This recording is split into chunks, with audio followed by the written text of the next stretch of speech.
stream notification. All right, there we go.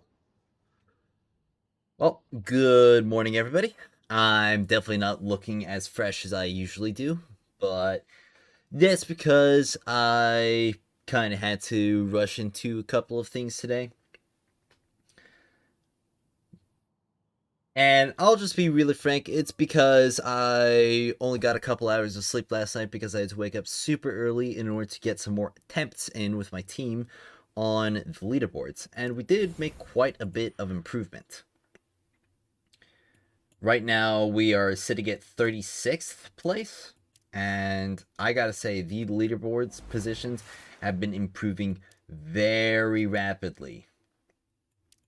It was pretty like it took pretty long at first, but now like top 30 or top 50 is just only 16 minutes and under. And right now, most people are but right now most people are probably getting their better times in. Now, of course, if everything was going perfectly, this stream title would not be addressing the Eclipse leaderboard drama, but I'm going to give some people some time to show up and before I go into the main topic for today. So, I hope everybody's having a happy Sunday right now. Yeah, there is some drama going around. Okay, there's people in the Destiny Rise server that have been throwing around some accusations or even just calling stuff suspicious. And I'm here to clear up a lot of that and to weigh in on how I think the situation should be resolved.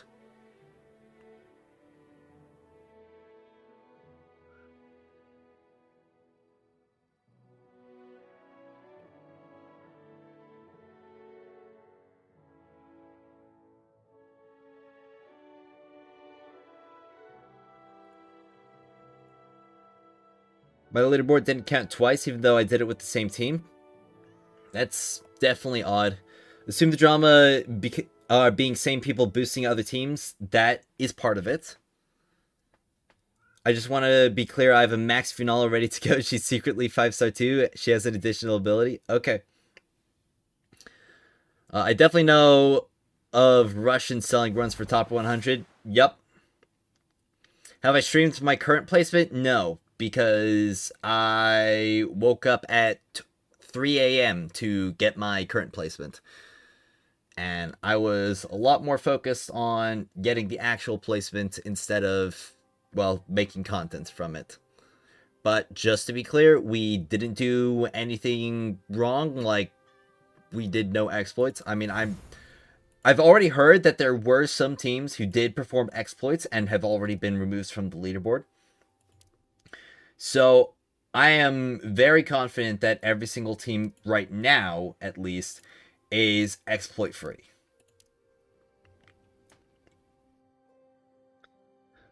I just completed Eclipse a couple of hours ago. I'm super happy I got an amazing team together. Yeah, it's been a great experience, both the first clears and also the leaderboard chase.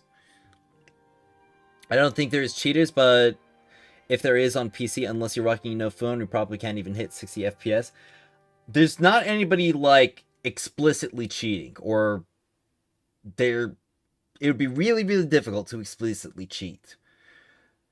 What people are more worried about or like looking for are, did they find some sort of skip in mechanics? Because there was already some kind of skip found in the original break-in where you were able to cross the bridge without performing the mechanics. Just, you have the key and you're able to teleport to the other side. And there were other mechanics in the alpha as well, like Unstuck, which did allow you to skip the bridge as well.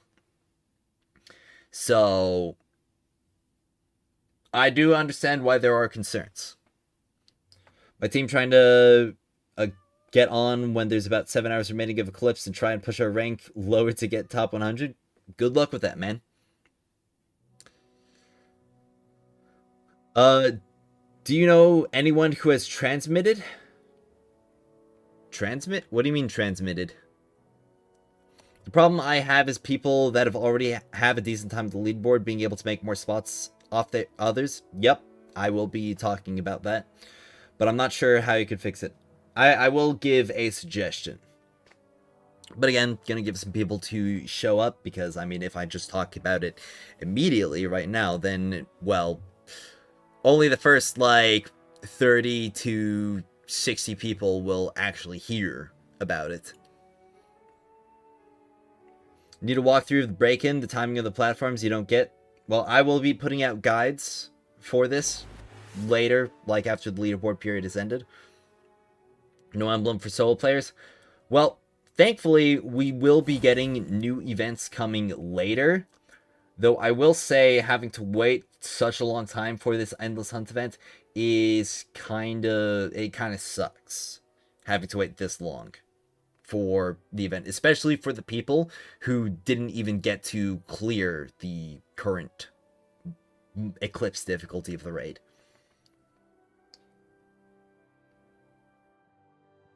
Robin telling people when Mecha is broken, she can skip the bridge easy.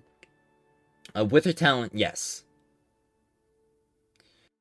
But skipping the bridge is something that you shouldn't be able to do on Eclipse difficulty due to the battery, because you have to carry the fuse to the other side, otherwise you won't be able to progress through the encounter. Mecha gonna be a tech character, not just for going invis and healing, but because of how she can jump the bridge. Yes. Honestly, everyone who cleared it with a team day 1 should get the animated emblem and the 3-day in the 3-day time frame. I mean, I would be okay with making the animated emblem being like the timed exclusive and turning like the current timed exclusive non-animated emblem into something that is permanently available. But ultimately, that's not my decision to make. And I also know some people who would probably be upset by that, who worked hard for their leaderboard position and because of the emblem specifically. My team was number 1 for a few hours after release. Now we're sitting at place 15. Some crazy time saves were found. Yes, like they have made some amazing optimizations.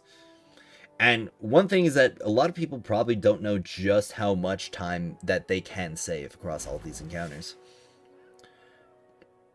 Early one is the next hunter characters? We don't know. We do not know. Haven't looked for a group. I only have done the first 2 encounters in normal mode like 8 days ago. Well, it should be more of like it should be easier to clear because or after the leaderboard phase if it's ended.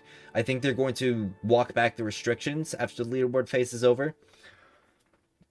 So anybody who hasn't cleared yet or struggled to clear should have an easier time, even though that they won't get the special emblem.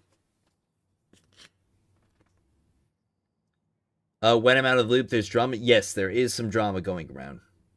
It might only be a little bit small, but I definitely want to nip it in the bud before it gets any bigger, because we do not want to be in a situation like a few days after this leaderboard period and people are like arguing and accusing and like causing trouble across the entire community. Proud of you, brother, not only for the content you make, but the community, but the genuine salute. But being genuine, salute to you, sir. Thank you very much, man. Honestly, I don't really have any choice but to be genuine. I'm a terrible liar. So... And, I mean, frankly, I'm not really good at talking or, like, using the correct language the entire time either. Especially when I'm sleep deprived. But that's a different case. I agree, I don't care what time I got, but I beat it with a bunch of random people and didn't know 12 hours ago, and you want to see my time in animation? Ah. We spent 3 days optimizing to push sub 15 minutes. Yep. Parroting, but there are people running right now to kick top 30 out of Eclipse. Really, like, there are people who have it as their set goal to, like, remove people from the top 30. Like, stated.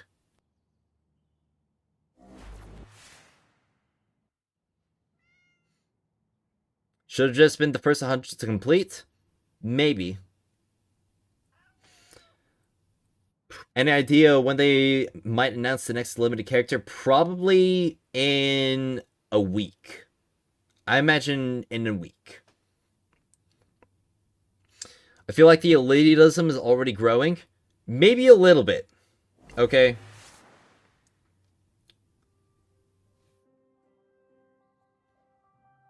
What's the drama? Well, it has to do with the Monolith's Fall Eclipse leaderboards. I heard from number 2 that there was a dude doing that. Maybe he's exaggerating or memeing. No clue, really. Yeah, I imagine there would be some people, like, talking big, like, making some statements like that.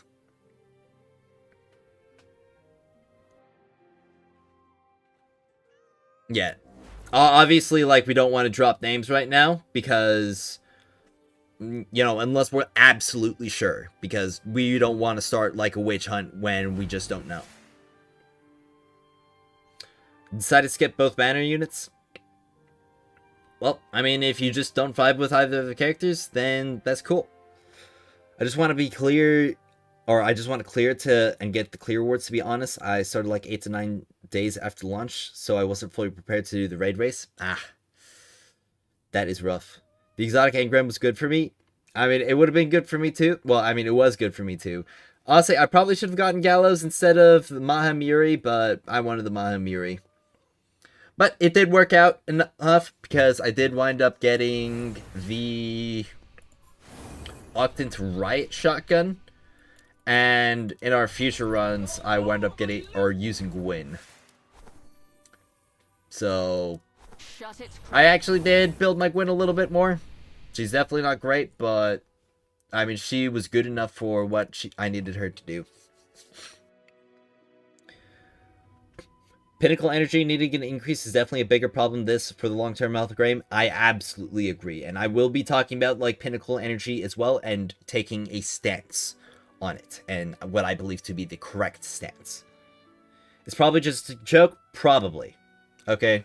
Because there definitely are some people who, like, would talk big about something like that, just some, like, rowdy, kind of, probably somewhat elitist people. And yeah, sure, it's mean to joke about stuff like that, but if they're not doing anything actively malicious, then you can't really, you know, they are just joking, even if they are, you know, jerks. Is this some kind of exploit? I believe there aren't any exploits going on, but I know there are people who have been talking about certain times being suspicious, or just straight up not believing that people could get a time as fast as the current number 1, or I guess current number 1s legitimately.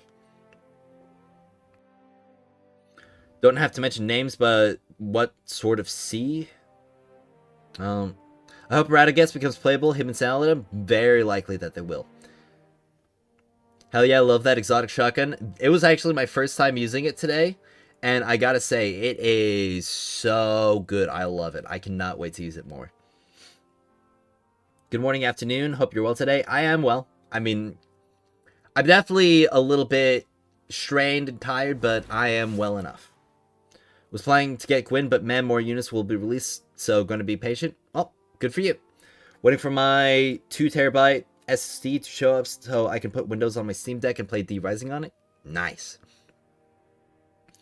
We have a 1423, but some team have ridiculously small times on second. It seems fishy, TBH, like we're getting gapped by a minute on it. There are definitely a lot of, like, strong improvements to make on second encounter. They should add a farm for incandescence clusters. I definitely, like, I definitely feel that the resource gates currently are hurting more people than they are helping. For the raids, they put out instructions manuals, or is it for the players to put out? So for the normal, the original difficulty, there were mechanic guides in the raids built in, but for the Eclipse difficulty, they left it for the people to figure out.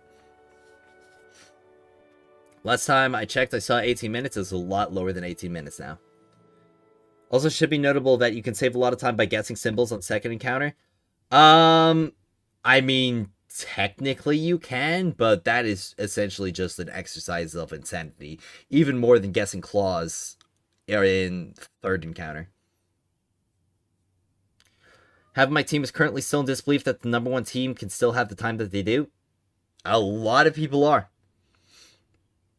But I'm sure they're going to release some footage of that soon, if they do have footage of it. Maybe not soon, but at least after the...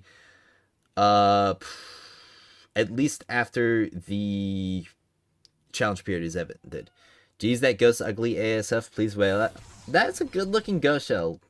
Okay? Like the one that's on screen right now, I think that looks good. Fastest team on EU is 1327. Yeah. Boosting exploit. That's, I mean, that's what people are accusing right now. Or those are some accusations that have been thrown out.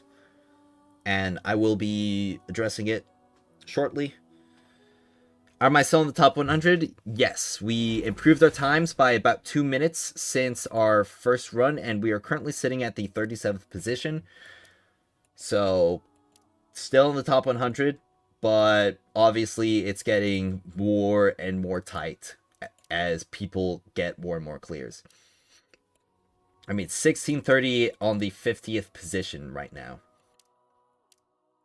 People are dropping more and more seconds, and it's basically seconds of time between, like, the majority of the leaderboard until you get to around, like, the top 10, in which it's, you start seeing some bigger gaps, especially between the second and first place. Like, 521 seems reachable. It's so weird, but we can't see how to break below 6.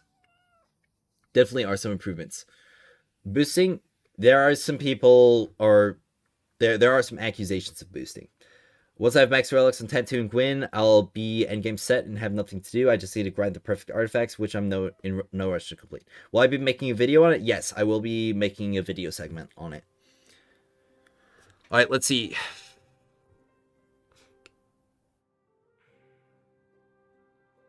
I came in, I'm always nervous to accuse anyone of something like that. Absolutely.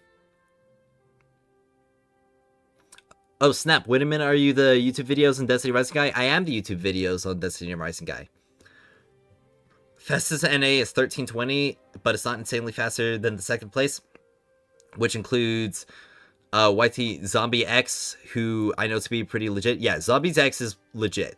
Okay, and I'm definitely going to be defending him on some things, because there have been a lot of people who have been, well, kind of targeting him specifically in this drama. And mostly because, well, he's the top player, and he is also appearing multiple times in the leaderboard. Do you know if the emblem based on the highest place on your team or you're currently with? I can't find an exact confirmation on it. I believe it's the highest placement on your leaderboard. Also, thank you, Chopper TCG, for the subscription. I appreciate it a lot. Do you know if the... Wait. I guess this guy posted twice in chat. I watched his Eternity Clear on YT, and it's insanely fast. Yeah, he's a very skilled player. I subbed because you make great Excel sheets. Thank you. I'm definitely going to be working on improving it even more. Are people cheating? Most likely not. At the very least, I'm very confident that the number one position does not use exploits or cheats. When the leaderboard says mystery light bearers, is that a streamer mode or something? So they just hid their profiles from, like, public. It's something that anybody can do. It's not really, like, exclusive to streamers. By the way, I love the spreadsheet. It's helped me a lot. To be honest, thank you so much.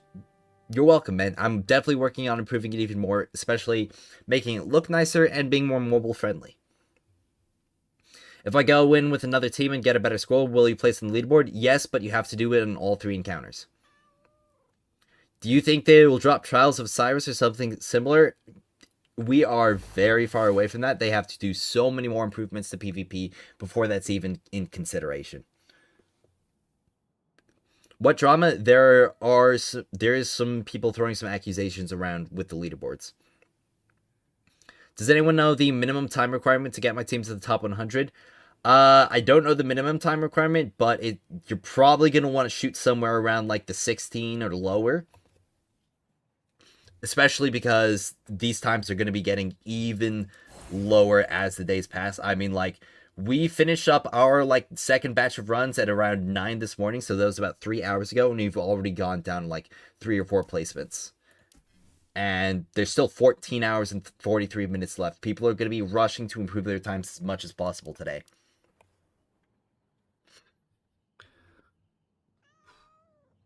Genuine question, do people actually enjoy playing? Yes, people do actually enjoy playing. I have limited time to earn exclusive emotes. What? Oh, there's a hype train going on. Oh, okay. I'm on Twitch too? Yes, I am on Twitch too now. Do you know what the max CP is? It is insane. Only a massive whale can be that high. I assume you mean character power. But I'm assuming the maximum amount is somewhere around like 74k. I need to promote my Twitch. I mean, I'm promoting it on my Discord. I don't know, maybe I'll like talk about it more on YouTube, but I mean, like, I'm streaming on YouTube as well, so I just assume a lot of my YouTube viewers probably just watch me on YouTube. But I know there are people who want to be on Twitch. Or at least like some other streaming platform. Oh, thank you so much for the subscription, Katahula. What is max artifact power? 3k? Well, so let me take a look at artifact real quick. Let me take a look at a better artifact. So this is about 390, maximum's about 440, and it's about 5 power per attribute point. So there's like essentially 50. So yeah, it's about 3k per artifact. Holy moly, you said my name right? I mean, honestly, I'm just as surprised that I said it right as you are. If you want top 100, we have it at the moment with 1327 on EU. Alright. People are just shooting claws that aren't yeah, that's not an exploit, but that's not what people were like talking about. It's the first 2 encounters mostly. Currently number 6, and holy, yesterday my team surprised me. We were in for 10 hours getting our runs perfected. Yeah, I mean, me and my team, we put in like another 6 hours this morning. And we made a lot of improvements. Still room for even more big improvements. Like, we definitely could have gotten a 15-minute or lower clear time if we had more time to do it. But life gets in the way, and that's fine. YouTube stream is nice. Yep. I mean, I started streaming on YouTube. I'm going to keep streaming on YouTube.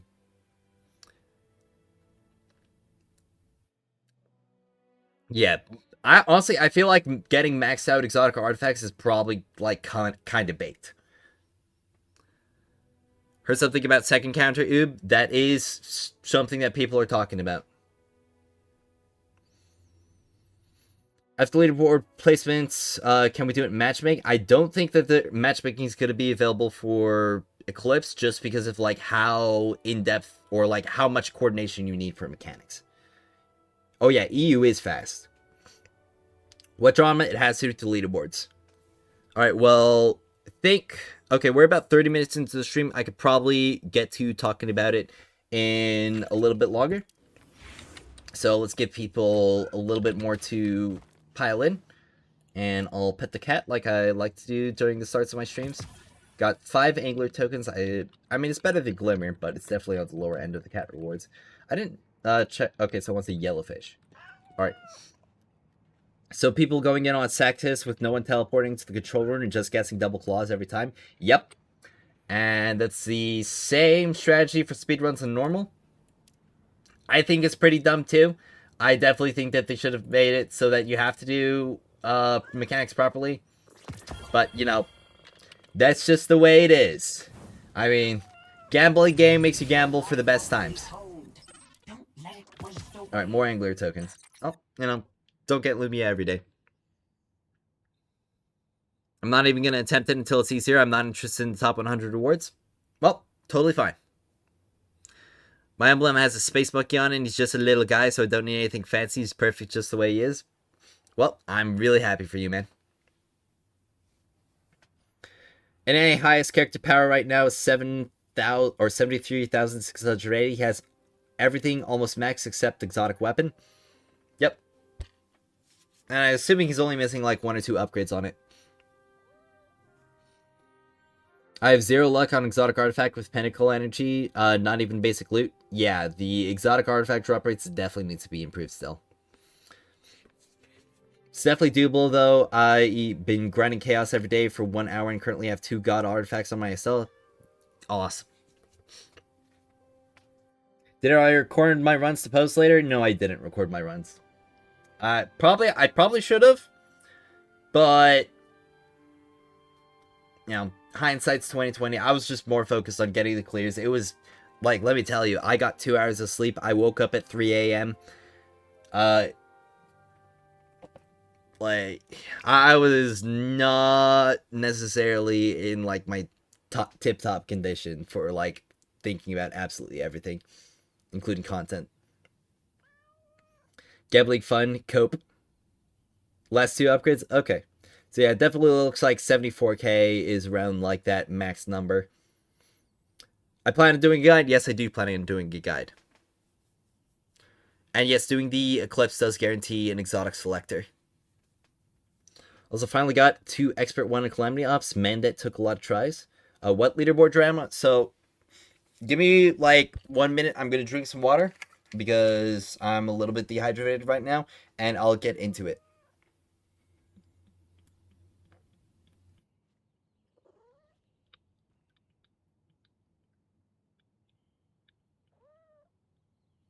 Missing gals in the bow still?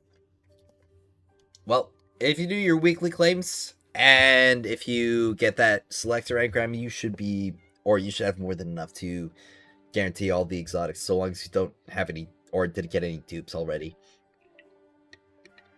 Alright. You need to finish it within the next week to get the selector. Like, this event period is going to be for another week after the leaderboards end.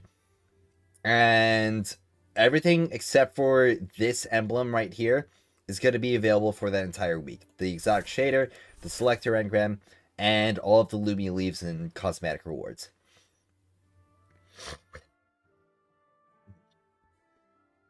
Some people are holding multiple slots on the leaderboard. Yes, I will be getting into that very quickly. Plan on doing Eclipse runs with the 5 respect. Like me doing it with them, like after the leaderboard phase, I could see myself doing that. But during the leaderboard phase, probably not. I'm not even sure if I want to do like Sherpas because high key, I'm not sure how like reasonable it could be. Maybe next weekend I could do a few. But I'm definitely not going to be doing a week of Sherpas like I did with normal mode. Never mind, there's a 74 280 power guy now. Where are people LFGing for this raid? I know there are some people looking for it on my server, and there's also people looking for it on the official Destiny Rising server. People that show up multiple shots or slots shouldn't count IMO. The thing is about that, like, I'll get into it later because I'm about to like talk about it. I just want to take my vitamins first.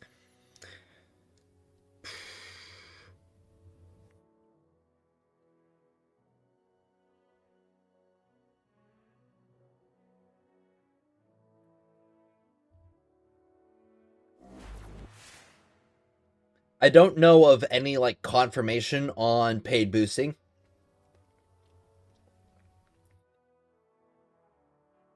but that is obviously a concern. Got a top 100 slot still? Yes, I do. It's not a pretty top 100 spot. Like, it's not like a top 20 or top 10. I'm 37 right now. Me and my team.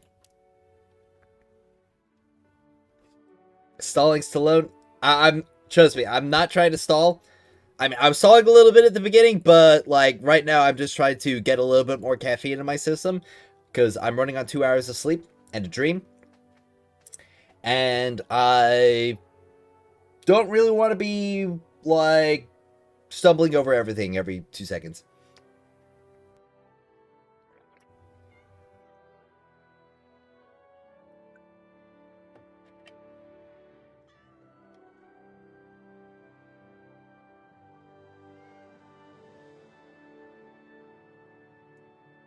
All right, that should be good enough. All right, well, gonna be starting up the YouTube recording. Yep. Let me get to a quieter spot. My wolf den. All right. Well, everybody get ready to say hi to the YouTube. Let it waste away. All right. Hi, hello, everybody. So, as you may know, the leaderboard phase of this event is been progressing pretty rapidly. People have been working really hard to get their times as low as possible, and I've been actually really surprised on just how far most people have been able to push it.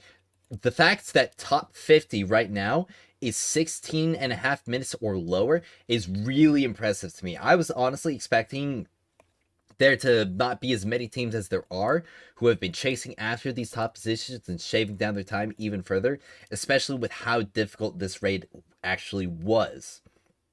And I guess still is, because there's still some time left on the leaderboard phase for about another 14 hours and 32 minutes at the time of recording. However, this isn't really a video on the achievements of this raid. Of course, we will be talking about the people who have some stellar achievements. This is a video addressing the drama that has been surfacing because of certain things to do with this particular leaderboard. And, well, to start out, there is one thing that I would like to clear up initially, and this is like the first thing that has been cropping up.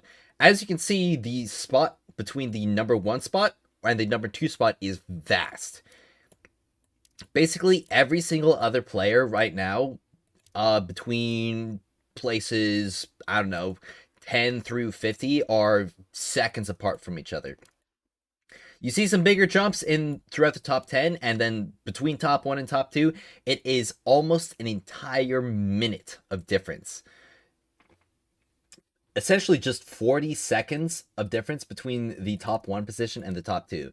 And we can see right here, they have a very, very efficient clear time. 4 minutes on Break-In, 5.5 minutes on the Menace Above, and 3 minutes and 45 seconds on the Sakis' Tabernacle. Now, the Sakis, they've probably got it as locked down as they could possibly be. I mean, me and my team, we got through it basically as fast as we really could, and we're sitting at like a 3:47, not bragging, but we are much slower on the previous 2 encounters, especially the Menace Above, which we unfortunately did not get as much time to accomplish a faster time on compared to the other 2. But there have been some accusations throwing around that the people who are getting these really, really fast 13-minute clear times are using some amounts of exploits. And I'm just going to say straight up, they are not. There have already been, or I've already heard about some people who did use some exploits in the raid, and I believe their leaderboard positions have already been removed since. So anybody who is sitting on the leaderboard currently is almost definitely not using some kind of exploit or cheat at all. And additionally, I am familiar with 2 of the top players right now, Destiny and X Zombies X. And I actually talked with Zombie this morning to clear up certain things. So, thing number one, obviously, he did not use any exploits whatsoever. There are just simply so many optimizations you can do in the first and second encounter that they are able to shave off insane amounts of time. Even something as simple as the button pressing phase for the code sequence in the second encounter, there are so many like small improvements that you can do. Like, essentially, you can hit the first button, and then the next guy in the sequence can hit their button immediately after, so you can get, like, all of the buttons done essentially as fast as one single button press. And if you're waiting for each button to be fully pressed in before you move on to the next one, you're essentially adding, like, another 15 to 40 seconds of time on your clears right there in just that one singular mechanic.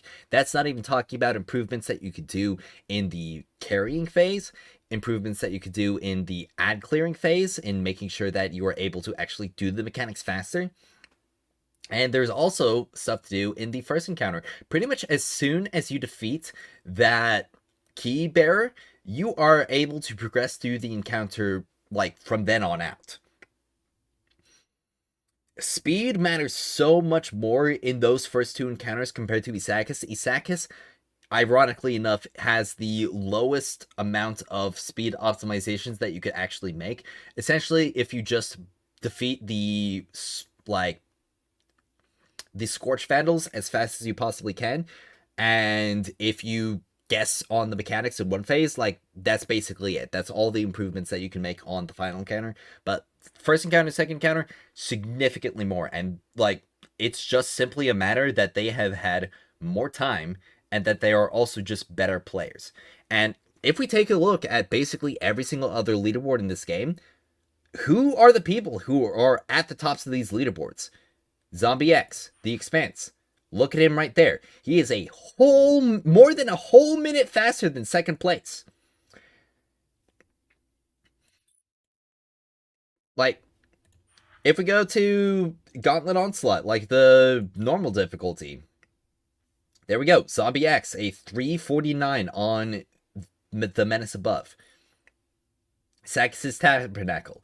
Now, these guys have a much better time because I know at the very least ES9 is very, very in tune with his damage rotations. So that's probably why he's got much better leaderboard positions here. But when it comes to, like, the doing stuff fast and doing the mechanics and clearing, Zombie X is almost definitely one of the best, if not the best player currently in Destiny Rising. And that's why he's got the best time, or his team has the best time, by a large margin. Straight up. Now, that's not the only drama. If that was the only drama, this would be a much, much shorter video. The other drama and accusations that have been throwing around has to do with the fact that multiple teams, including Zombie X and his team, have multiple placements on this leaderboard within the top 100. And it's not like a ton. Okay? It's not... There's only a handful between each teams. I believe one of my buddies actually aggregated them, and there's about, let's see, 4, 8, 7, and 9. So there's about 9 instances total of there being, like, people who have multiple placements on the leaderboard, which definitely is a lot because, I mean, obviously if we discount their first times, that would be, or across those 4 teams, that is still 5 whole placements on the leaderboard that have been taken up by essentially repeat teams. And there is something that I will have to clear up initially, because I did accidentally help propagate this because of my own misunderstandings, but there were some people who were under the impression that the leaderboards would disqualify people for having repeat placements. And if we take a look at the original blog post that we saw that from, right here in their official website. If we go to search up disqualify, this was only for the top 5 world's first positions. Okay? So, when it comes to the top 100 per server fastest clear times, those do not have any sort of disqualification factors other than just not cheating. So, this is probably going to, I don't know. I know some people are going to disagree with it, but this is very much a situation of don't hate the player, hate the game. Because it is not their fault that there were not any provisions put in place for situations like this happening. Okay? And it's definitely going to suck for, like, I don't know, number 102, 103, 104, 105, I don't know, probably just 101 through 110 even, that essentially feel like their positions were stolen by a team that had more time and better players who took multiple other people through the raid. Even just one extra person was like swapped out. And it definitely is a bad situation, okay? My sympathy to the people who are struggling with that right now. But again, like, it's not their fault that there were no provisions put in place for this situation. And give me 1 second.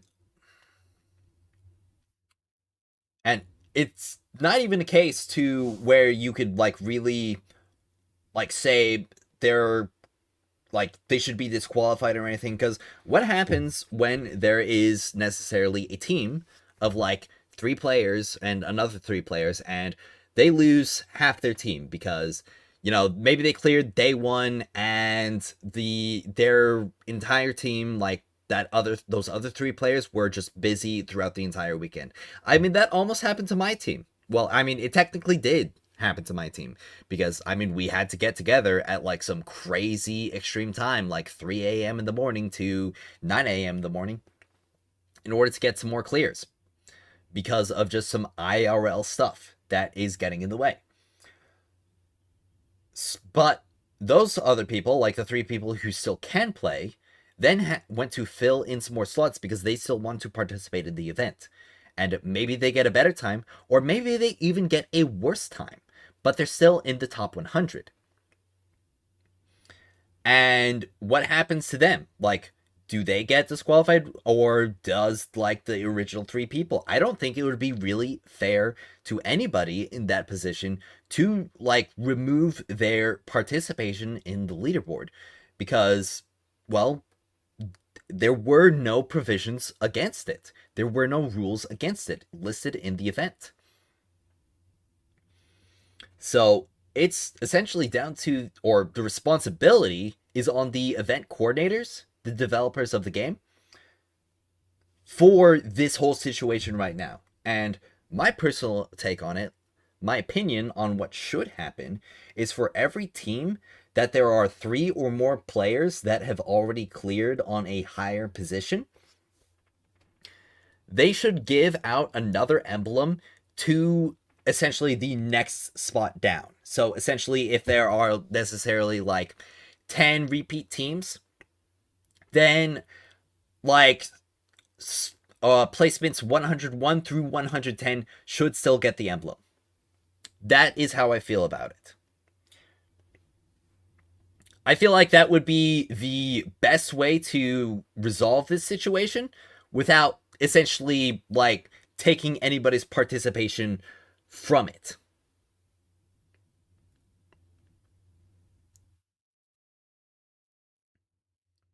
Because, I mean, could you imagine being that team? Like, you lose half of your team and you go through more clears, and maybe, like you've got multiple places of the leaderboard, but then, like, half of your team, like your previous team, gets disqualified, or you get disqualified and your other teammates don't, like your Phils and like the people who left, just because of some restriction like that wasn't originally like detailed. They should have separated it by day cleared. There should have been some extra provisions put in place for situations like this. I mean, another way is just to give it to the top 600 players instead of the top 100 teams. How do you really gauge that though? Like, if there's like repeat teams, what if it's not an even number? Like, what if there are, I don't know, like repeats and it goes to like, I don't know, like 55, and then like one person out of like the bottom team, or like two people out of the bottom team, just get excluded like that, even though they had the exact same clear times as the people above them. Well, you literally just copied what I said. I had this thought up beforehand, okay? I didn't copy what you said. I have not even been reading chat until this point. But, like, ask any of my friends. I was already talking about this before. You can ask my dad. I was talking about this before. Twitch Top 100 will be max 18 minutes. Yeah, like, trust me, if you want to guarantee a leaderboard position right now, like, you definitely want to push for, like, 16 or lower. Because, like, there's 14 hours left, and people are going to be wanting to push those times. Not you, the guy. Oh, okay. Sorry. Well, again, I haven't been reading chat, and I do apologize, but I have been talking about this topic.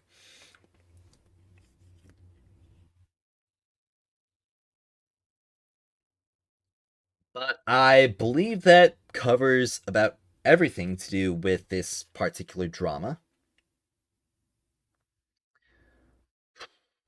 I don't really know anything else. Like, again, it is not the fault of the players right now. It is not the fault of X Zombie. It's not the fault of anybody who has multiple positions on the leaderboard. I mean, obviously, even if there are people who are maliciously looking to like take up more spots on the leaderboard to deny other players, even then, it is down to the event coordinators to make sure that any kind of foul play or even accidental situations like this are not happening. And also, I just want to say, Zombie X is not doing any paid carries. He has turned down multiple paid carries, and if there are any people who are thinking that there's boosting going on, he is not one, and especially his team, like he and his team, are not participating in those practices whatsoever.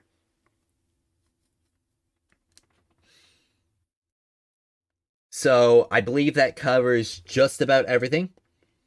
If you are enjoying my coverage of Destiny Rising and would like to see more, be sure to subscribe to my channel, as that is the best way to keep up to date on all things to do with Destiny Rising.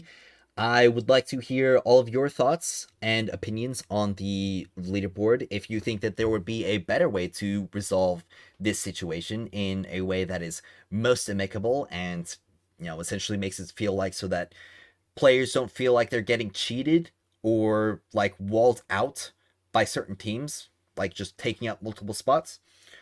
I would like to hear how you guys would resolve the situation in the comments below. And I'd also like to hear about your personal experiences with the Eclipse difficulty.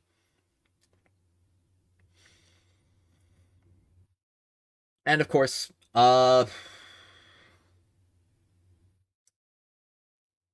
thank you all so much for watching.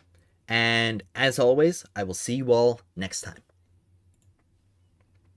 All right, well, there goes that recording. All right. Like, you guys have been like really chatting up a storm. I don't even know if I could like go through all of the stuff that I missed while recording.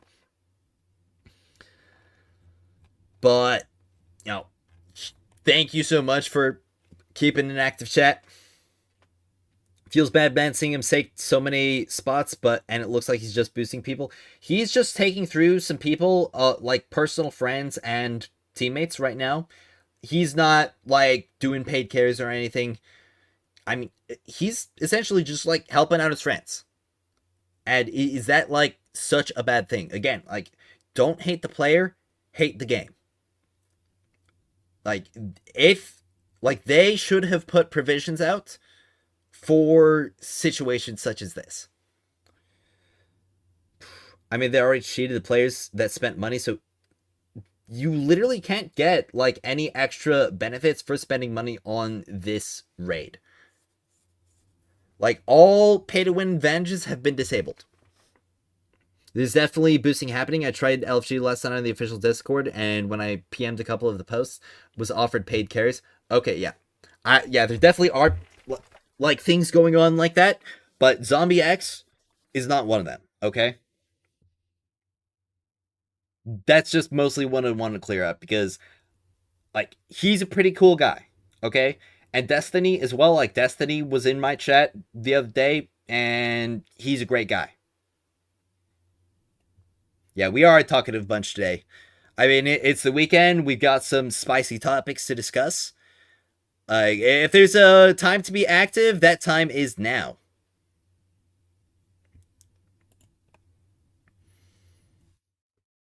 All right, let me make sure that I'm not ignoring Twitch chat either.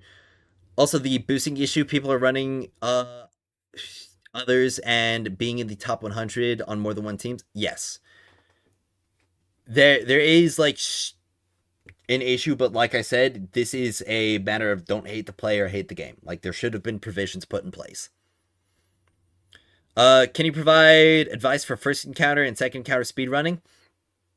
Essentially, just you have to clear stuff and like clear the specific targets that you need to as fast as you possibly can. Like, there's not really much more than you just have to do stuff faster. I think a hot take, if others boosting people is the reason someone didn't make the top 100, then honestly, in the words of a Souls player, get good, be faster, and it won't be an issue.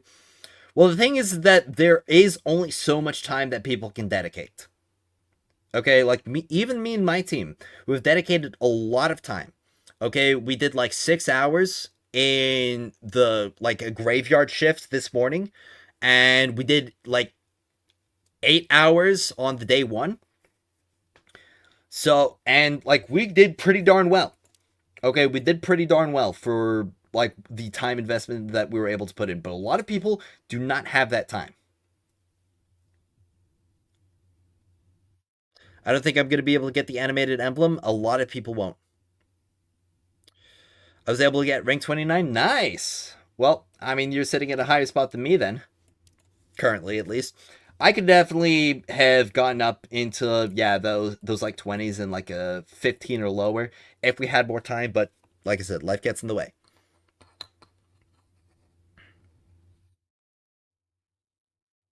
All right. Yep, people has lives.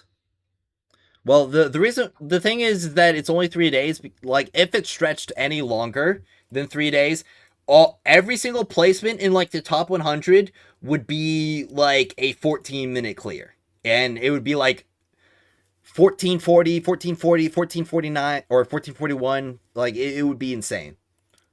It definitely there's benefits to like making it only across the weekend with the same team members besides one member. Sure. What about the people that show up multiple times and have nothing to do with boosting? Exactly. Like, there are just people out there who had to get a different team. Like, they didn't have their original team and wanted to keep playing. The things they say disabled is not everything. You could still argue is pay to win. Okay, so here's the deal. The only thing that you're getting, or that the only things that you can activate, are the exotic, okay, with its first catalyst. And let me tell you, if you have not spent any money, if you've been a day one player and you've been like doing your catalyst objectives, like, let's see how many catalysts I have already. Okay, I've spent like all of my catalysts, and I'm missing 1, 2, 3. Okay, so that's 1, 2, 3, 4, 12, 13, 14. And one of those came from a paid pack, so 15 catalysts total. All right, and many of these are guns that you would literally never invest in. Okay? Like, a lot of this kind of like pay to win advantage stuff is essentially just a resource spending issue. Like, people, I mean, if you bought the two tailed fox catalyst and like you didn't have a catalyst for like something that you needed, like gallows, like that's on you, straight up. I've seen people charging $100 for the raid completions. That's crazy. Yeah, definitely crazy. That's cooked. I'd rather pay. Okay, I'm uh, saying that on a Sunday, man. On a Sunday. Okay. Uh, let's see. Some guy was 1,000 for top 100 boosts in APAC chat. Yeah, like the paid boosters, those guys should be dealt with. Okay, paid boosting is not something that should be allowed whatsoever, especially for leaderboard positions. Anybody who's caught doing that or caught advertising it, ban them. Okay? Straight up, ban them. We do not want that stuff being like allowed in this community.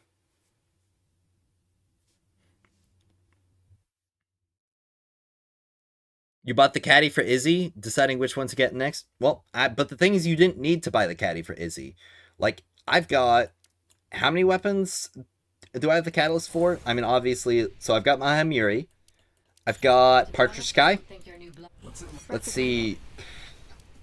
Well, Furious 3, that was from the Battle Pass, so I didn't have to use my catalyst tokens for it. Octant Riot, and I think I also put in the catalyst for Heir Apparent. Yeah, I put in the catalyst for Heir Apparent. So that's 4 exotic weapons.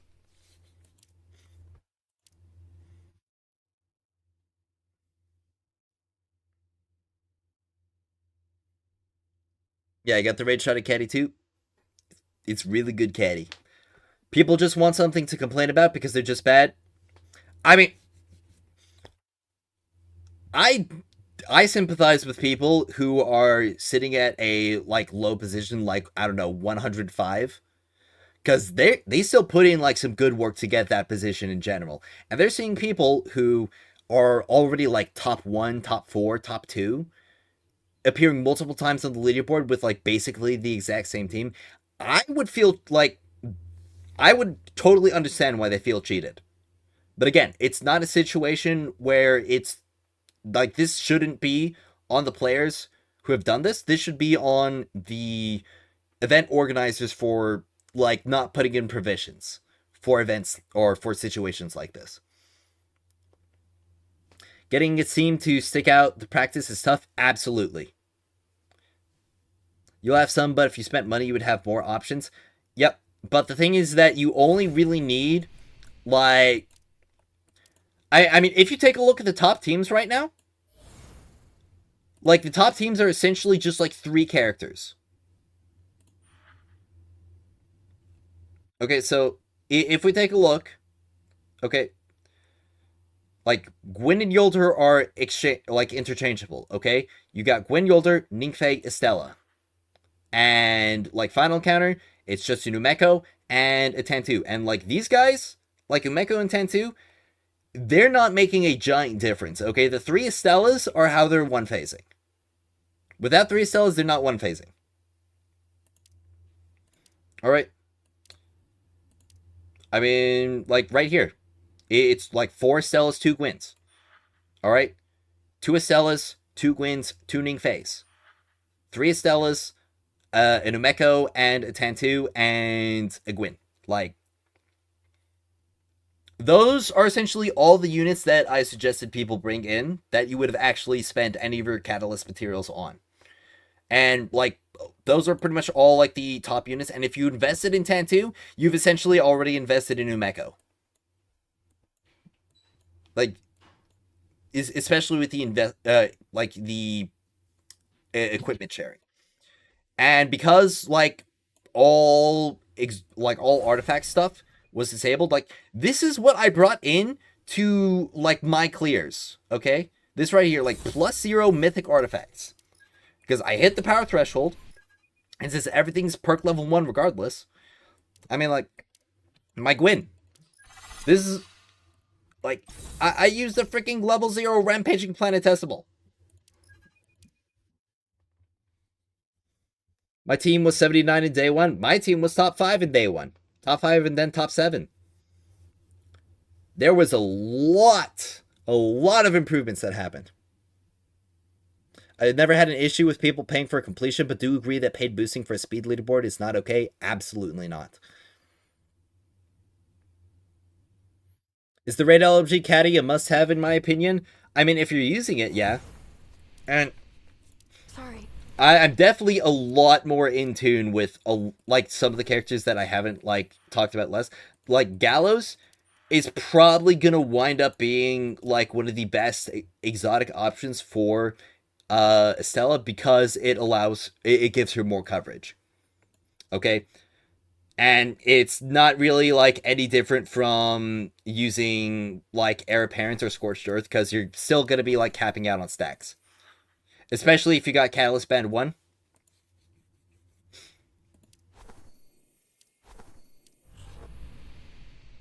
Yeah. Well, it is good for DPS, but people are using it more because it's Void. Okay, and they're using it to break Void shields. Glad to see Ningfei being useful. Ningfei is one of the best characters in the game right now.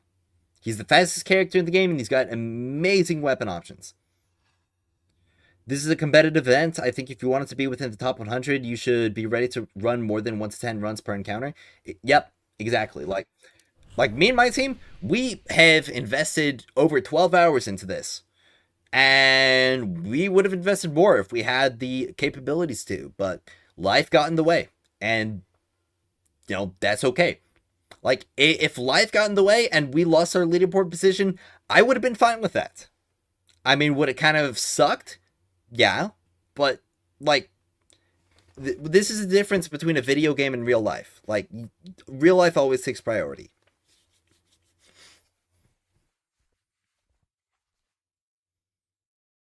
Feel bad for the people who did it legit, got shafted by boosters. I feel bad too. People want to cry because they aren't getting the same reward as top 100, and they want participation trophies to feel good about themselves. I feel like that's a little bit like insensitive towards certain situations, because there is like the whole repeat teams deal going on. Anyone know how to report bugs to NetEase? I believe there are bug reporting channels in the server. I don't know about like in-game though. Any in-game bug reports.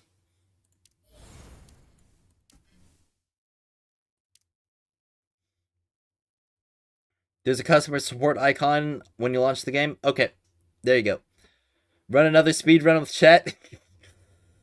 I don't want to be a part of like the leaderboard situation. All right, props to you guys for not running it with a replacement member and taking another slot on the board. Yeah, that's something that we wanted to avoid. Like, we were under the impression initially that like the restrictions for the top 5 were also going to apply for like the top 100 or like the top 5 world's first. Were going to be applied to the top 100, but that wasn't the case. But I still do stand by like me keeping or us keeping to our team for the sake of the leaderboard. Yeah, we got participation trophies. Yes, like this right here. This is your I was here, I did it. Okay? I'm okay with it being time-based, but the event being so long means more time for people to find exploits. People who are using exploits, I believe they've already been removed. Okay? Repeat teams only in top 5. Well, it's not the top 5 on, like, these rankings. It's the top 5 on the, like, world's first. So that was the only time where, like, multiple teams or repeat teams would have been disqualified. And that was, like, really only put in as a clause because there were actual, like, physical rewards. There's still things that are different between, for example, Tentu and Umeko relic abilities, cost clusters.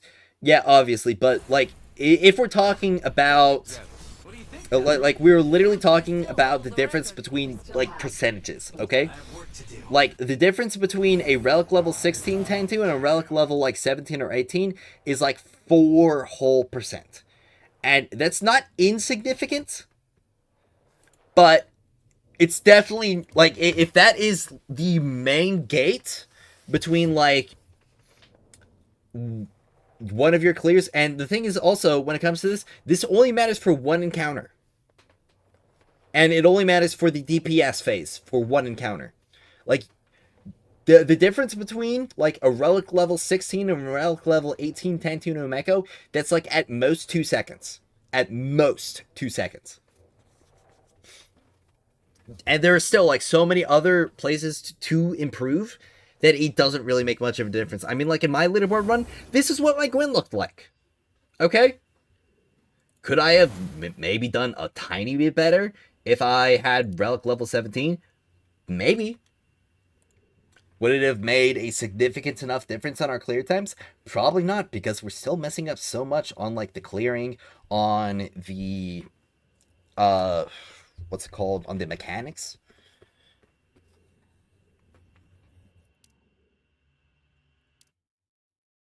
I definitely don't think that the difference between relic level 16 and 18 is a significant enough one to like make up for a skill gap.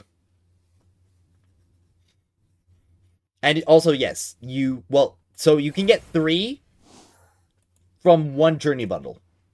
Like, yeah, you could get 3 here, and that's it. That's all the paid ones.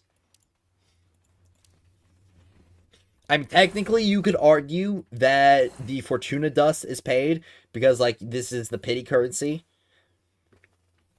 But you're getting enough pulls to where you could just get those. At least if you're prioritizing them over the extra pulls. The only thing I don't like about this event is that you can't see 100th position. Yeah, like, leaderboard's only being top 50 kind of sucks.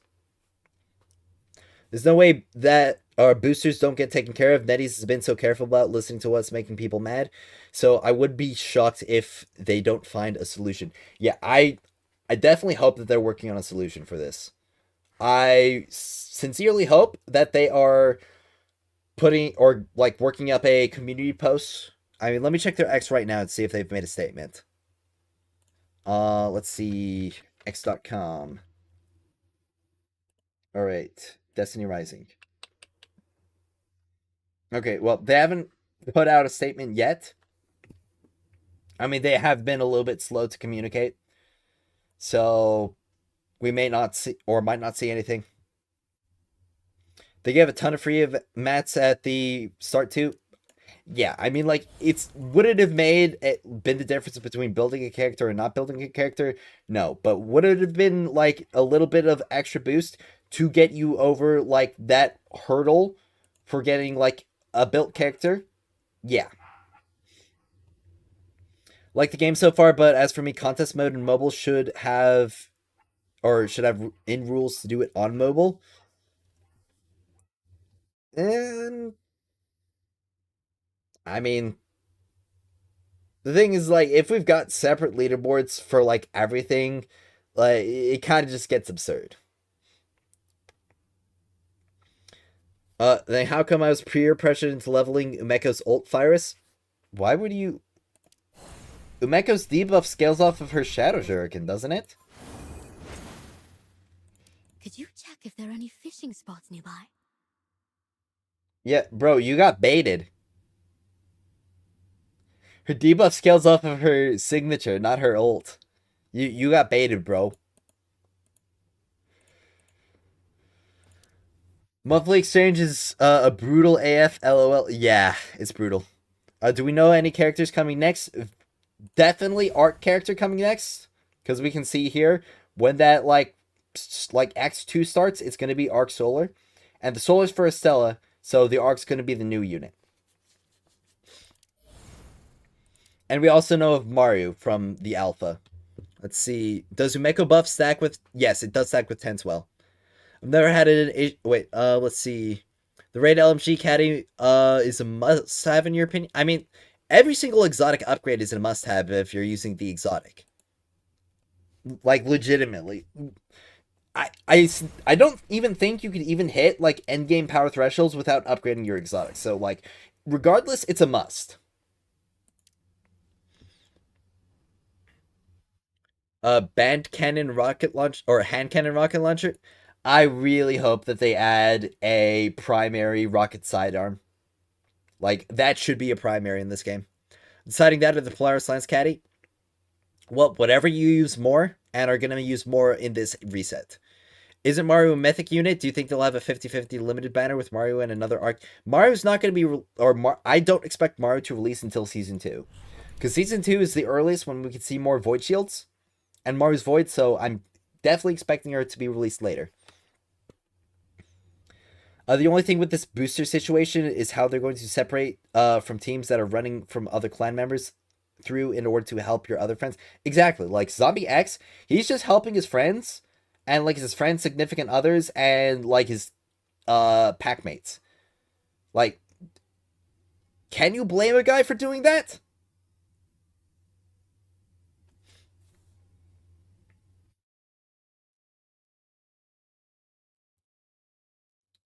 Rip that person clusters? Yeah. Her weapon master gives her 10% extra damage, but I don't think that even a pay-to-win player can handle leveling that many characters to max. Not even. Like, I mean, I've been getting, like, all of the best bundles, and I only have one character built, almost two. And it's not even built for, like, the full endgame, because, like, my wolf still needs another 2k for the next Calamity Ops Master difficulty. Been itching for it. I'm here to help. How long till we see Strand Stasis? We don't know. Maybe they changed Mario to Arc? Why would they do that, though? I mean, they haven't changed the damage types of any other units. I mean, they could have done it. Is this game solo friendly? For the most part, yes. There's matchmaking in, like, every single activity except for, like, the hard mode events. Or this current hard mode event. And, like, there's enough communication tools available in the game that, like, being a solo player does not make a giant difference. Got any random predictions? Obviously, probably Arc Mythic character next, but defense, offense, piercing. I'm assuming it's going to be offense, or not offense. I'm assuming it's going to be piercing and Arc. That is my prediction. Piercing Arc character. Because, well, like, I do have some reasons behind it. I did make a YouTube video about it. But, as we can see here, like, this is Arc Piercing, okay? And we know Mario is Blast Void. And, like, look here. This is another legendary campaign, Blast Void. We take a look at the other legendary campaigns. Huh, that's neat. Rapid Fire Solar. I wonder who's Rapid Fire Solar. A limited character. Oh, what's the last one? Oh, is that Impact Void? I wonder who's Impact Void. So, because we already know that Mario is Blast Void from the alpha, then, like, that essentially just points to it being Arc Piercing. And it would definitely make sense, because, like, why would they repeat Shinka types? Like, they obviously can't have, like, another rapid fire unit, because they can't do double rapid fire Shinkas in Calamity Ops, and they can't do double blast Shinkas in Calamity Ops if they're doing Mario afterwards. So that really, and if they do, like, Impact again, it's just like, okay, now we've got, like, another Impact unit that we, like, and, like, so all things are pointing towards Arc Piercing. Please do not make them the only piercing, though, or then we would have 3. I could see them, like, getting some more variation in their kits. But I do think they want to keep a lot of the, like, mythic units, like, more specialized, in a sense.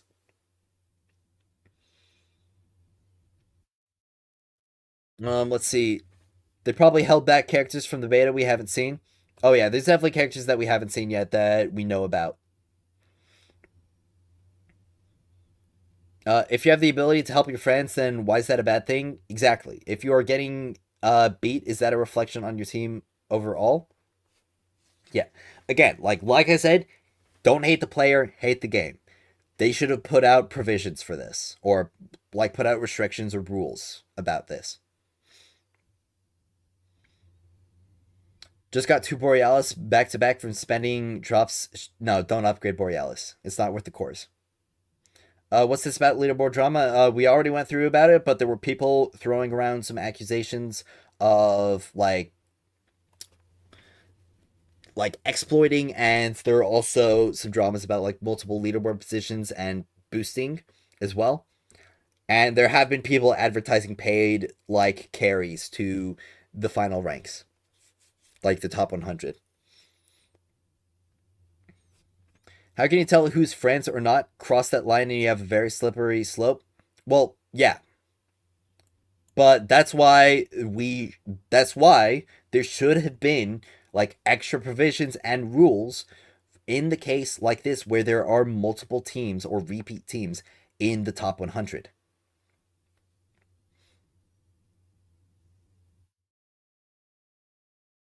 Obviously, the people who are doing paid carries and paid boosting, they are definitely in the wrong. But like again, like I said, what happens when there's a person who had to fill in other people? Like, how do you gauge that exactly? Like, how do you gauge what's a team that just wanted to keep participating, but like two of their people left, so they had to fill in two more people because like their two people like could play Friday, but not Saturday, Sunday. Like, do they get disqualified? Do they get banned?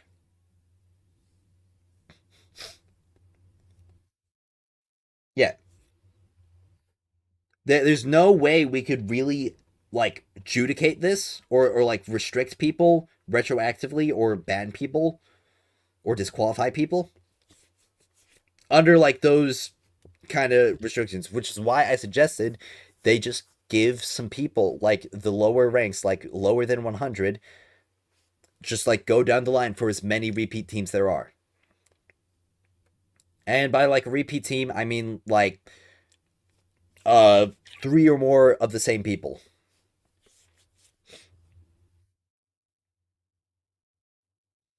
Should just give the emblem to all top 100 unique teams and also give it to any player left in between that happened to have someone else on their team and already cleared it. That would also work too. Please do not. Let's see. That's my spot right now. Yeah. Surely the same people just have one time. Not really yet. My team on day one couldn't do Saturday or today. Yup. That was almost my team too.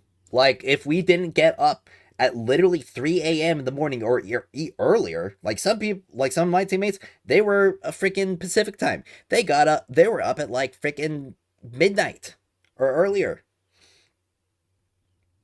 And we like spent 6 hours grinding through the game again. They should fix the times to tie each other. The times to tie each other are already fixed. I mean, it's essentially just like whoever got there first, whoever got that time first, has the higher position. Or reward the top 600 unique players. The thing is that you can't really do that because what happens when you get to like, I don't know, 556 players and there's one unique team? Like, what happens to two of those players on that team? Like, do they just get cut off?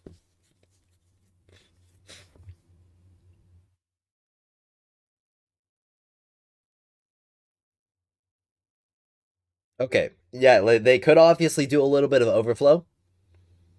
I mean, that would probably work just as well.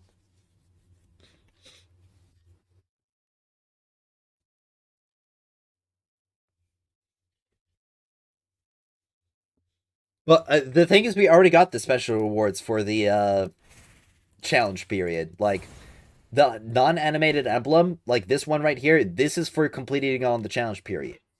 Like this is our day one or contest equivalent emblem. Okay, the animated one, that's like a very special achievement for the top players.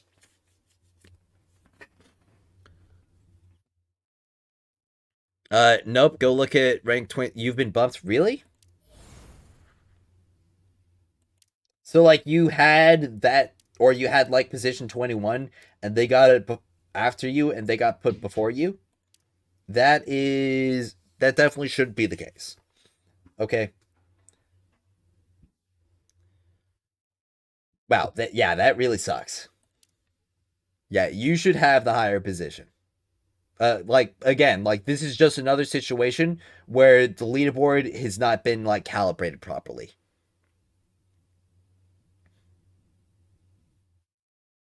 Some of my team are from Australia who play North America server as their main, so it's gonna be 3 a.m. for me when they can get onto their last minute clears. Yep.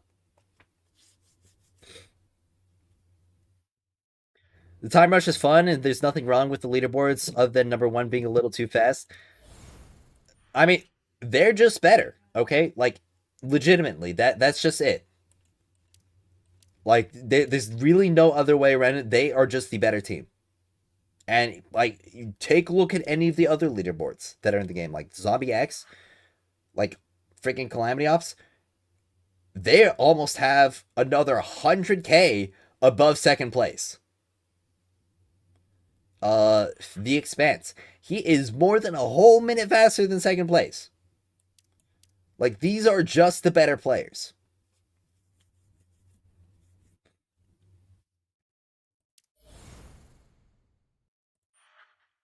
And you can take a look at like his build too. Like, you can go.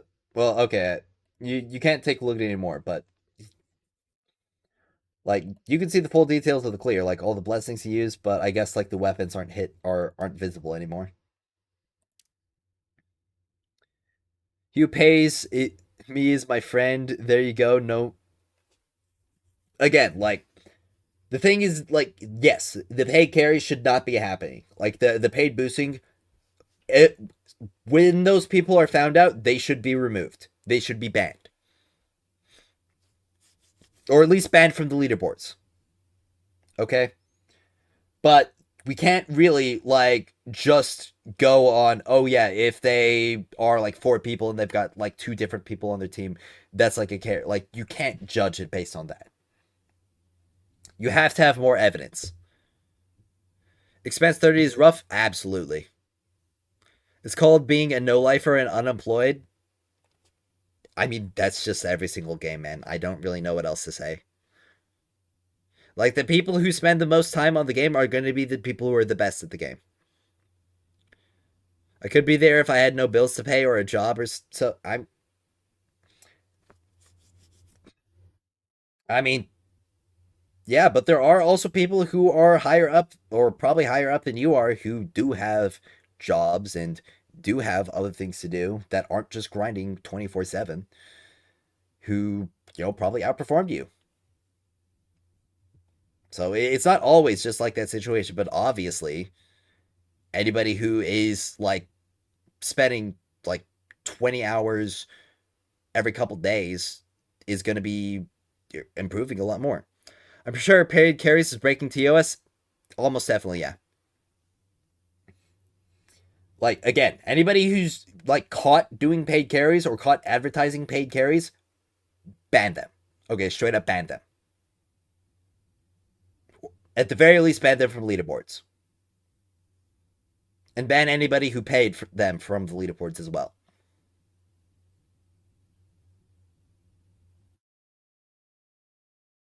Maybe not from the game, but like if you're paying somebody else to carry you to a leaderboard position, you don't deserve to participate.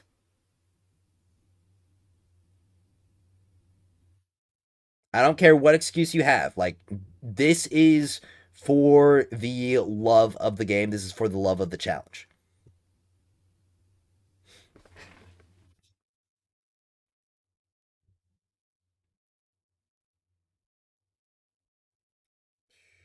Sherpa, your fellow guardian. Paid carries are bad. T-shirt homies. Yep, I've turned down like some paid carries as well. Like people were like, hey, yeah, I'll pay you if you want me to bring you through.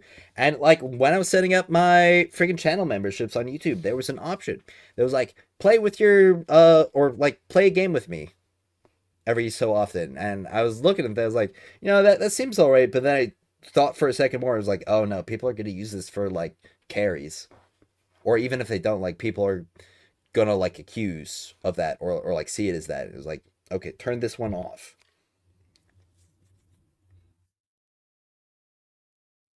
And I do want to provide more for my like subscribers and my channel members, and I just have to figure out exactly what that entails. I mean, I've only been like a full-time CC for less than a month, and I've been a content creator like period since like June, essentially. So yeah, I'm still very new to this. Mods in Destiny Rising Reddit removes a recent post showing clear evidence of websites selling runs. Guess what the mods did? They removed the post. So, like, was it an advertising, or was it somebody saying like, well, I guess it depends. Like, because there are situations like this is gonna be like a bit of a crude example, but like there are some people who have like OnlyFans who use like, oh man, my dad figured out about my OnlyFans as a way to advertise. So like they could be using controversy or like controversial posts like that to try and advertise the website. Yeah, it's like, oh my gosh, that's horrible. Where? That whole thing. Like, it might not be a situation where they're just trying to like cover their butts. It might be a situation where they're just trying to like make sure that there aren't as many people looking at that for those services, and like cutting off the head of that like kind of advertising.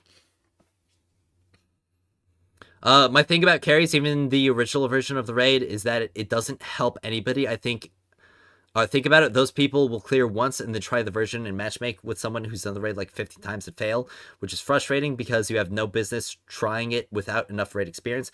Instead of learning and being comfortable so you can hold your own, most just want to take the easy. Yeah, that's just unavoidable. Most people will want to take it the easy way. Oh, welcome, Anonymous. Actually, I completely forgot I was supposed to upload that footage earlier. Right after I recorded it. I'm gonna upload it right now. The video footage, so that can get edited. All right, let me check my notifications real quick.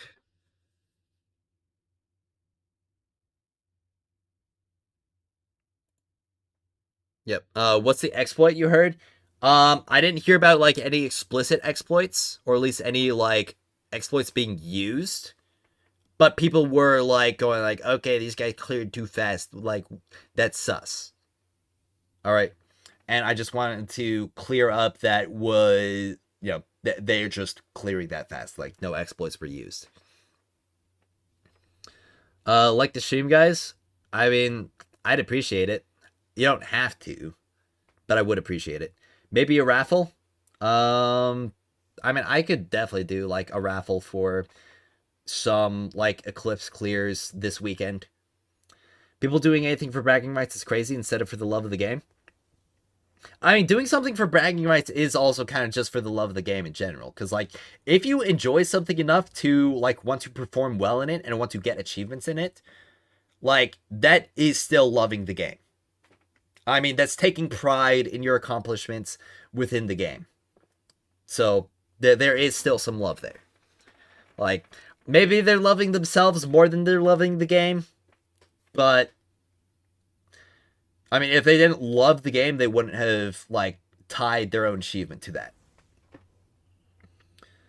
I hope they would just do the first 100 clears plus one fastest clear for future raids instead of 100 fastest clears.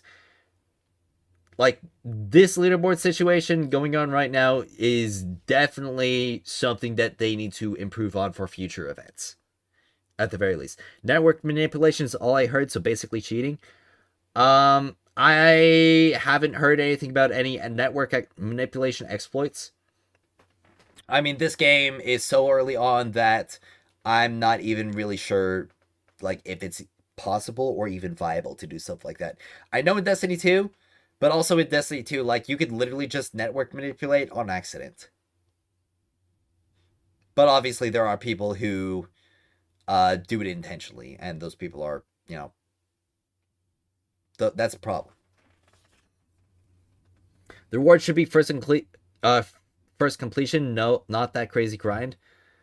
Well, the first completion rewards did get out for people, and honestly, the first completion rewards are a lot more impressive than like getting a animated emblem. Like the people who completed first, they got this. Okay, like they got a gold ring with. I mean, I'm not sure if those are diamonds, but it's definitely some kind of gemstone. Okay, this is like something that they would give to a wrestling champion. Okay, and everybody in the top 5 got this as well. Like, really good looking.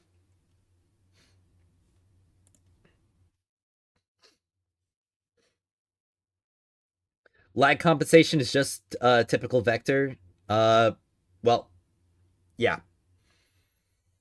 I just don't see the difference in carrying friends / randoms versus being paid to carry. In the end, you're carrying others, and the only difference is compensation. Well, the difference is that if you're like carrying your friends and stuff, that's just like you helping your buddies out. Okay, if you're getting paid to do it, okay, now you are like real. Like there's like no love there whatsoever. Okay, you're just doing it because like you exploit the competition for money.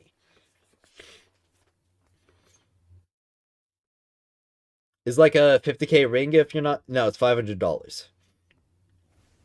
Yeah, it's the main difference is intention. Exactly. You can not spawn the third Shinka. The third Shinka where? Can't lie, that gold ring kind of fire. Yeah, bro. Like, World's First got it so much better than the people chasing for that emblem. Heck, even like top 5 World's First got it so much better. Because they got a physical item that will essentially just never go away. I mean, servers go down, that animated emblem, bye bye. Servers go down, that gold ring stays forever, bro. And the first encounter, well, so like through network manipulate, there. I mean, I'm gonna be completely honest. There are like so many bugs that could happen, like both intentionally and unintentionally. I mean, straight up, we were doing some runs earlier this morning, and there was a heavy shank that was just infinitely spawning on the bottom side, and that killed one of our runs.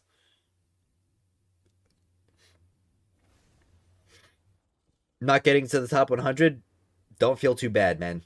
I mean, my team almost got gate caps from top 100. Those memories ain't dying? Absolutely not. Those memories ain't dying. Like, right here, like today, this weekend, like very fond memories stored in the back of my mind forever, just like day 1 Deep Zone, just like Root of Nightmares, with like helping out my buddies there. And I will cherish them forever. Hey, the ring is worth 700K for talking about the Korean won. True. I got top 300, didn't know, but one guy on the team was doing almost nothing and had almost no damage. Oh man, that sucks. Can't wait for trials carries and recovs. Yep. I mean, it'll happen. Probably gonna get my first gold acclaim medal on reset off to the sleep now. Well, good luck with that, man. And have a good rest.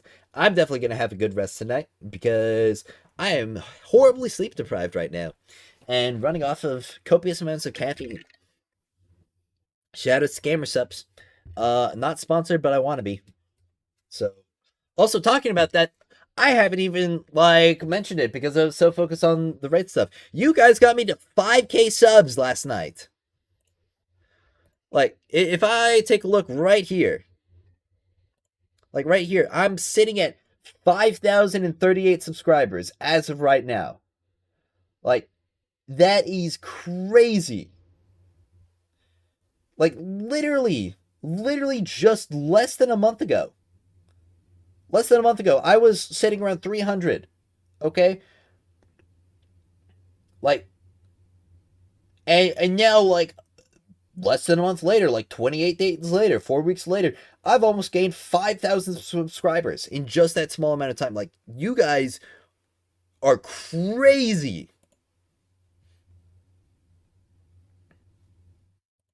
I mean, even on Twitch, like, I started streaming uh not even a week ago, and you guys got me at 152 followers. And you got like 10 subs on Twitch. Like that's crazy. And I've got like 5 channel members on YouTube as well. Like I've not, or I did not expect like hardly as much support as I have received, and I cannot thank you all enough. I mean, obviously without you, I wouldn't be sitting here like doing what I'm doing today. Make good content, get results, absolutely. Uh, yeah, I first saw your channel. I blinked. It was 5K. That's what it feels like to me too. Like I got to like 300. I didn't even like. Oh my gosh, it's happened so fast. I didn't even make like a celebration post on my Discord server. Posted video on Reddit for someone struggling with the Expanse 29. Showed them that you can skip it. Got like 50 upvotes. Nice. It's because you're doing such a great job. The videos, the guys, the spreadsheet, everything you do, you're doing awesome. Well, thanks a lot. I'm definitely working on improving, like, even more. I mean, even in that spreadsheet, like, I still got to make it look pretty. I still got to add more stuff. Interesting title. There's been a lot of carrying runs in the APAC server. LOL, the Chinese community are all talking about it a lot, and people buying carries to get on the leaderboard. Yeah. Like, the paid carry situation is terrible. Absolutely terrible. My content is really good. Bro, hope you get bigger. I hope I get bigger too. Of course, a lot of that is dependent on how big the Destiny Rising community actually is. It definitely feels like there has been some player base drop off since like the launch period. And I kind of see that a lot in my average view count on videos. And I really hope that like this game gets more players, but there are certain things about it, and I will talk about it in the video segment that I do later, a bit more in detail. Because there are certain insights that I have gathered, like over the past few weeks, that has led to certain conclusions. Spreadsheet is so nice. I'm gonna make it even nicer. Content is really good, bro. Hope you get bigger. Yep. Is this paid carry stuff happening on NA or EU? Yes. There are people advertising paid carries for NA and EU. And anybody who gets found out doing that, they should get banned. And anybody who is like purchasing those should at the very least get banned from leaderboards.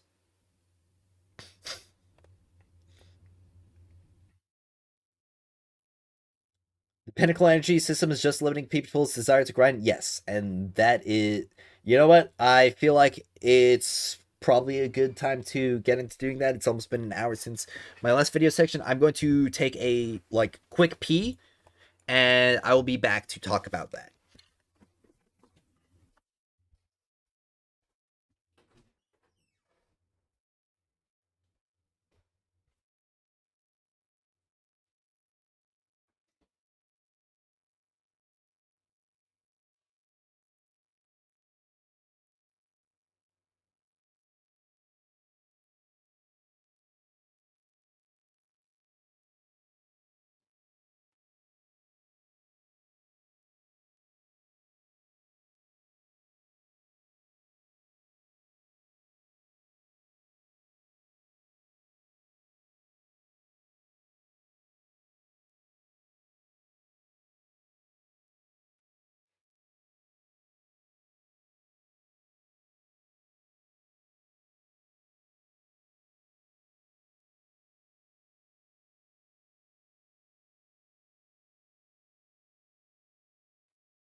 Alright. I am back. Hope I didn't lose all my viewers. I mean, basically every single time I take a bathroom break, I typically lose like somewhere around like 10 to 20 viewers. Let me check real quick. Oh, yep, there it is. Went from 200 to like 185 and 177. It happens. I mean, nature calls. Like, it's just life. What time is PP time and what time is it PP? What time is it PP time? What time is it PP time? That's how tired I am. I can't even read a simple sentence like that correctly.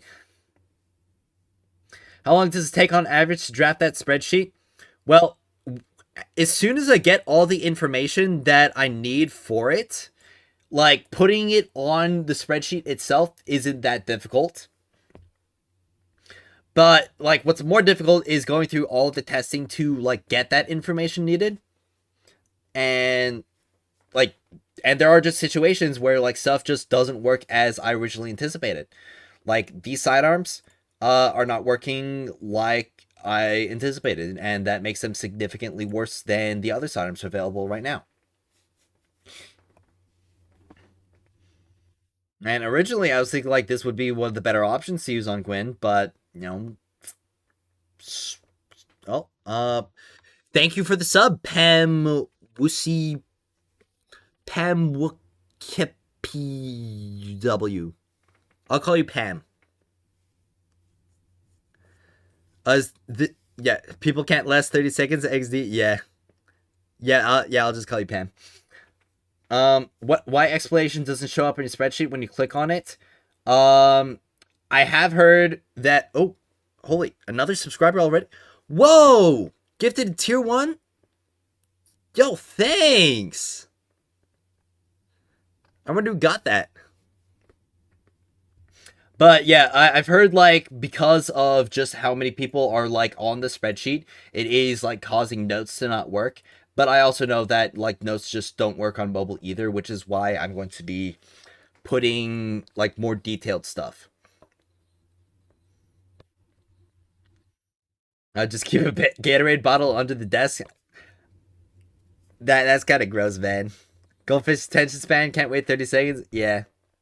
This guy's clearly an Excel wizard before we graduated to a YouTuber.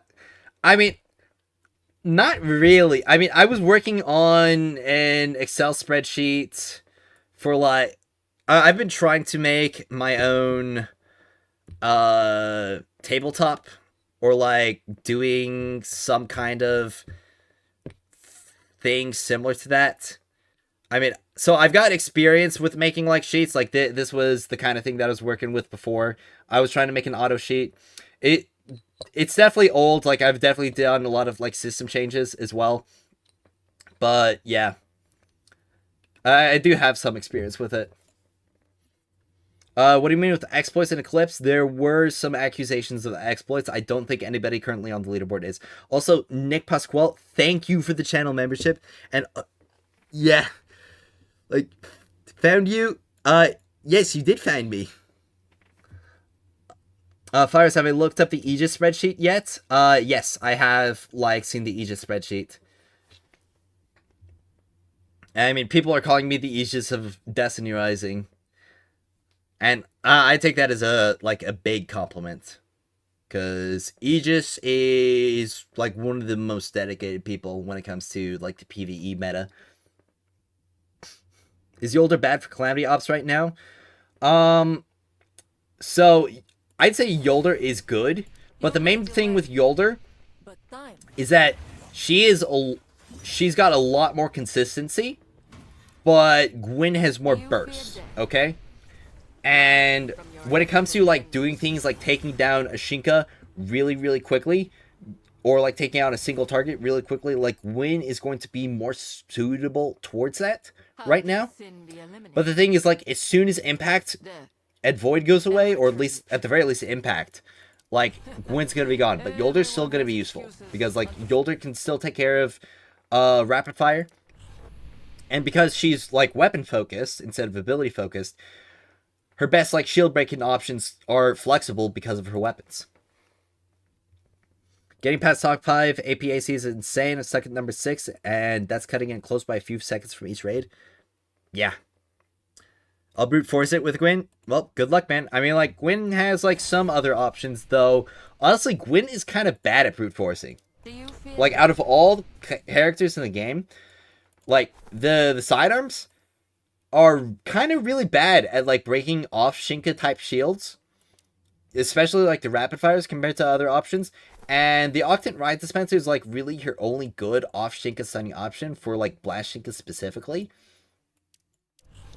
And you have to use a lot of ammo for it as well. So, it's definitely rough. There's no exploit currently. I've been trying to figure out how to clear faster, and it just comes out down to DPS check and ult management. Yes. Keep running on those skills.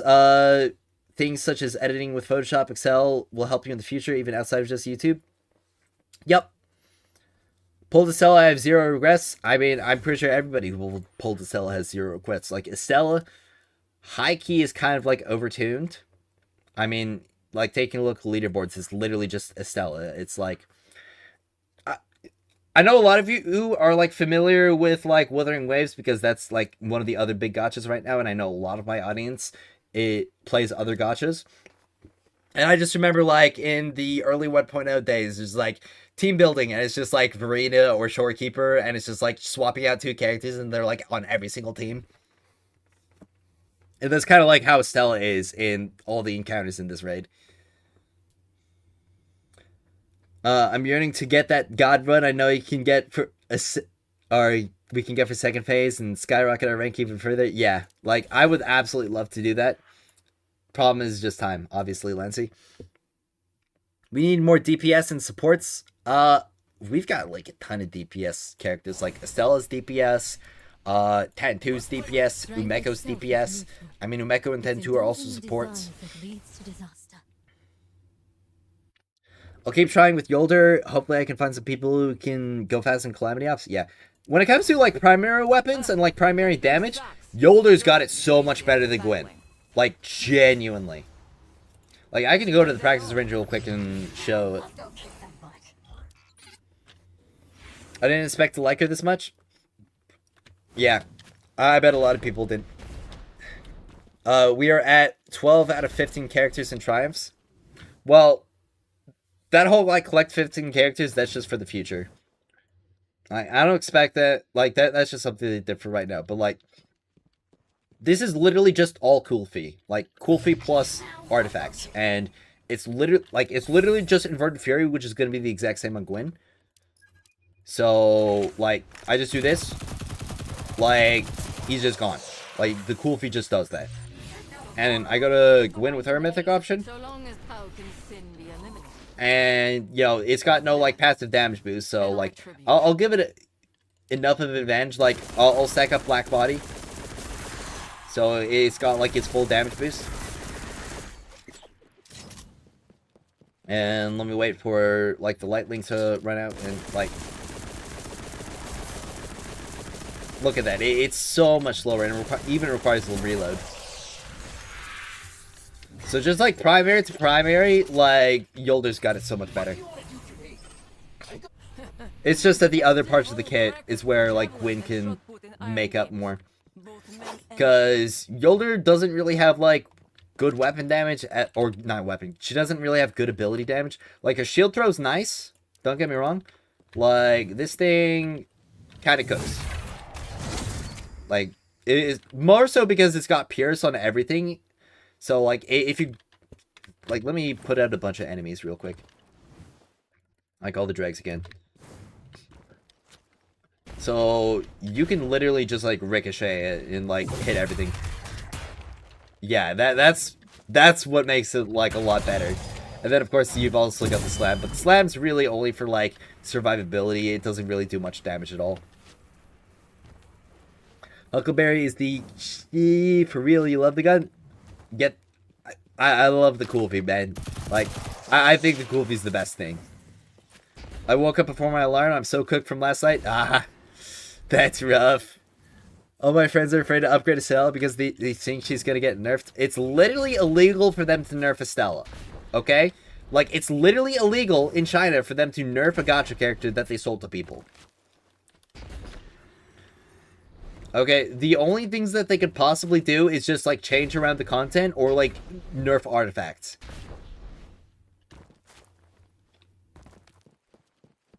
You get nerfed by them buffing other or new characters? Yeah. Like, honestly, like, I feel like Estella is a little bit out of, like, a little bit overtuned right now. Like, I definitely think that people are probably overestimating just how overtuned she is compared to other units. And it's mostly because, like, Estella is essentially maxed out as soon as you level up her relic. Because, like, weapons are not going to make much of a difference at all. Like, as soon as you get this, like, maxed out, or, like, even high to where it is right now, that's basically all you need for Estella. Like, you get a good artifact set, you get this leveled up, and, like, you've done, like, 90% of Estella, when compared to other units where, like, the weapon mastery matters significantly more, your weapon choices matter significantly more, your playstyle matters significantly more. It's just that Estella gets there sooner, like, to her maximum sooner and easier, but even with that in mind, I still think Estella's a bit overtuned right now. Personally, I don't think she should have self-healing. I feel like the self-healing is too much. Because, like, right, either that or she needs to have either less DPS or, like, worse ad clear. Because right now she's just too good at everything. Like, aside from just moving fast. Because, like, she's slow, and that's a pretty big negative, being slow. But when you've got other people in your team who can be fast and can hit, like, or start the next objectives, it doesn't matter too much. Pretty sure they can nerf weapons, though. I mean, can they? Because, like, there are people who spent money to get Concerto. There are people who spent money to get, like, catalysts and to get, like, weapon upgrades. It's definitely spotty. Yeah, they can't nerf what people paid for. Yep, it's literally illegal. Okay, it's literally illegal to nerf something that they sold to people, like, after they sold it to them in China. I love the healing. A lot of people do. It makes her crazy good. In fact, it makes her a bit too good, especially because her summons are already distracting enemies from Estella herself.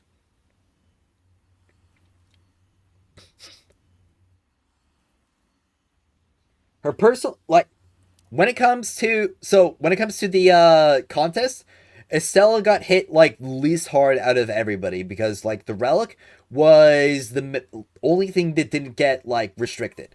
Okay, other characters definitely got hit a lot harder because they lost access to their mods, they lost access to their catalysts. Estella basically gets nothing from mods and catalysts. Okay, but when we get, like, maxed out Tantu with weapon mastery, when we get, like, maxed out exotics, like, they're going to, like, I imagine they're going to be much closer, much more competitive with Estella. But, like, the main problem is that, like, Estella's got that damage, and she's got more. Like, she's got the self-sustain as well. She's got, like, target clear because she's got 3 summons on the field at, like, all times. She just does too much right now. I can get a T1, maybe T3, a good idea, or just save. I mean, I'd say unless you're planning on getting her T3, save. Because, like, her T1 and T2 are not going to do much for you. Loving Umeko, TBH, Umeko's a great character. Hi, first-time viewer, but really appreciating your work on the artifact testing. You're welcome, man. What's the drama? So the drama situation, already covered it, but essentially there were people accusing the top clear teams of exploits or using exploits, and there was also drama surrounding the fact that there are multiple, like, repeat teams on the leaderboard. And by repeat teams, it's like this, like, essentially 4 of the same people on a much higher position, like top 1, top 2, and they're, like, on lower positions with, like, 2 other people. So that's the drama. Yeah. I spent 80 total so far. I'm not mad, plus I got a good job, but I'm skipping Mario definitely. Well, hope you're okay with that. Wasn't forced to send, though I did willingly promise of no change, so just accept whatever happens, I guess. or I don't care. Even if you pay for things in this game, it's the game is their property, so there's nothing illegal about balancing the game. No, like literally there's consumer protection laws in China that literally just like prevents them from like nerfing stuff after they sold it to people.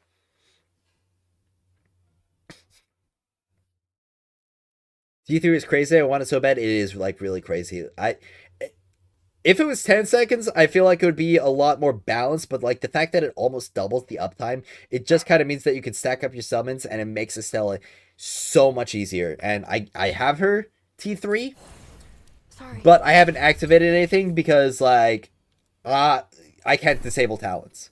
When they allow me to disable talents, I'll activate my T3. But until then, you're going to see a green arrow on my cell on my Gwyn. YTF are there dupes in standard banner? How am I meant to C6 Ning Fei if all I get is Yolder and Tattoo? I mean, like, if you really, really need the C6 Ning Fei, like, and you're, like, you've got C6 other units, so you definitely got the money for it. Like, you could spend it on here if you're, like, really desperate. But you've also got the selector, like the 180 selector.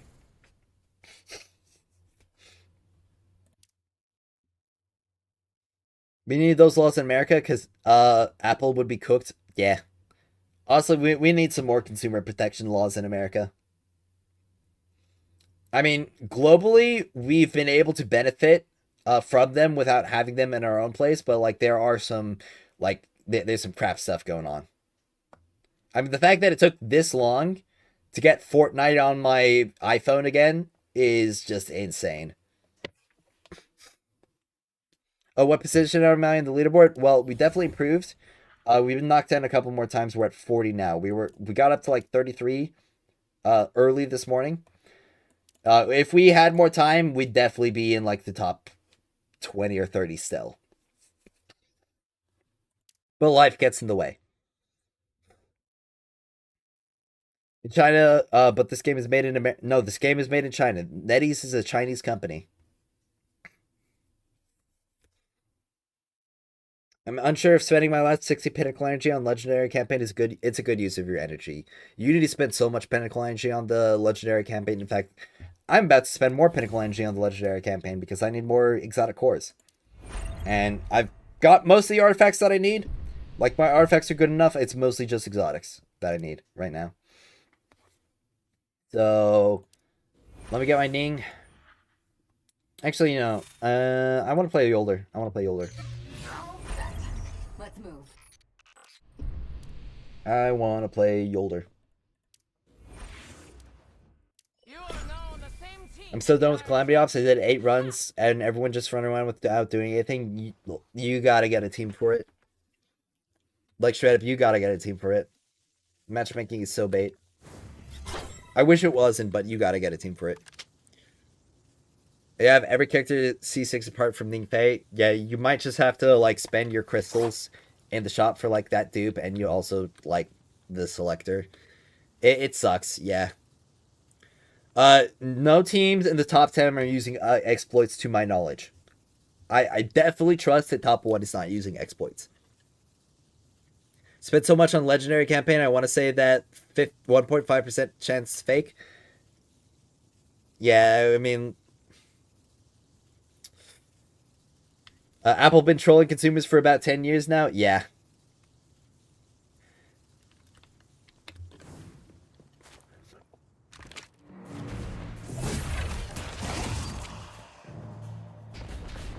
Because it looks like the times were impossible at first, but I ran it with my team in APAC, and if we had more time, we'd get a sub 15 record too. Yep, exactly. Like, I could definitely understand people, like, being confused, because, you know, like, being beaten, like, second place being beaten by, like, almost an entire minute, or, like, even an entire minute, because beforehand, like, that's just something that people look and they, like, scratch their head. Like, is there just some, like, crazy skip? But, like, no, there's not any crazy skip. There's just that much room for improvement. Quick and painless.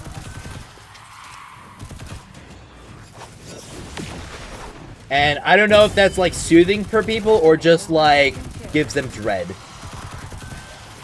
Dude, the cool feat feels so good. It deals so much damage.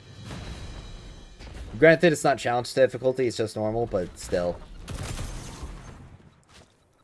I don't trust that all these names on EU haven't been in the leaderboards anywhere, and all of a sudden they are way ahead using Yolder on second encounter.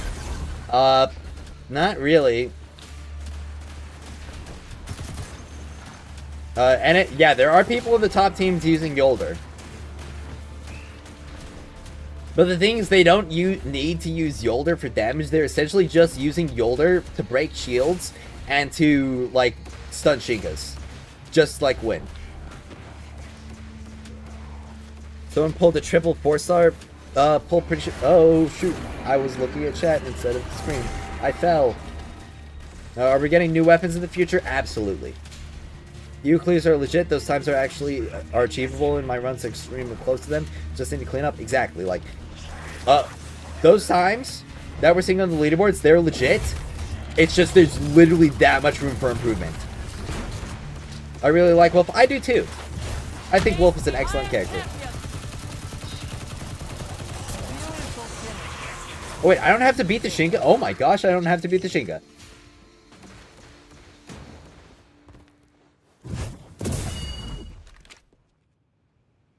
Yeah, Yola's great for Zegan. Like, she's tanky too. Which helps a lot. Oh, I was talking about 5 stars? Oh, really? Yeah, triple 5 stars is definitely rare.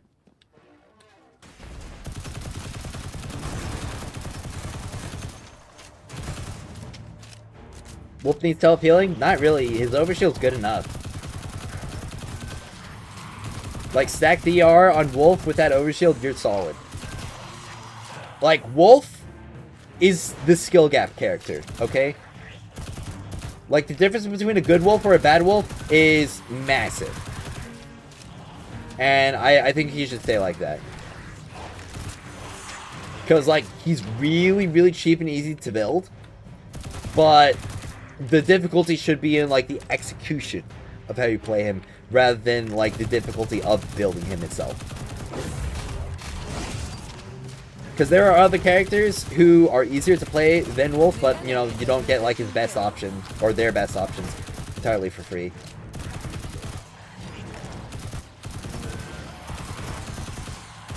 Or all their talents entirely for free, either. Yeah, Wolf is crazy good.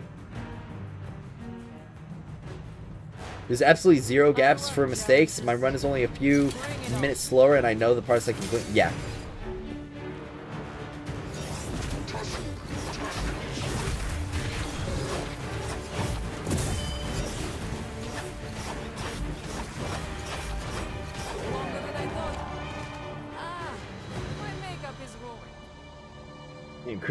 Did a little pop-up share posts on like the 3%. Yeah, the 3 5-stars in a single temple. What a mess. I got the double pop-up before, but didn't know there was a triple pop-up. Yeah, there's a triple pop-up. Alright. Let's get the... Oh, I got end of the line. Okay. Trickle, trickle, black buddy. Alright.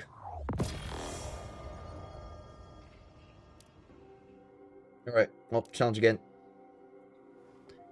You said this is regular, so... It's just, like, the regular... I'm doing normal difficulty because, like, it's just easier and faster. And I get the same pinnacle energy spending rewards regardless. Should I always be using Octant Right Dispenser in single shot mode? Not really sure. So, it depends on the catalyst. Like, there's going to be multiple uses for it. I mean, I'm pretty sure Xuan Wei would get more use out of, like, the... Well, he could get good use out of either mode, honestly. Because of, like, the way his kit works. And same thing with Gwen, though. Yeah.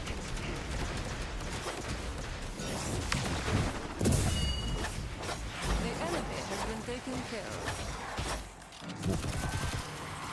After only using Gwen itself to push leaderboards, he fell off my radar, but had to use him with the team I cleared Eclipse with, and generally surprised at how well he kept up. Yeah.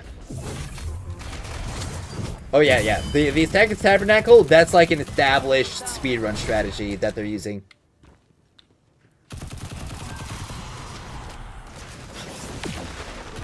Like, that's been the speedrun strategy since the beta.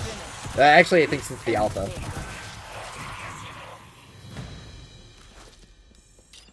Yolder playing hard to get with me. I feel you, man. Like I had to use my selector for Yolder. Do we know anything about the next mythic character? Almost definitely Arc. Almost definitely gonna be an Arc unit. Did not realize the rewards are the same. Yep.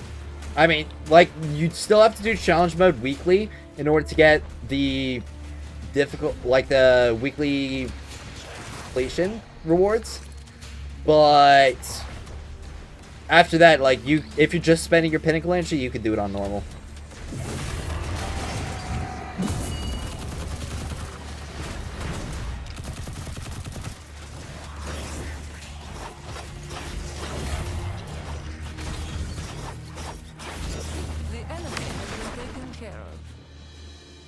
I'm gonna try and use Shuan Wei a little bit more, not invest him in too much, but just enough to have some fun. That sounds like a great idea. Honestly, I really hope that we get, like, the material situation fixed soon. And after, like, I was gonna talk about the Pinnacle Energy stuff. I do remember that. But, you know, I've been talking on some other topics. I'll finish spending my Pinnacle Energy, and then I will, like, make that video segment.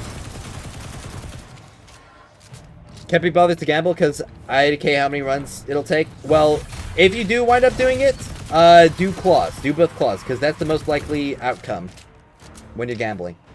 It's also the easiest.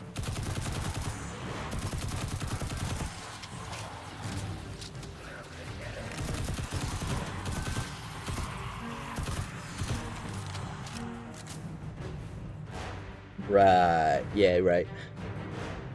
Did you record a second video yet? Not yet.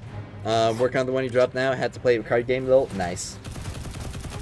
Yeah, I'll get to recording it in a little bit, but I mean, you're so busy with the first video anyway, so it's not like it's a time loss.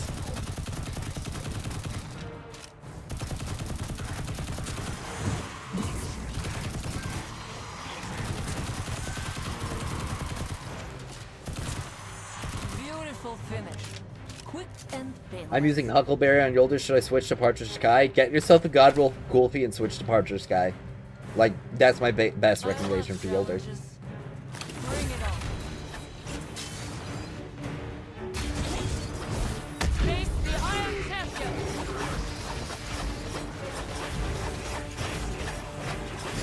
Longer than I thought.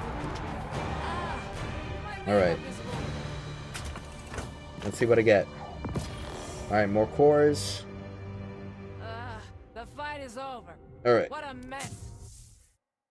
Hope you can get that 1.5% chance. I hope so too. Oh, I've got my packed upgrade now. Alright, let's see. What should I improve? Probably rapid fire again. Like, I'm just gonna max out all my weapon bonuses. And then I'll probably get, like, the elemental bonuses and maybe primary bonus. And then I'll go for the more defensive stuffs. Now, the speedrun's about to be over, and my packmates all needed to take a break, and we've been sitting on this thing for 6 hours today. Just shave off 3 minutes and 7 seconds. LMAO. Will the expanse get more difficult? I mean, it'll probably get more difficult, but the elements will definitely be changing. But obviously can't really say, like, how the difficulty is gonna progress. But usually it does get more difficult over time in these kinds of games. Alright, well, I'm gonna chug the rest of my gamer subs. It's like 2 p.m. It's definitely too late to be, or not too late, but definitely late to be having caffeine. Yes, Fraternity Syncopation is the God Roll. It's the God Roll. Been avoiding leveling my Yolder. She just feels like she does no damage. So, Yolder is weapon dependent, okay?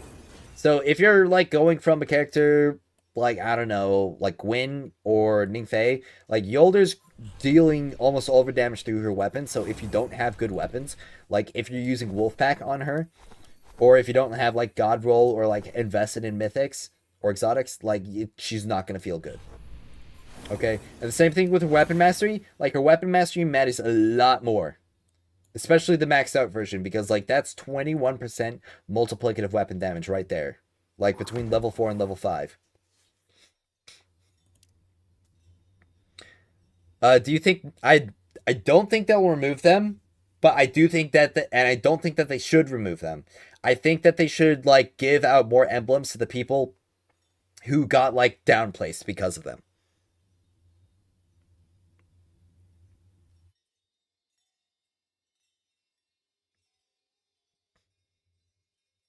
What's the best way to get mythic mods with no pinnacle? You can't.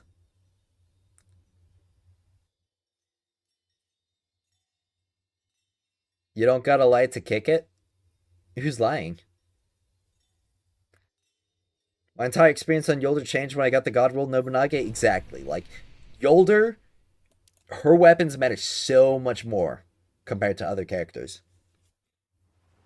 Like, Estella, you could literally put anything you want on Estella and she's gonna work fine. Alright, like, any role whatsoever. Like, if you've got Maha Mayuri on Ningfei, you're pretty much good. Like, because you're not really going to be doing a ton with your SMG regardless. But, like, obviously having the God Roll Kufi is really good for him, regardless. Because it just gives them more options. But, like, Yolder, without good weapons, is not a good character. Thankfully, she does get good ones. You just have to invest in them. Let's see. Oh, yeah, that's right. I gotta get my Estella another 1.5k power because I had to invest in a relic. Is my relic. Where could I get that power bonus from? I know from mods I can get it. What about artifacts? Okay, yeah, I put like the high power artifacts from my wolf on her. Where can I get an extra like 1.5k power? I'm getting distracted again, I know.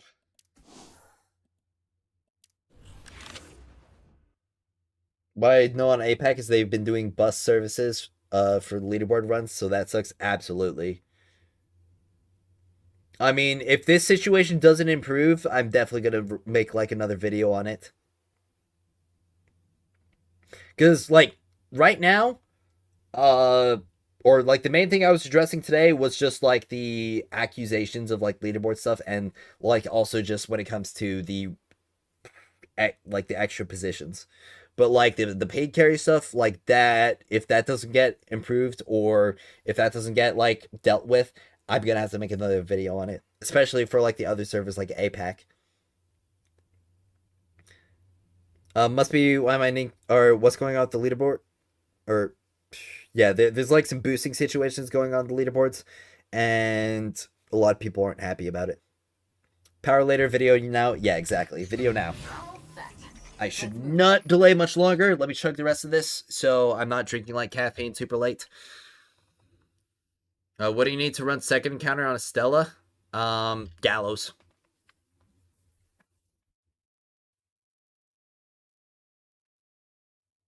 Oh, did my... Oh, crap. That cord fell. Let me go pick that up real quick. Cause I... Oh, jeez. All right. Yeah, I don't really want this just like hanging super low. I'm definitely gonna have to fix my cable management more. All right, there we go. What leaderboard drama is there? There's like people who are taking up multiple slots on the leaderboard, like same team or almost the exact same team, just like one or two different members, and they're taking up multiple slots on the leaderboard. That's the main drama.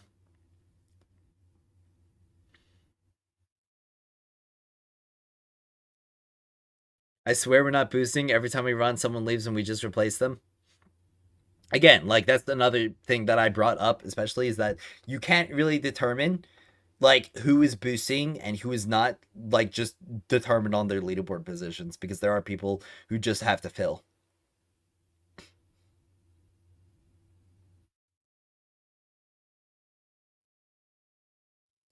Two catalysts on Huckleberry. Should I still switch for Yolder? Honestly, yeah. Like this Kulfi will outdamage your Huckleberry at Catalyst 2.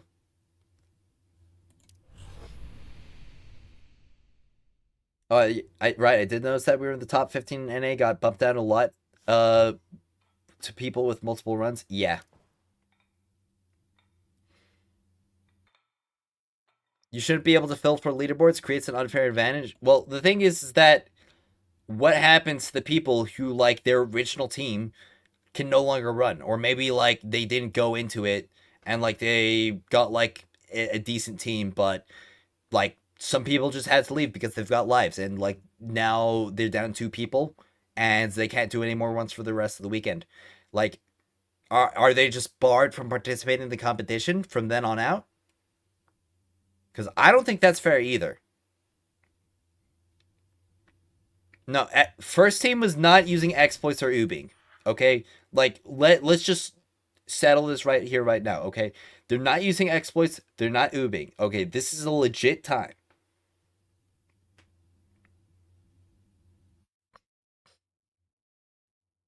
They did. Like, do you have like absolute proof that they did?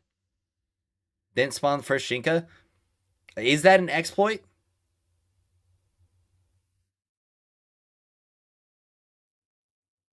How do you think I know? I mean, but the thing is, like, not spawning first Shinka, that makes like zero difference in clear time whatsoever.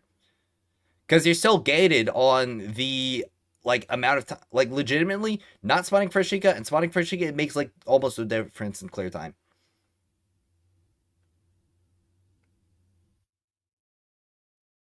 Because you still, or not first Shinka. Okay, the top 3 room Shinka spawn.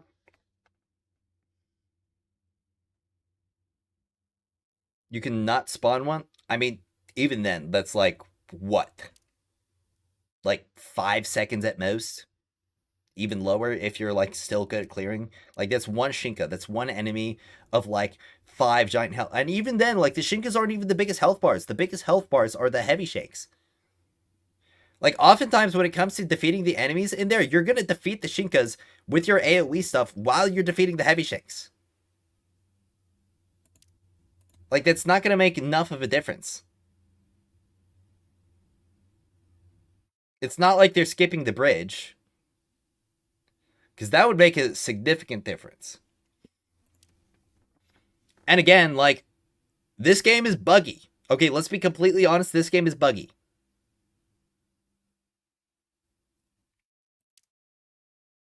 Like, there are actually people out there who probably accidentally did something like that. I mean, I know, like, my team, we had a bug where the heavy shank on, like, the bottom side was just infinitely spawning, and it ruined one of our runs.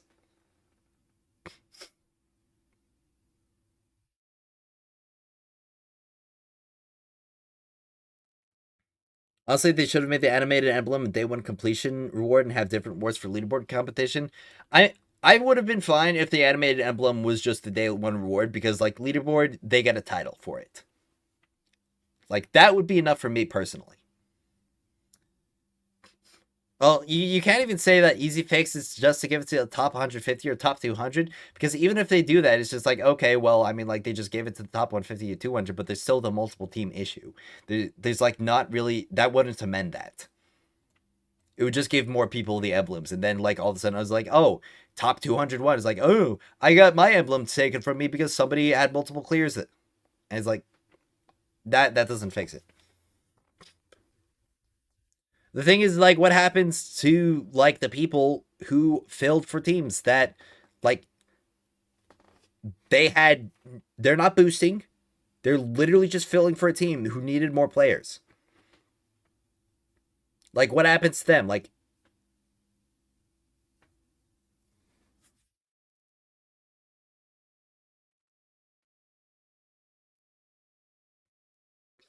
the bubble, the shank is also pretty weak. The beefiest enemy is the Brigadier Scorch Cannon. Yeah.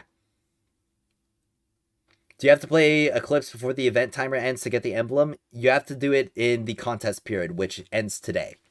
Like, it ends at 7. Well, not 7. It ends in, like, I think 12 hours. Let's see. Yeah, 12 hours and 45 minutes. That's when it ends. So,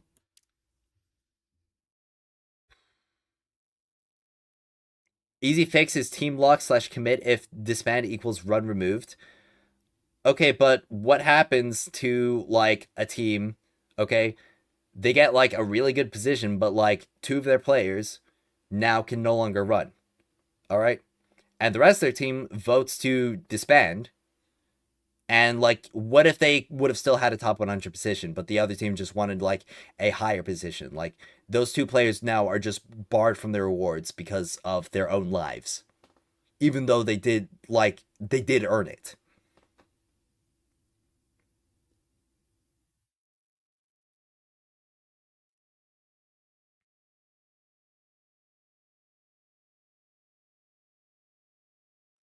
The top 100. So the top time in America right now is 13:20, and top 50 is 16:22. It used to be 16:30 earlier. People are like making more times or time drops.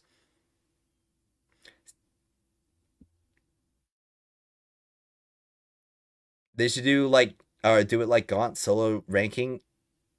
Well, the thing is, you can't do a solo ranking because everybody gets the same like times. And like, if it's just the top 600 players, what happens when there's like a team of people that doesn't fit within? Like, what happens when there's like 557 people, and then like once like the team at the bottom all has the same time, like three of those people just don't get it. Like that doesn't work either.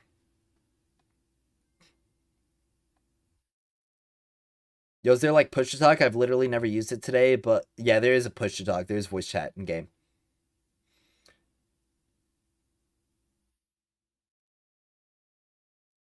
Zombie and Liza are literally ruining Eclipse right now, trying to beat EME time in of 1319. Dude, like, again, like I said before, it's not like when it comes to Zombie, this isn't a matter of like, you don't hate the player, hate the game. They like the event organizers, the devs of the game, they should have put in provisions. They should have put in rules in place to prevent something like this, or to put like provisions for people who would be affected by this. All right?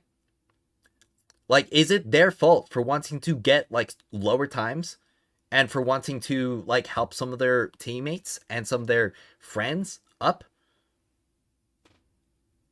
It wasn't against the rules.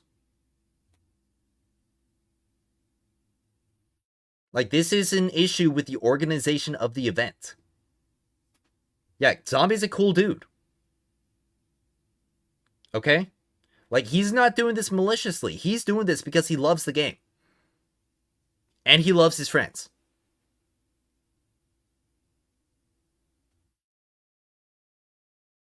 I mean, what would have happened if I was doing carries?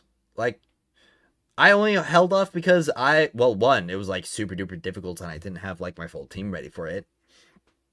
But like, what would have happened if I helped somebody else? Like, I joined a different team. Like, I don't think it's fair to the individual player there, like, especially Zombie, to say he's like ruining it because like the event was not structured properly. Yes, it's their fault for wanting to be good at the game. Joking.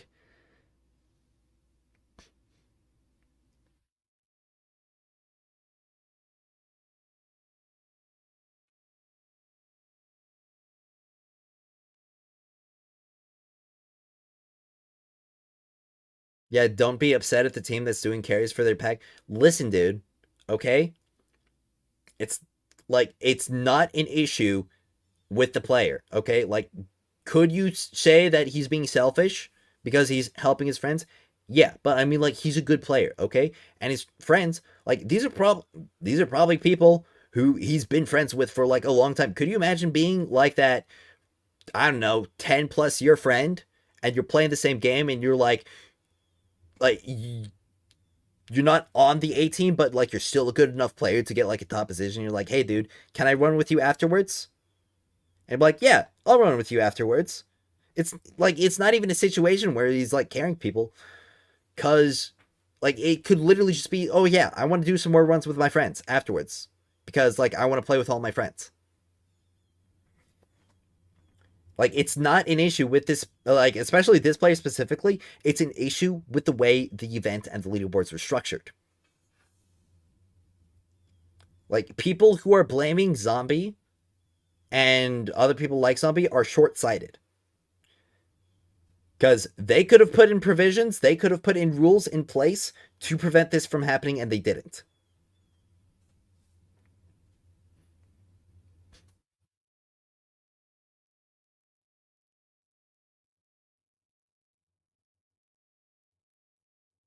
He was saying Ningfei is one of the top DPS, so I challenged him to see who can do more damage in these seconds, and he beat my T6 Estella. Yeah, I mean, he's a great player, man. He's an amazing player. Helped 3 different teams until I realized it kept the slower of the times as the time displayed on the event tab. Now I need to do a last minute crunch session at 8 ET. Ooh.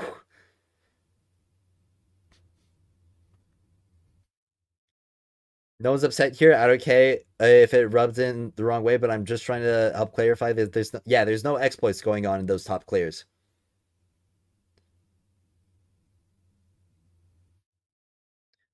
Oh, did you say running instead of root? Oh, I'm sorry.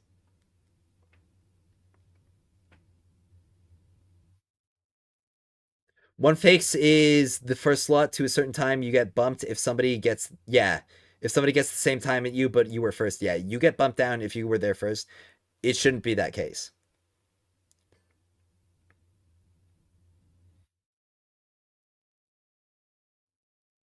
Yeah, I'm sorry for misreading your message. All right, let me down the rest of this real quick.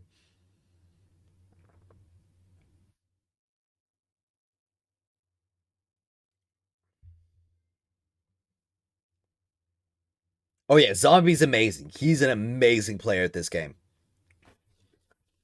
He also uses touchscreen as well, right? Like, that's even crazier. Yeah, I'm sorry, Shirako. Again, you know, we all make mistakes. I'm sleep deprived.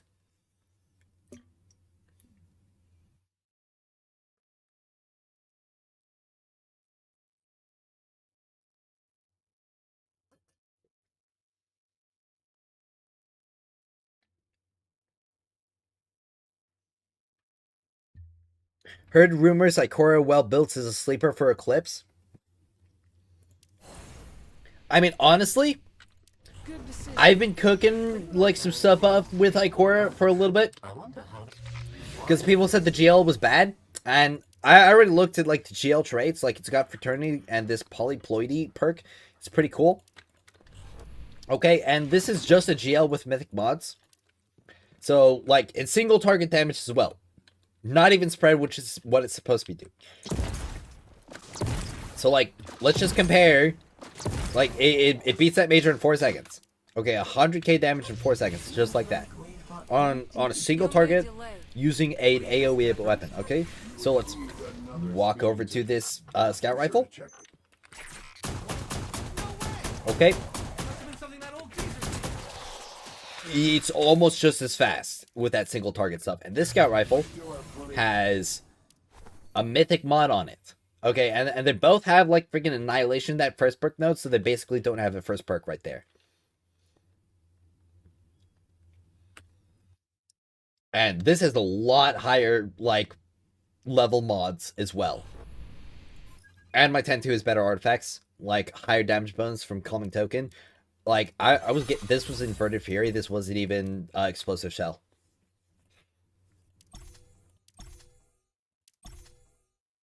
And like no arc boost here either, just weapon enhancement.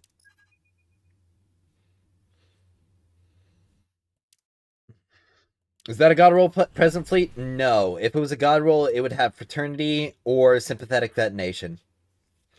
Fraternity for general use, Sympathetic Detonation for like specifically if you're like using it to break shields. Because Sympathetic Detonation deals like, it's crazy for like the shield break.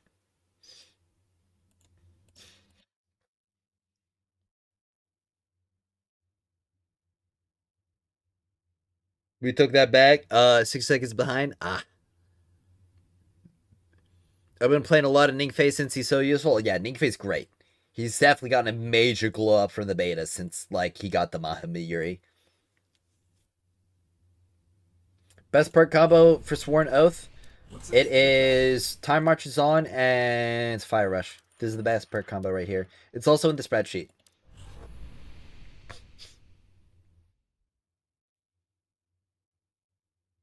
People who use the exploit in Eclipse get removed. I've heard that people who exploited, like, use some exploits in Eclipse already had their times removed.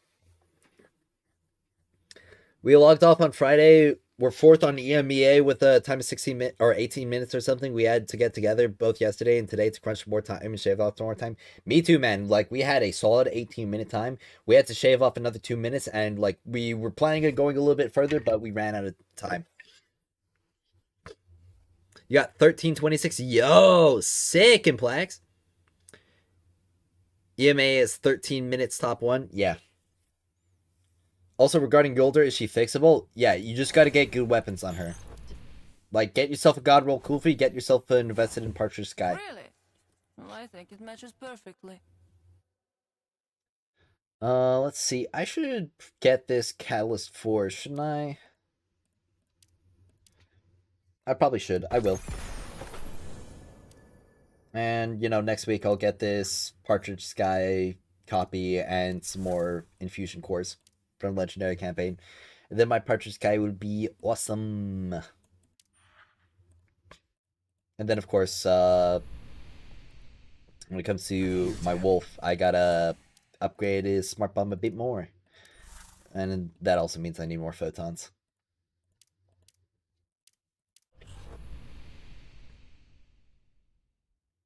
Yeah, like, honestly, if you want a top 100, get 16 or lower.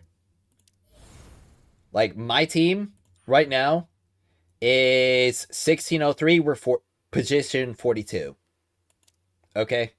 Like, you gotta get a 16 or lower if you want to, like, really push, like, leaderboard. Like,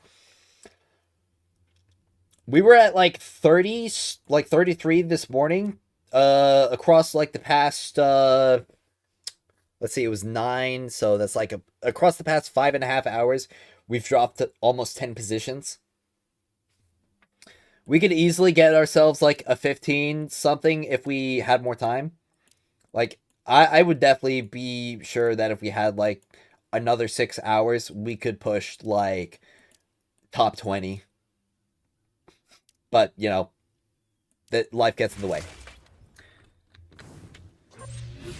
How bad is the other scout rifle? It's just not nearly as good as Total Lockdown. There's a speed exploit in second encounter. I don't know if they know that. Well, I talked with Zombie. They are explicitly avoiding exploits because they want their times to be legitimate and they don't want to be removed from leaderboards. Now I said Pinnacle for Spike Shell. It's so fun once you get some hands-on perks. Yep. They should add the refactor max to basic drops for Singularity. Well, you know what? I've taken like another hour since I talked about doing that next video segment. Let me get to working on that video segment real quick. I'll have Wolf out. Ultimate Skooma build. Why can't I select a mythic mod when it says I have 3 chest choice mods available? I don't really know. Of course, because I don't have 5 sweaty fans willing to repeat it for faster times. Yeah. Alright. Well, I'm just going to drink a little bit more water.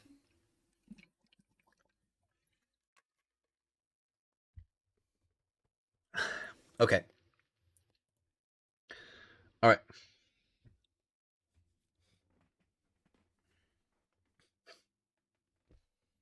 Well, so the topic of the video that I'm about to record is going to be about Pinnacle Energy. And why I now firmly believe that it is doing more harm to the game than it could even possibly be doing good. So, hope you're all prepared for it. Alright, and I'll be starting recording. Alright. Hi, hello everybody. So, we are now firmly into the 4th week of Destiny Rising. We're closing in on the halfway point for Season 1. And a lot of people are definitely feeling the strain on resources. They are really struggling to get their characters leveled up, especially if they haven't hyper-focused into one unit. And also, especially for the people who haven't been playing since day one. And one of the main issues is the fact that we are gated on our upgrade material gates. Basically, everything in this game is just gated on materials. The only increases to either power or like our builds that we can get through basic rewards is getting exotics, getting exotic dupes for upgrades, which we already need other materials for, getting our god roll mythics, which, I mean, this isn't a god roll, so obviously I still have room for improvement there, but like when I got this cool fee, something that I was really trying to get a god roll on, yeah, this makes a world of difference right here. And getting perfect attributes. And by perfect attributes, I mean like 4 out of 4 on the attributes. Not perfect attribute scores because, hold on. Oh, excuse me. Cut that. Not perfect attribute scores because attribute scores on basic rewards are basically guaranteed to be the minimum possible. And in order to get them any higher, you have to spend refactor materials in order to increase the attribute score to even the 180 baseline for perk level 5. And what all this means is that essentially after you've completed your daily pinnacle energy, if you have all of the rolls that you need, if you have all of the exotics that you need, you're just sitting there waiting. And you can do other stuff, like you can go for other objectives, but if they don't interest you, if the casual modes don't interest you, if hunting triumphs doesn't interest you, you just don't really have a lot to do in the game. And I know a lot of this is by design because it is trying to be a gacha game, but honestly, at this point, I feel like we have gone through enough of this, and especially with the kind of player base that this game has, that the pinnacle energy system is doing more harm than good. Now, obviously, to preface all of this, I will state like the design advantages for an energy system. So normally, when it comes to gacha games, which I do have a lot of experience in, I have played Genshin Impact, I have played Tower of Fantasy, and I've played Wuthering Waves. And I played Wuthering Waves and Genshin Impact very extensively for multiple years. So, just to like make sure that I'm not just talking out of my butt here, the goal of an energy system is essentially to make it so that you can get all of your effective grinding and like all of your effective playtime done in a relatively short time. So like necessarily when it comes to WooBa, I do my daily quest, I do my daily objectives, like the daily activeness, whatever. And I spend my wave plates, which is Wuthering Waves' energy system. And if I complete those 3 things, like, I can save story progression, I can save event progression, I can save all that stuff for later. So if I do all those 3 things, if that's all the time I have for it today, I'm basically done. Okay? And with that in mind, it makes it a very, very casual experience progressing through the game. Okay? The issue when it comes to the energy system in Destiny Rising is that Destiny Rising is not a casual game. Okay? We have gone through enough of this so far. Like, we are firmly within like a month through progressing into this game. And especially with the current event that's going on right now, this is not casual friendly whatsoever. I mean, even if we're talking about like getting your most effective grinding done in like that, but just by spending your energy. Like when we're talking about the upgrades, obviously, yeah. But just spending your pinnacle energy, that's not going to get you a god roll mythic weapon. That's not going to get you 4 out of 4 mythic artifacts. And that's also not going to get you all of the exotic drops that you need either. So it's too grindy for like a casual pace, like a casual gacha game. And also, it's not casual friendly whatsoever. The amount of people who have been gated on Acclaim because like they just didn't really understand the system whatsoever. The upgrades were not intuitive for them. Or they just didn't get the drops that they needed in order to level up their Acclaim. Or they were gated on the fact that they weren't able to complete the endgame, which is very restrictive, especially Calamity Ops, which is leaderboard based. If you don't get a high score, especially for solo players as well, because like this is basically impossible for a lot of solo players for a multitude of reasons. Like for one, like they just can't get a coordinated team to get those high score ranks, and it's really, really tight. And like if they're solo queuing, there's just a chance that they load into a team with a player that is just straight up under power, which means that that entire run is essentially dead because they're essentially playing with like 2 out of 3 players. Okay, and that is not casual whatsoever. And the Expanse as well, like getting that sub 9 and that sub 7 is not going to be casual for most people. For like good players, obviously, like they could probably do it at a pretty casual pace. Like I got my Expanse clears done at a pretty reasonable pace. I don't have my Yolder done yet because she's under power. And that's like another thing. Because we're so gated on those resources, a lot, like the casual players are the people who are suffering the absolute most from the resource gates right now. Because they're the people who don't know the most efficient spending choices. They're the people who don't know like what are the best weapons and characters to invest in. And like there's oftentimes where people just straight up got baited. Like Huckleberry, there are a lot of people who invested into Huckleberry, and then, you know, it comes out a couple of weeks later, or maybe not even a couple of weeks, but like a week later, that the Kulfi plus Partridge Sky combo is doing significantly better than Huckleberry plus Mythic Sword. And, you know, also just like certain characters that they invested in, like if they invested in, I don't know, like any of the 4 stars because they just enjoyed their playstyle, they're going to have like a significantly more difficult time. And it's not like they can just spend their pinnacle energy and like get their characters up, because I've already done the calculations. The amount of resources that you need to spend to get a character endgame ready is crazy. Like I have been spending money on this game so that I can build multiple units, so that I can like properly review all of them and build craft for all of them. And I only have my wolf like built for endgame, and not even the full endgame, because when I get to master rank, I need a 71k character. So I need to invest in my wolf even more when I get to master rank in Calamity Ops.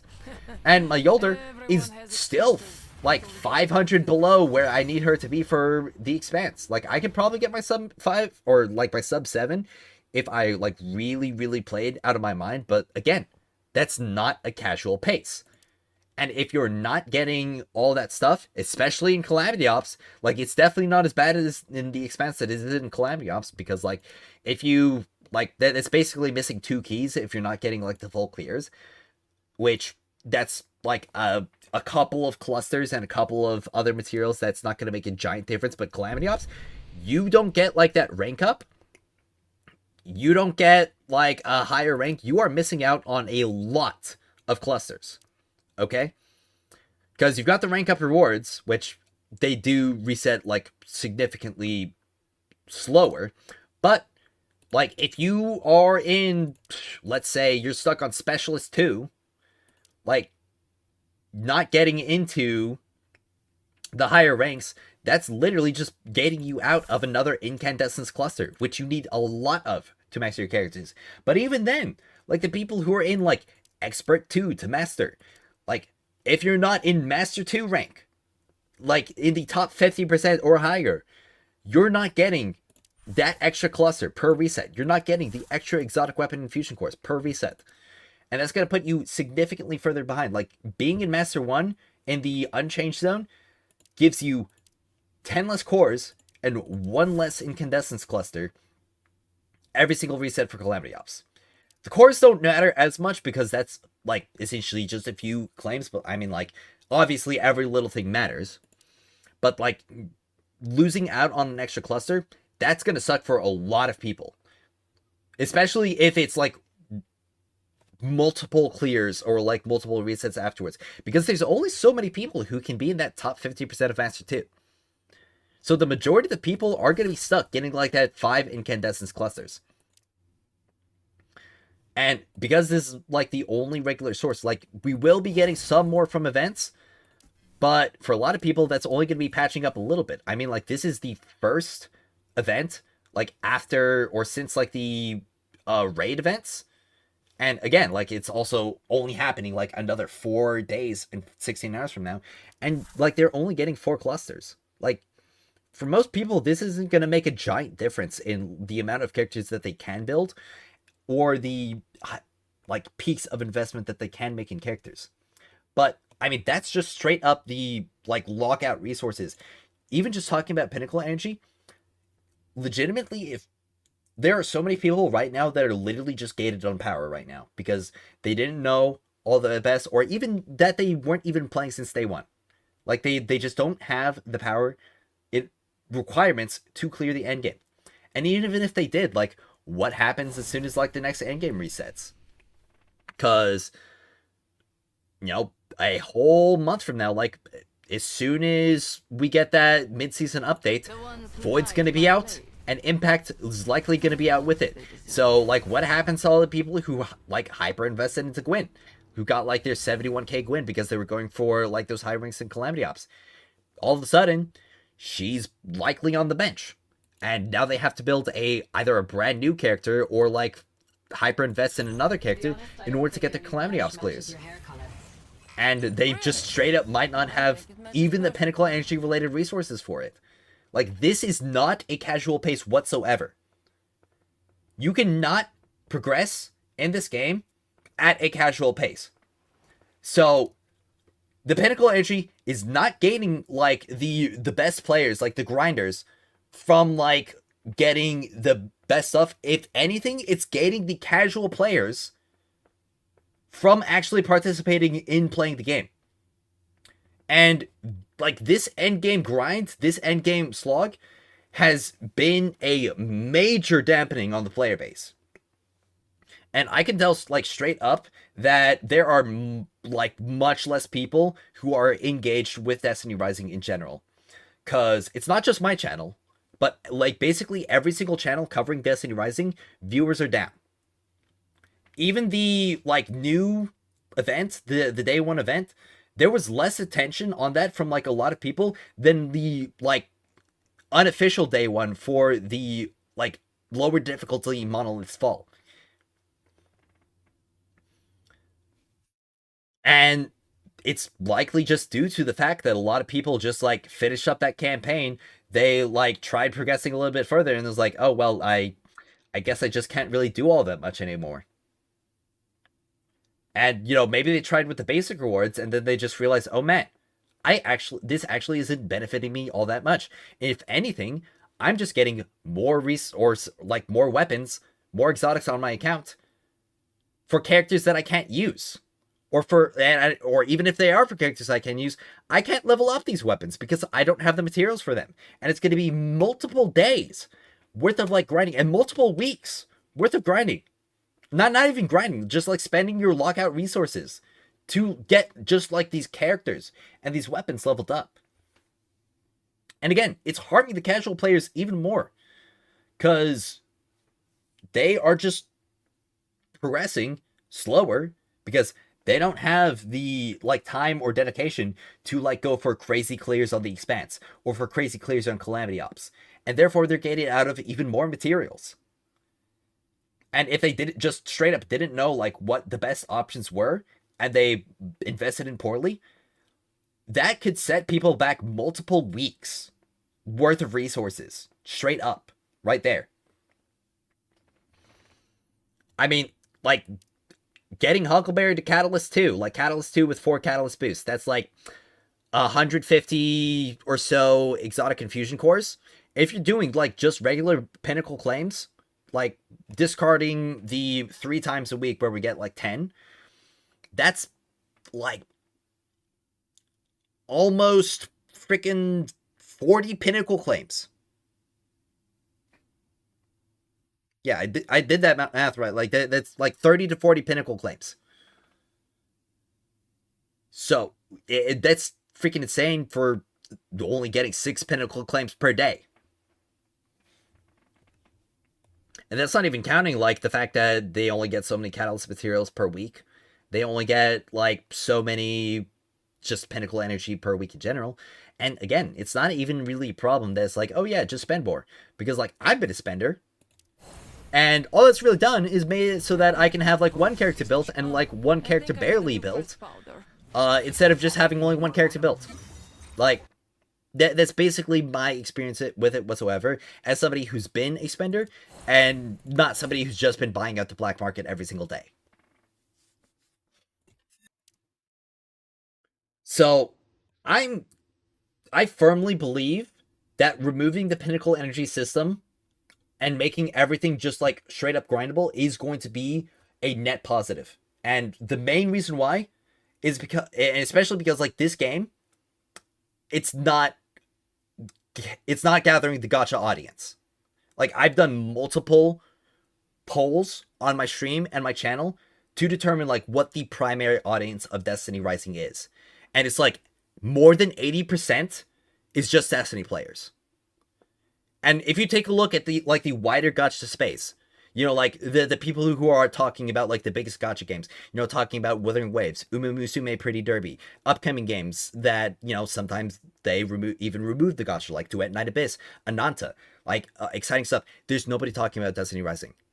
Like, pretty much the only big gacha CC, like the only semi-big gacha CC who actually talked about Destiny Rising and is actually doing dedicated stuff for Destiny Rising, even freaking put out a video on it, is Mtashed, who was a previous Destiny player. Like, this has literally no draw to like the casual gacha audience whatsoever. And I mean, it makes sense. I literally just laid out everything, like every single reason. Like, it's way too sweaty for like anything casual.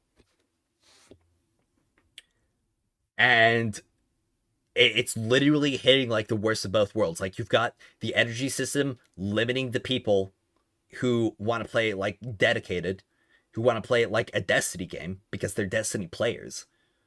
And it's also like the game is too sweaty for people who just want to like log in, do the events, and do the dailies and occasionally clear the end game. It's too sweaty for them. So it's neither party is happy.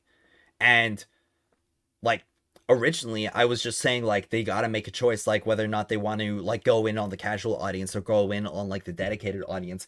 But like, straight up, due to the demographics that I know of and like the polls that I did, like the poll on my stream, it was like over 500 votes. So definitely not an infinitesimally small sample size. And those are all like the dedicated people who are like actually active in this community.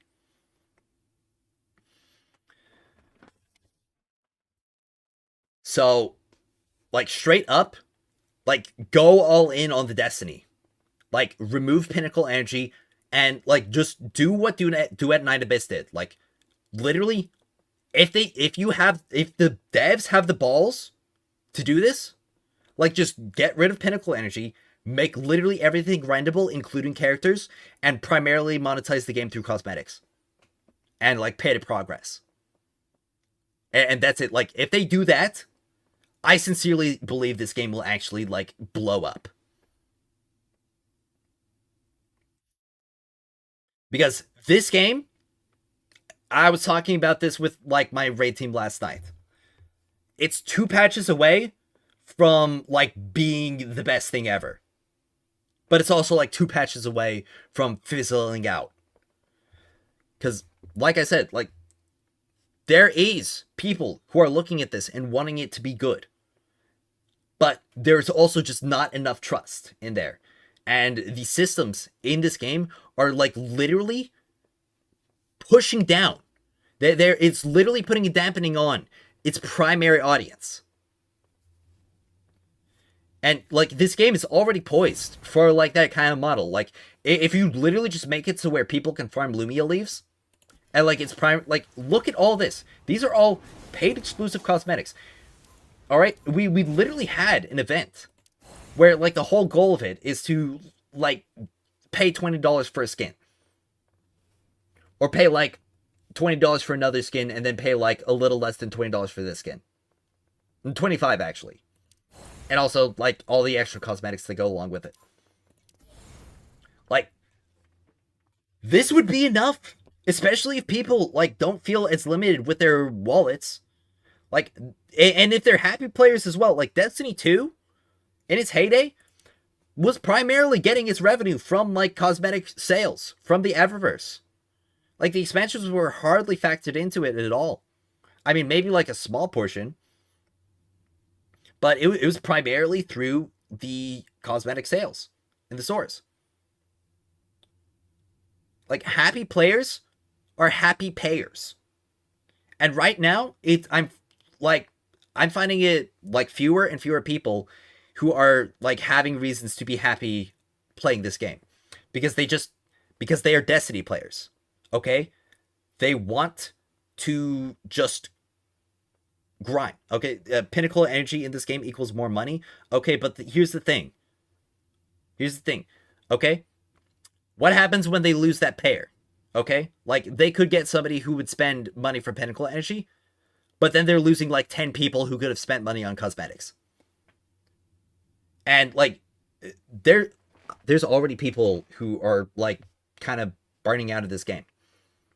I mean, like, I see it in the analytics across like all of the videos on every single channel that's covering Destiny Rising. Views are down across the board. And it's not just because like it's post-launch period, because like we had a huge jump in viewership when that season 1 released, and people saw that season 1 release and they saw like, oh, well, I guess there's not really that much left, or not much new to do.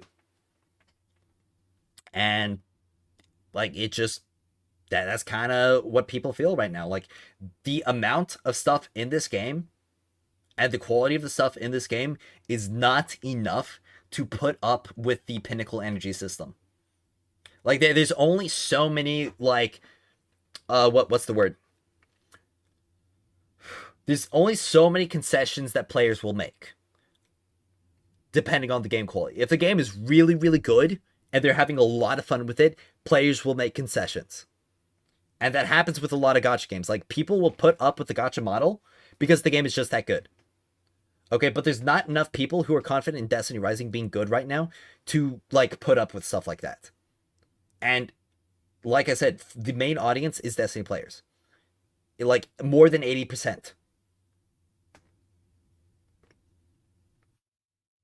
And, like, it's basically already primed for this kind of deal.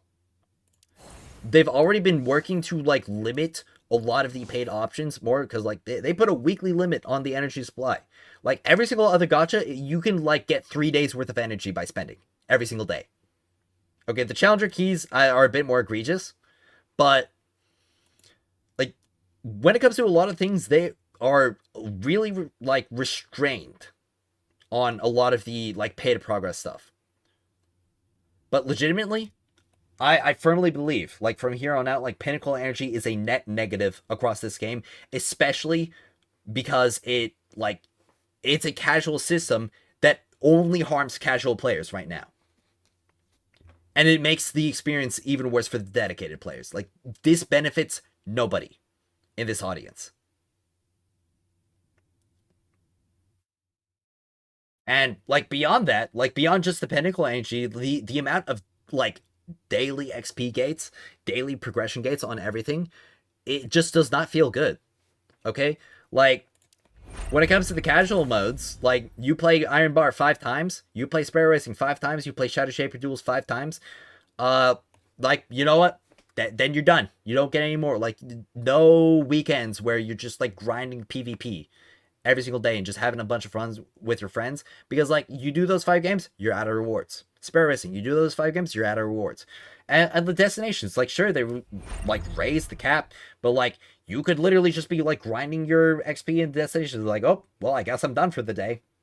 And again, like, I'm willing to wager this actually harms the casual audience more, because when it comes to the casual audience, they're likely going to be more busy on a regular basis and have, like, larger spurts.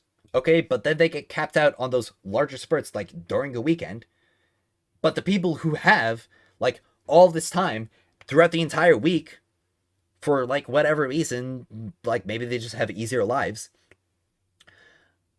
they're not feeling those caps nearly as much, because, like, they have the time to invest every day to hit those caps. Unlike the more casual people who maybe only have enough time to spend their pinnacle energy and do their dailies. So, like, no system in this game right now is benefiting the casual player.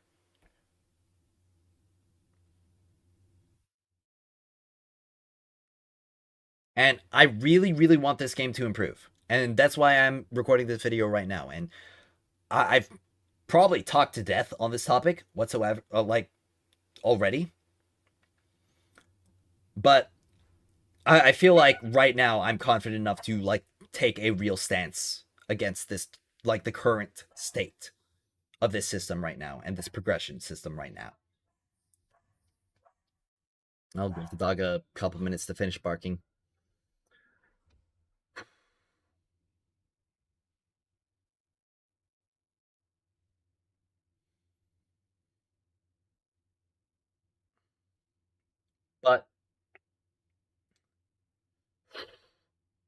But that's about all I have to say on this topic.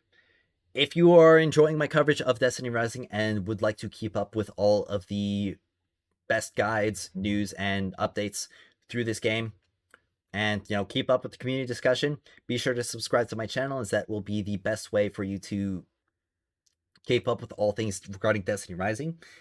And like, I would like to hear all your thoughts in the comments. If you think I'm wildly off the mark on the Pinnacle Energy system, or if you like 100% agree with me, or if you think like some things were good, some things were bad, like, discuss it all in the comments below.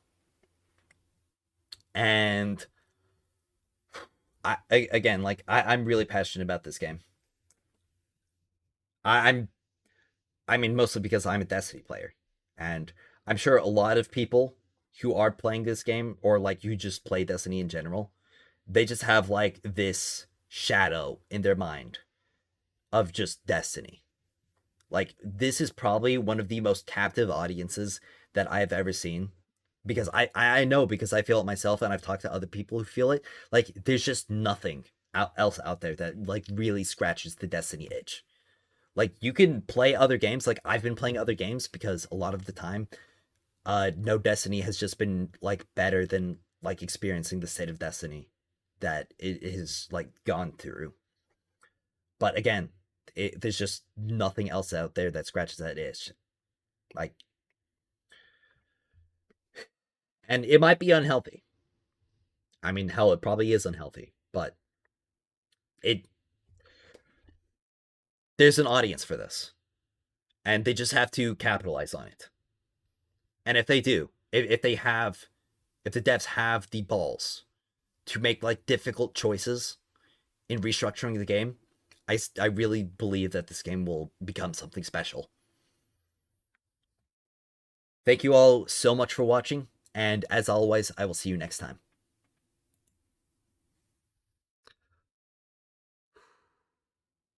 Same people are trying to gatekeep the leaderboard, just running on all the same team. Anybody trying to gatekeep, like, that's just BM. Destiny, I'm playing Destiny since Destiny 1. It's like a drug. Yeah. Yeah, Pinnacle, like, just straight up remove it at this point.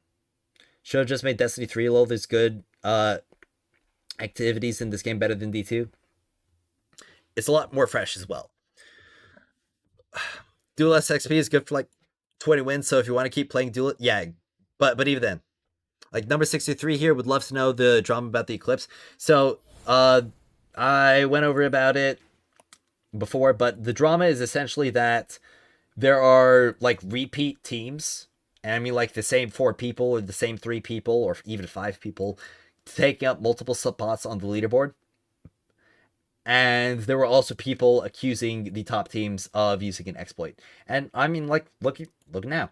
Another team just got into that 1320 range. Like, legitimately, it is primarily just like more optimization. I mean, these guys got a 331 in Isaacus. That's kind of wild.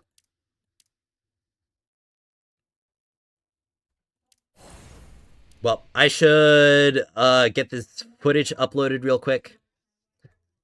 That's the other like primary video topic I wanted to talk about today.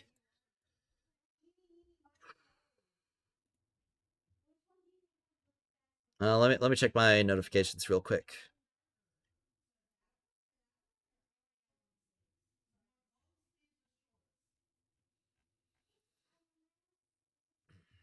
All right.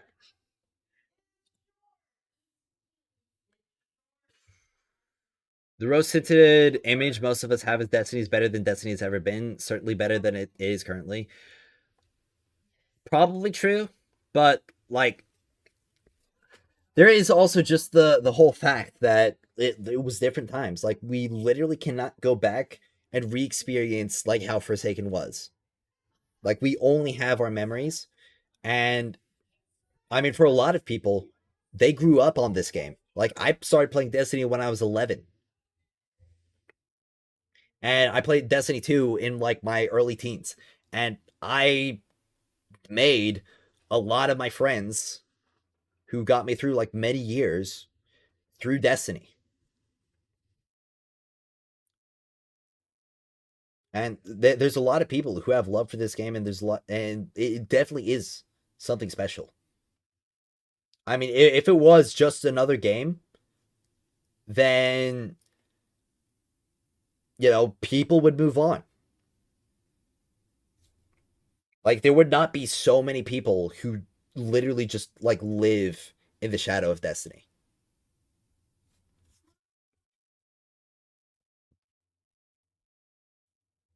Real men started on Halo. Yeah, I mean, like I'm a baby. I'm a Zoomer.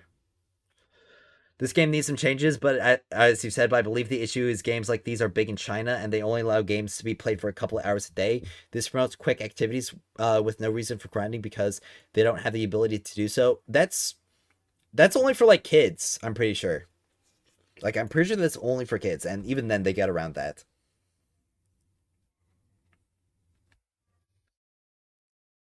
But also, isn't Duet Night Abyss like from China? Like country of development. Euro Games.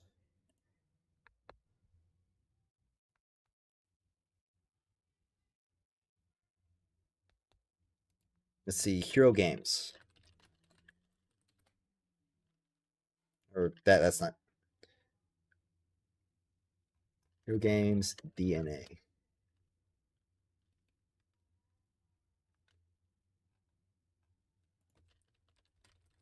Country.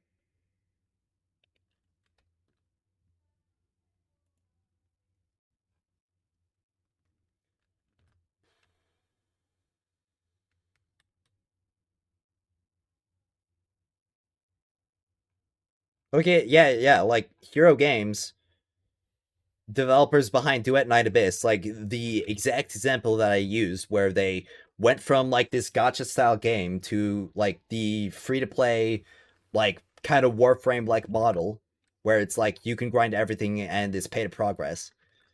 That's a CN game. Like there's precedent for it. And that's like the main thing. Like they just have to have the balls to do it. 2014, I was 29. My first memories are Halo. My bro in the other room having a fit because I'm spawn killing him on Blood Gulch. All of the memories. Yeah. Yeah, I'm hyped for Duet Night Abyss. Like, quick poll, quick poll. Let's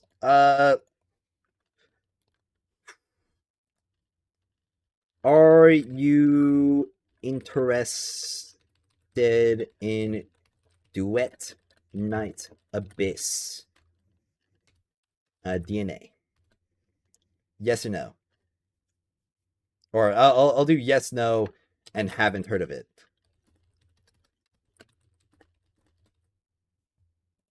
All right.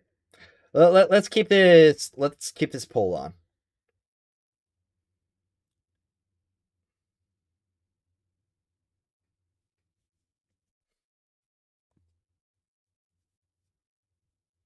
And the art just got first place. Okay.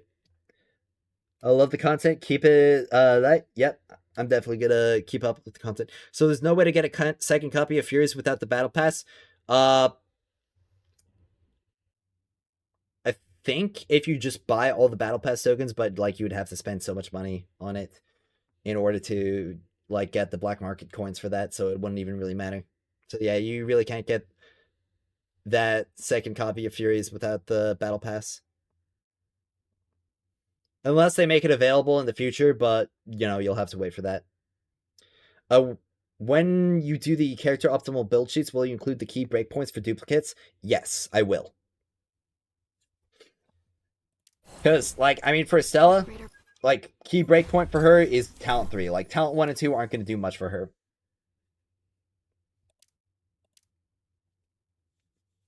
If this game follows the idea of Warframe, it would be the best game of 2025. Absolutely. You also have to get black market coins and have to have been buying them each week. It's big. Yeah, it's major silly. All right. So it does look like there seems to be slightly more people interested in it than disinterested, but most people just haven't heard of it. And I can definitely understand it's been a lot more under the radar.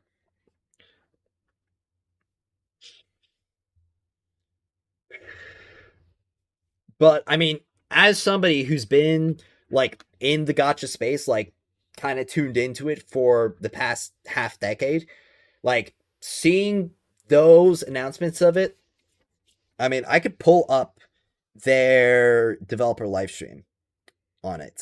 Let me just do that real quick. Let's go this set of pages because I don't really need like two. So, Duet Night Abyss reveal stream. Yeah, global launch announcement stream. So let me just like turn the volume down so you guys aren't getting ear blasted. So there's like a lot of trailers here before they get into like the big reveal. It is an anime game, so but it is gonna. It's a shooter, like a third-person shooter, and like swap weapons and stuff. But here's the thing: you can equip every single weapon on any character. No lockouts, no equipment lock.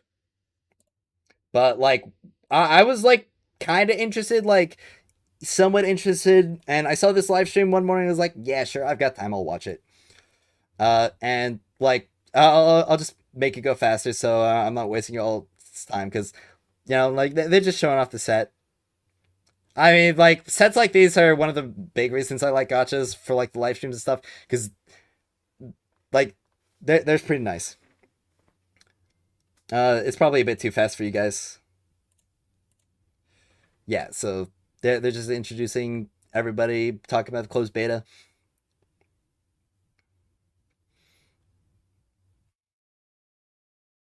Mhm.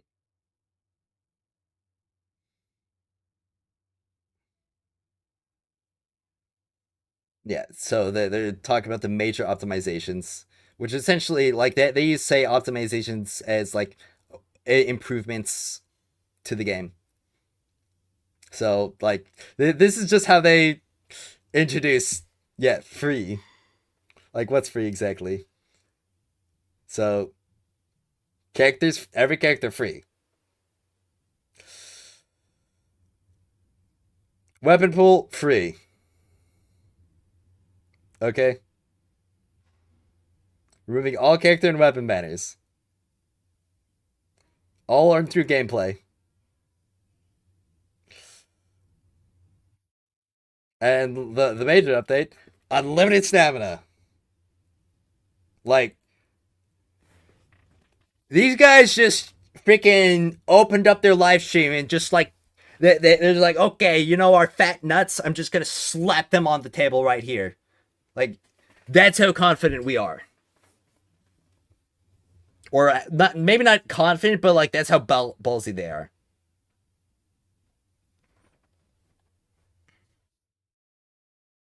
Because like this is a big thing. Like this is a big departure from the gacha model. Like it basically just completely makes it separate from a gacha game, even though it's like technically gacha style. How are they gonna make money?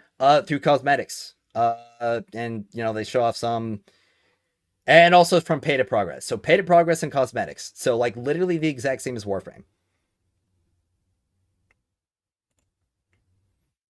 And they show off like some of their cosmetics as well later, like obviously beach skin, Christmas skin. That that's just how they're gonna make money through it.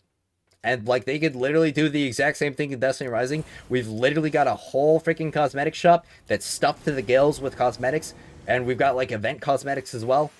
Like, it's already primed for this kind of deal.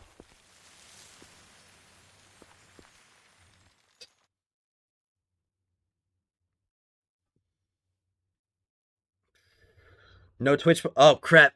Uh, I actually haven't figured out how to get like my Twitch like controls working on OBS. Let me do a Twitch poll as well.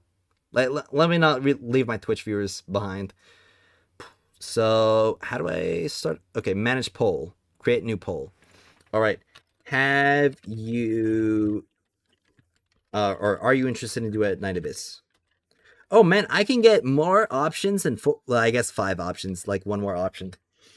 Are you interested in Duet Night Abyss? DNA. All right. Yes. No. Haven't heard of it. All right. There we go. Poll created.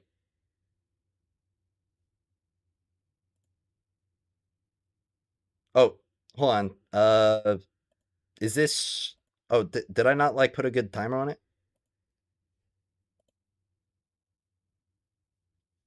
I haven't done like a lot of stuff on Twitch. I didn't give it enough time, I guess.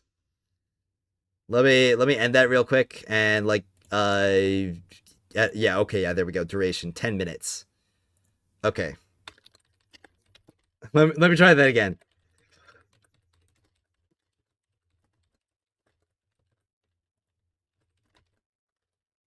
All right. Yes, no.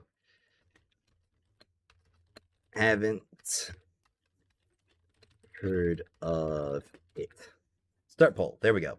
Much more time. All right. I mean, Destiny 2 will still drop money on Eververse. Take a look at Destiny 5. Yeah, like Destiny 2 got most of its like monetary gains through the Eververse. And the thing is, like, you can get pay to progress plus like monetization, but like just literally make it so that people who want to grind can grind. Because that's like a big selling point for people. Like, can I get everything for free? Or like, can I get the import stuff for free?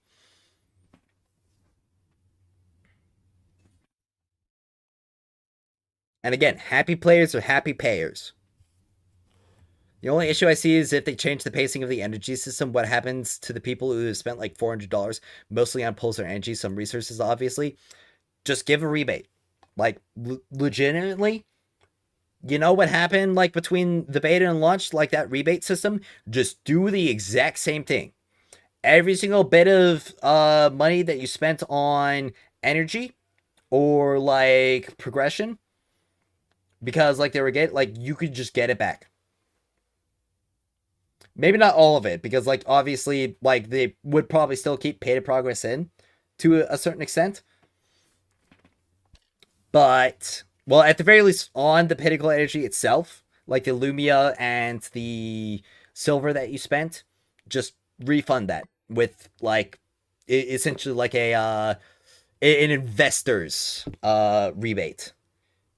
And then immediately right after, put out like a freaking silver spending event so that all the whales like waste all their silver again.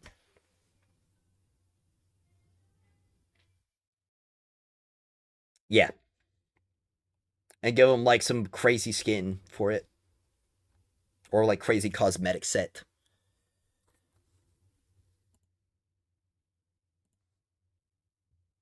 Then you got to take away the crap that you're into. Not really, no, because like they're gonna keep pay to progress in. Like the goal isn't to remove pay to progress. The goal is to just make it so that people can like have fun playing the game. Yeah, we have to have a real loop. And like legitimately, if I wasn't streaming and I wasn't like talking about this game, I probably wouldn't be having it on nearly as much as I have. Like Most of the time, for like the past few streams, I've literally just been sitting and talking with chat about the game rather than actually playing it. Like, I spend my pinnacle energy, and then like maybe I'm doing some of the casual modes like Shadow Shaper duels or like Iron Bar, and I'm just chilling. Because, like, there's not much else I really gotta do or can do. Leaderboard video uploading now? Perfect.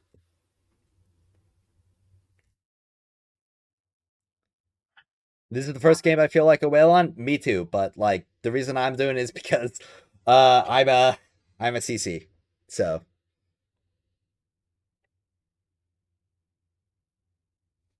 yeah, 1 hour in the fun gone. Yep. Cause like legitimately, This is my day off, if I but just had do a little party. like one more or like freaking 20 more cores and like the last copy of Partridge Sky, I could go like get my perfect expanse clear right now. You know what? I'm probably high enough level that I can get my expanse clear on Yolder. Even without like the extra catalyst. Well, no, you can't always push Calamity Ops because if you're pushing you've got limited temps. Javelin and shot put in iron games, both men and women. Learn to spend carefully. It's cool, or do you need it? Yeah, like you do gotta learn how to spend responsibly. Spend whatever, however you want, so long as that's not your parents' hard-earned money. Yep. Like, don't spend money you can't waste, essentially.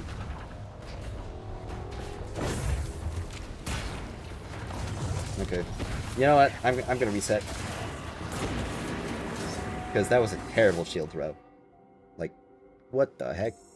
The core, yeah, it's extremely rough. I'm mostly spent to get all the journey bundles. I mean, that's gonna be me as well, but I need my YouTube payout first. How do I look?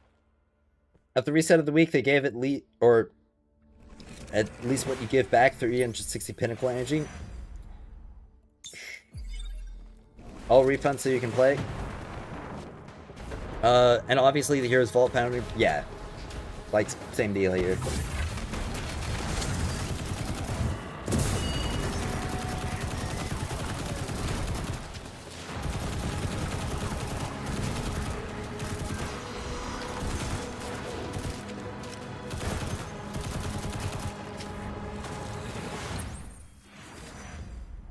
Also, yeah, some things are terrible buys.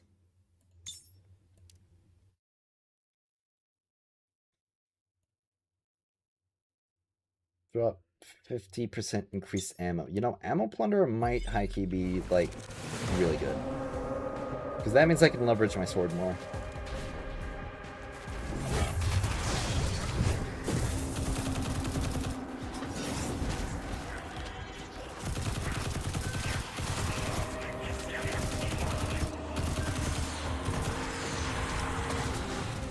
Every week, like, let's not just we're past like the whole just give people more pinnacle energy. That's not going to fix the system. Like, it's literally just going to make it so that people can get like a little bit more, and then like they're back at the same crappy spot where they've got a whole bunch of stuff that they want to build and can't.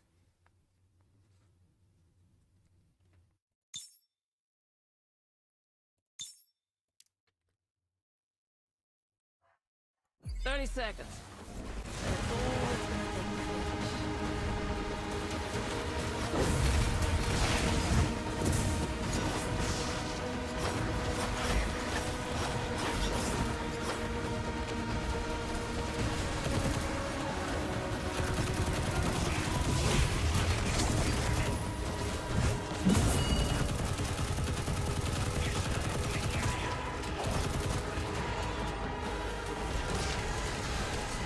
That's why I think they just gave basic rewards big buff. Well, yeah, but the thing is, like, even with the basic reward buff, like, that's still not doing anything. Like, sure, you're getting cosmetic rewards, which are nice, yes, but it's not. You're not getting like really any meaningful extension to, like, your gains to like your build and stuff, because like you're still locked on all the level up materials.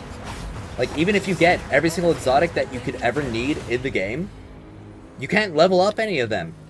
at least for endgame use, which is like the main reason why you want to have a build, is so that you can play the most difficult content of the game. Because like in Patrol, you could literally put on whatever and you're just like hopping around. It's like one tap and drags and stuff. Like your build does not matter for Patrol. Your exotic weapons don't matter for Patrol. People want to get more powerful so that they can play the difficult content.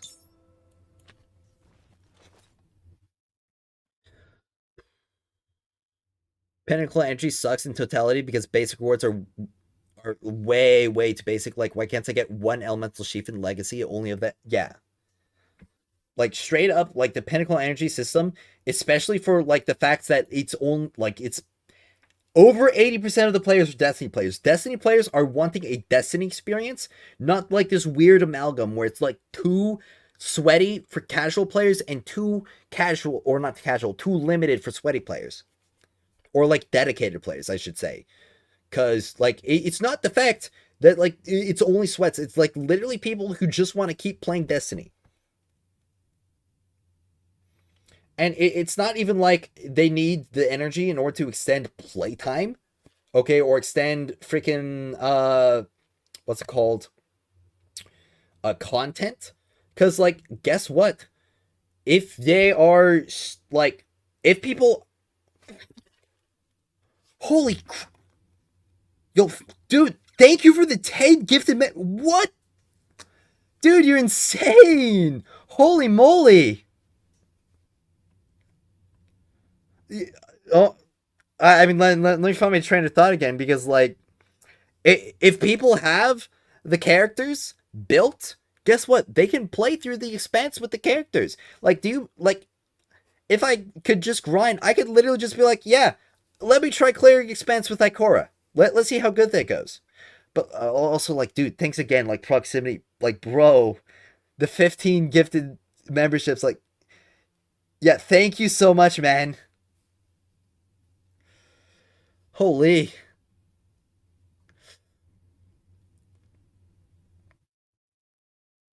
Yeah, the fact you can't even get mythic mods without energy is wild. Like, literally. Like, one, you can't level up mythics beyond level 5, and even then, mythics are half as good as exotics are in terms of mods. Like, it's kind of just crazy. And even then, even if you could grind on exotic mods infinitely, like, honestly, I feel like you should be able to grind exotic mods infinitely, because it's basically just as RNG as artifacts are, and it's also is like gated on the upgrades as artifacts are. In fact, more gated, because you can't use or you can't get the exotic upgrade materials for Pinnacle energy. Yeah, good thing Shadow Shapers when I'm here. Yep. That's spam cat emotes. Yeah. Love seeing this channel grow. I'm really happy. Yolder's is my main too. It's the cool feat SMG with Fraternity Syncopation and the Partridge Sky Sword. Yes, that's it. That's what you want. Yes, Blix Gaming, it's the cool fee. You want the cool fee. Also, yeah, like, thanks again. 10 gifted memberships. It's insane. Huckleberry go burr. Huckleberry do go burr. Honestly, like, I would feel so much better about, like, the exotics in this game if we weren't so limited on the resources. But yeah, W proximity. Let me continue with this. Clear.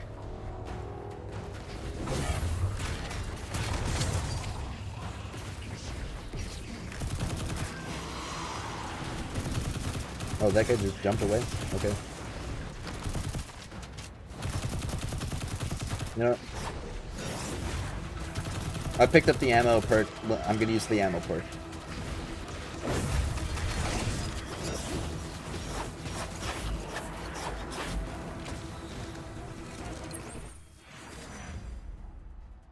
Alright, let's see. Shockwave spread. Look alive. Alright, let's see if I can get my sub 7 on Yolder underpowered. And it's only T2 as well, so it's not like a maxed out Yolder.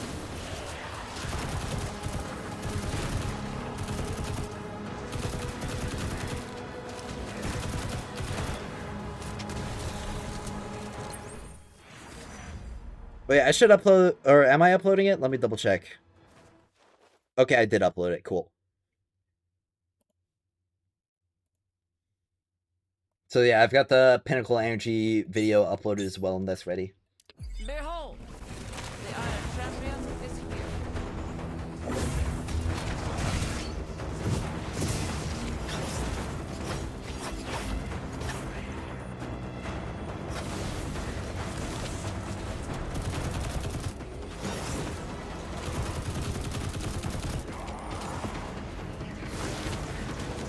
Alright, and let's get this guy.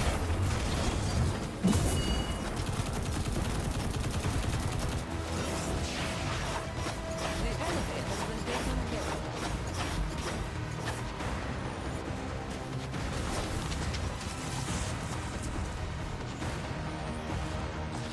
Alright. This shield will break you! Just gonna go burr with the SMG. Beautiful finish. Quick and in. Oh, that freaking. Ooh, that's 30. That's 30. The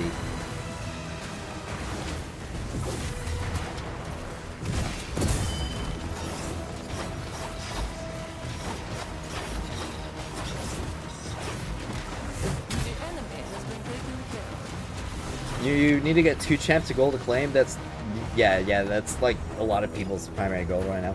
Pulling exotic mods didn't suck to get? Yes. Like out of all the things in this game that sucks right now, exotic mods are the suckiest. Power is Check the surging. AMs? Okay. Let me do that.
Alright. Let's see. Hate the brigands? Yeah, the brigands are a pain. But I like that there's new like enemy types. Yeah, I honestly exotic mods are the stinkiest thing in the game right now. Like it's too much RNG and too much limitations. Should I use Kulfi on use Kulfi? Kulfi's much better. The one collectible on Jiangxi where you have to shoot the drones took me forever because they're so far away and no aim assist. Ah. I was using everything on the Huckleberry because not using the sword because all the mats. Yep. I mean that's just like one thing. Like if you invested into Cat 2 or even further than Cat 2 on Huckleberry, like it's like weeks of Pinnacle energy. Whoever using Wolfpack over Cool Feet, brother, you're not playing the game the right way.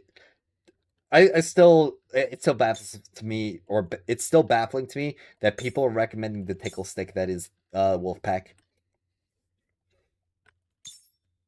All right, let's get Shield Shockwave leveled up to max. Sure, why not? Let's roll out.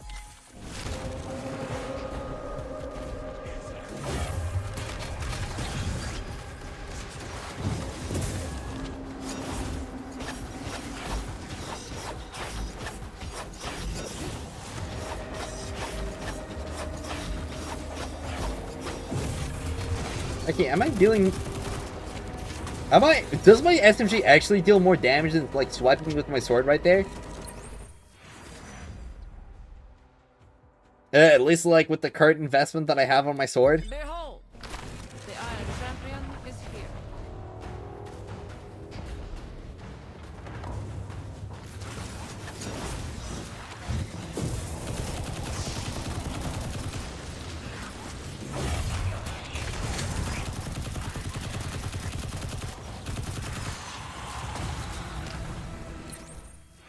Wolfpack is a good casual choice, so you have coverage.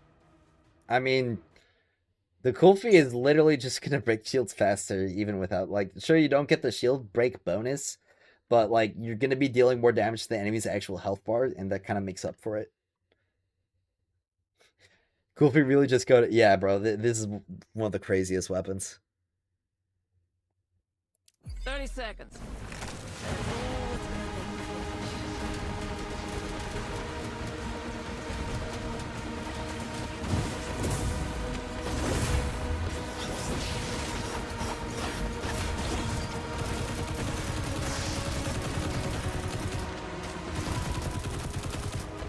Just stop running away, man. Oh, yeah, give me that rage, give me that rage.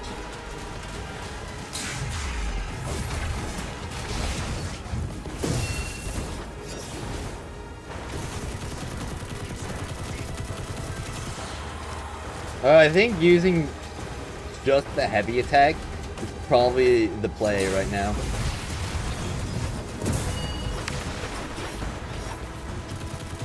Yeah, at least with like my current level of investment in it. The Iron Champion.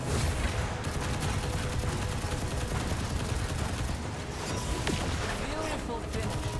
Quick and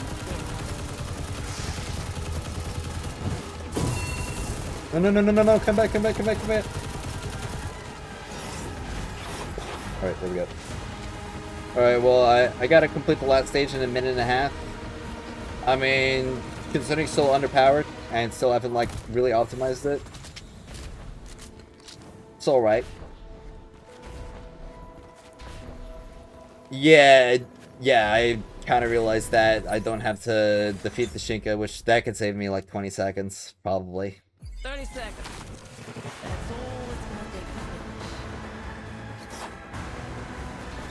No, actually, it'd probably just be better if I just, like, spend some ammo to, like, sword swipe over.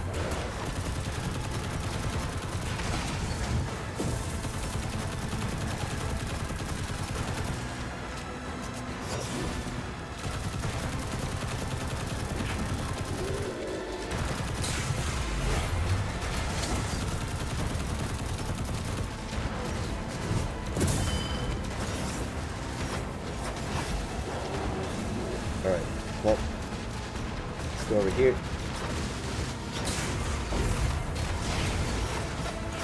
No, what the?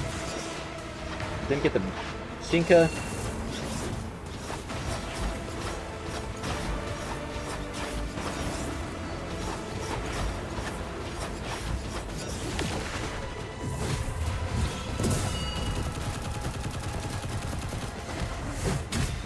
Try to, do you level, like, you're probably gonna have an easier time with Gwyn. I'm just gonna, like, be completely real.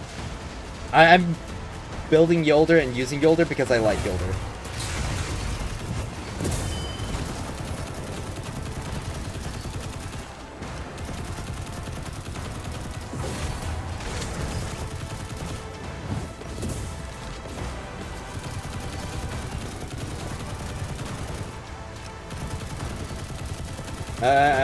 I'm probably over time right now.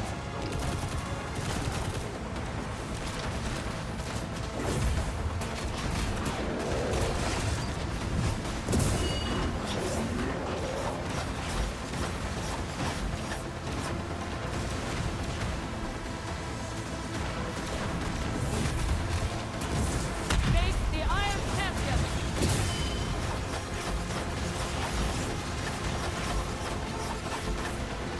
Alright.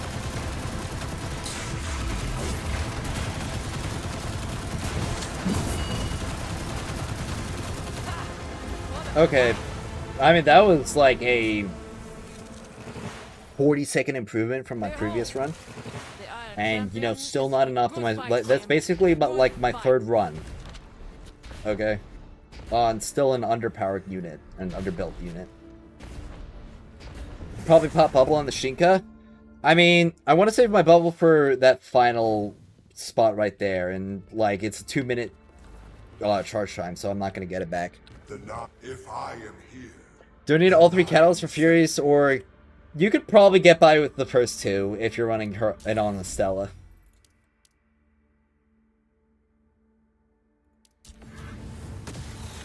Yo, much love talking about the leaderboards and defending my team.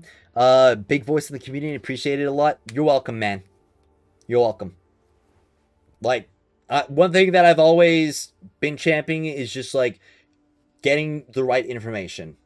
And there were a lot of people who just, I mean, to be frank, they couldn't believe that there was actually that much time to save. And, you know, obviously the other thing is just, like, when it comes to the leaderboard repeats, that's not a player issue. Or at least, like, 9 times out of 10, it's not going to be a player issue. That's a system issue.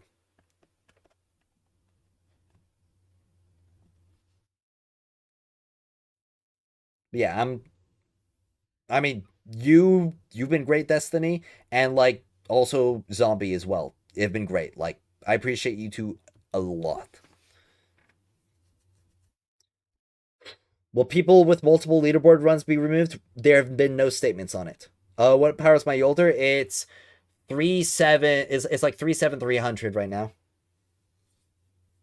Yeah, the final phase of the boss is nasty. I definitely want to save Bubble for there. Will the debt? Yeah. So, I guess I'll respond to that message with the previous chess match. Yeah, I agree that boosting BS is toxic. You said that you think the next champion will be an arc piercing. Yes, I did. If I got Master and Calamity, the power creep insane. Yeah, like the 71k. That's crazy. I'm gonna try and get to Master rank like this time, and I'm just gonna try and get to relegation this reset, or not relegation. Just like staying in Master rank. But you know, it's probably gonna be tight. 30 seconds. That's all it's gonna take to finish.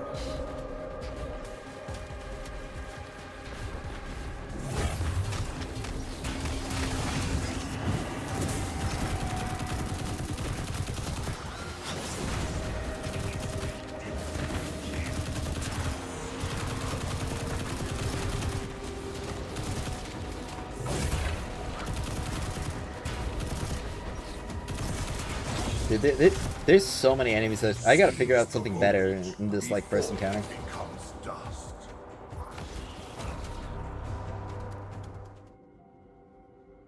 Yo, what's up, Camel? Welcome to the chat. Do you think they will use the linear fusion rifle? I think so.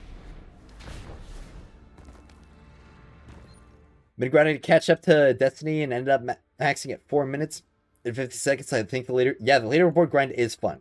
I love getting PBs.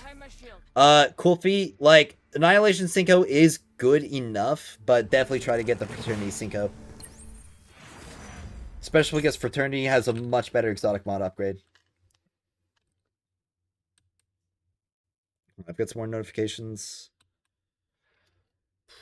Oh, what is this? Oh, it's this? Okay.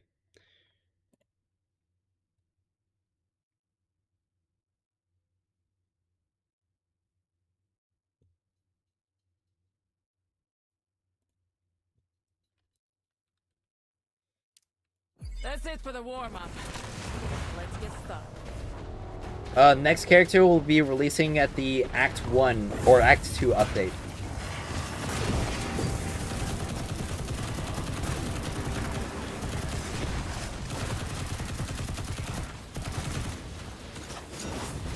Okay.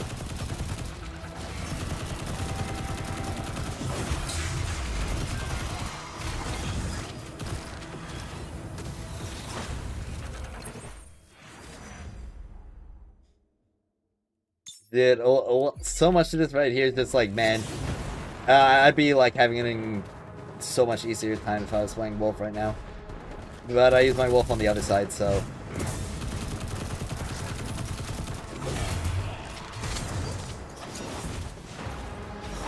Did this guy just run away? You're a melee.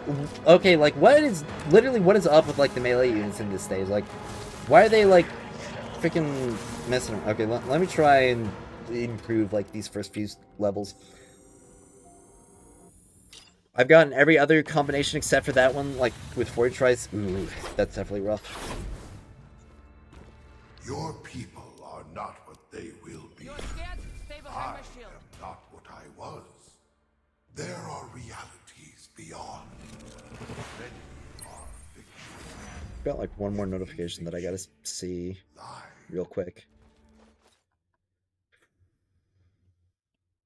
I'm gonna give it like one more good attempt, and then I'm probably just gonna do like my Shadow Shaper duels for the day.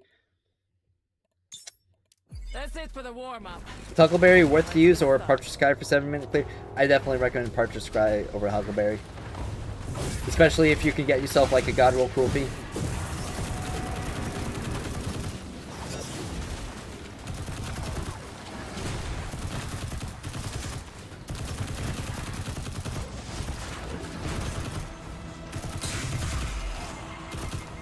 Oh, did I really just do that? Okay. Alright, Ammo Plunderer, let's start with that. 24 minutes, I think, because, or 24 seconds.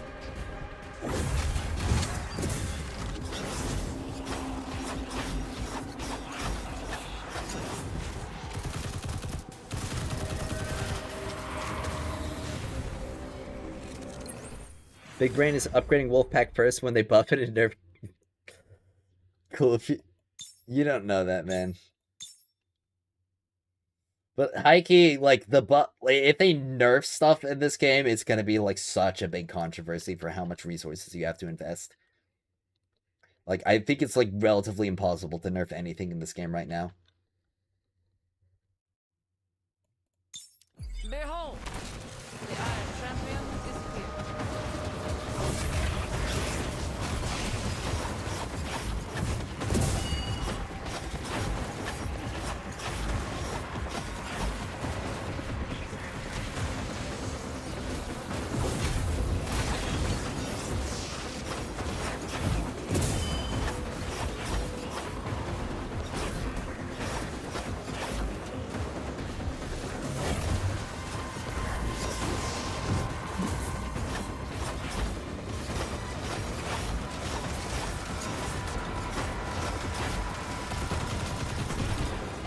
Alright, and we'll save enough heavy ammo for...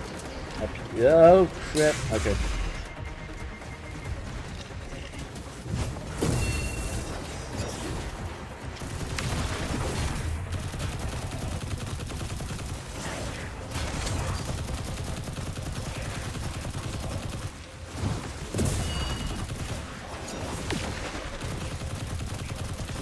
Beautiful finish. Quick and thin. There we go. Definitely still room for improvement. And especially like if I let my bubble charge beforehand. Let's get started. Other games just refund mats to give the opportunity when a nerf occurs. I mean... I guess. But, like, would that really just, like, be sustainable? Because, like, people are just gonna get, like, used to using something, and then, like, it gets nerfed. It's like, okay, well, I guess I gotta get used to using something else. Sorry I asked before, but what am I missing out if I don't do the raid event this weekend? You're missing out on this emblem. Okay, the non-animated emblem. If you wait. I'm coping because I used the weapon skin on the cool one, because I was using a lot of Neek Fey. Ah. Well, you'll get more. Let's get started.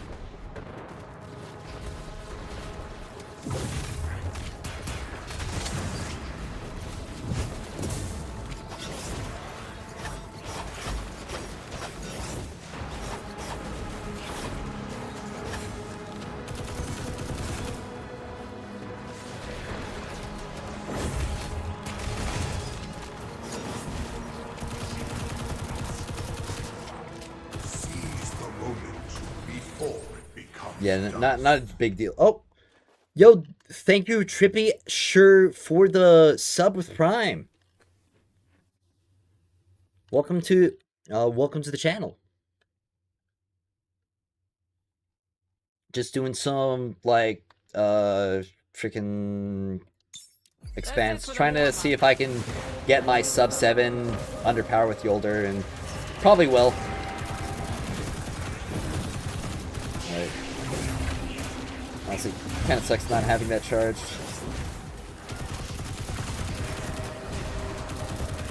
Alright, let's get this guy, and honestly, just... Really, that's not enough? One swing isn't enough to destroy a red bar? Well, no, you won't miss the exotic engram this... Like, you can still get the exotic engram if you complete it during the next week. Let's roll out. The only thing that's exclusive to the challenge period are the emblems.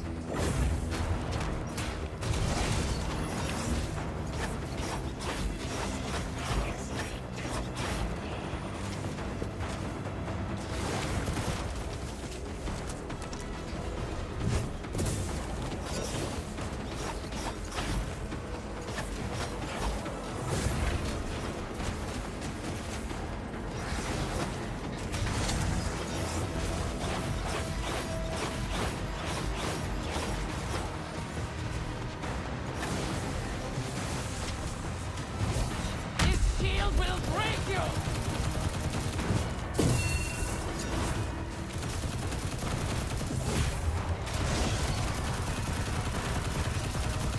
I'm gonna keep shooting your butt. Beautiful finish. Quick and thin.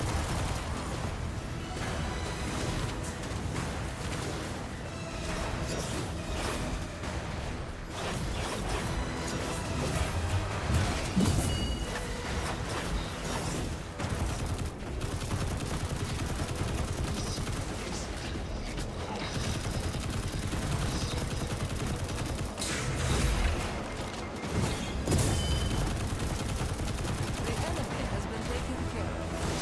Alright, 4 minutes and 12 seconds. I think that's faster than my time before. Am I still using sub-gravity combo on Yolder? Yeah. Any tips on playing Estella?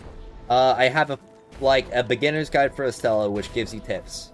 I recommend checking that out on my channel. Couldn't take the 2-minute ad? Yeah. What traits / perks do you want on the cool feat? Well, for one, it's in the spreadsheet, but I mean, I could just show you, like, literally just this right here. Fraternity Seco. Like, that's what you want. Alright, let's get Shockwave Spread. Behold. Oh, wait, The iron wait, no, I probably should have upgraded damage. Oh well. Well, not like I can change that now. Alright.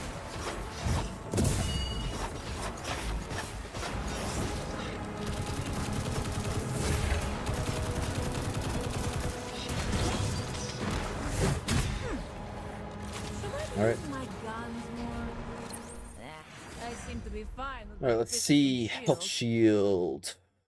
shield. Actually, no. Close quarter. Let's do close quarter.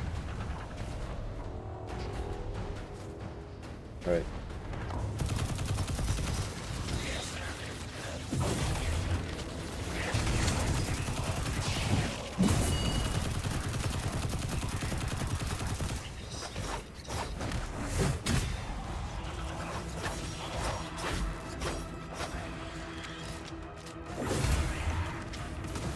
Alright. Now, let me wait for my ability to recharge, because, like, not having the shield throw up the start kind of sucks.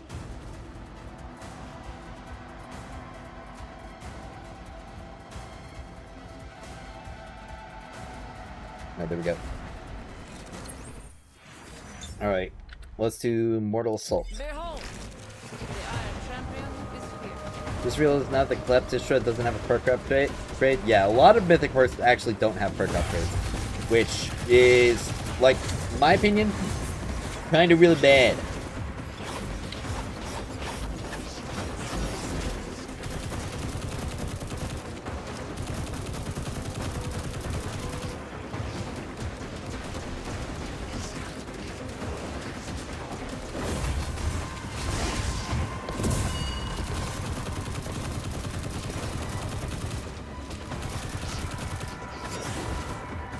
Really?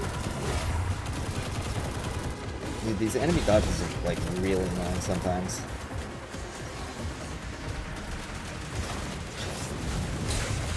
Face the Iron Champion.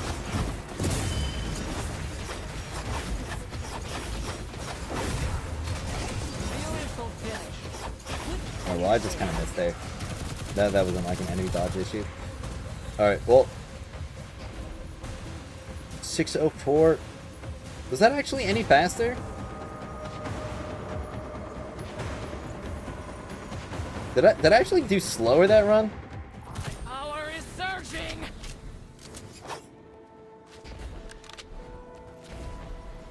I don't think I can beat this final stage in like under a minute.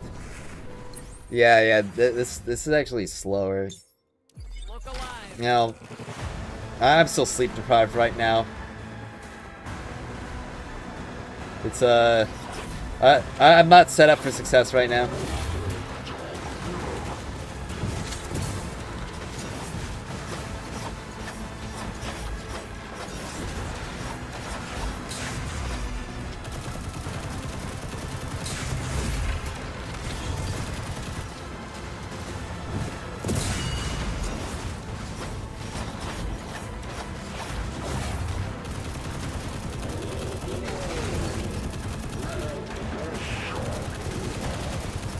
Alright.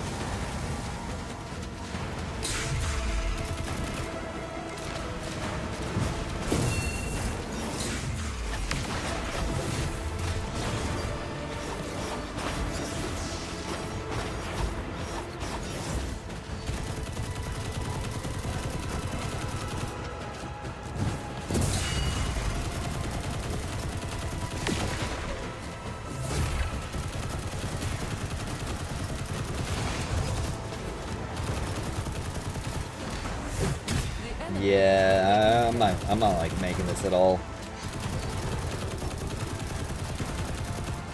I definitely missed out on like some necessary damage increase compared to my previous runs. I'm just like not like killing them as fast.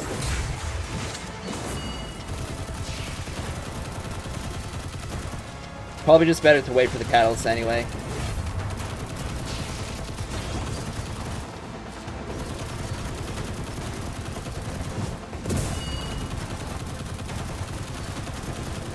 Yeah, like these guys are taking forever. So much slower.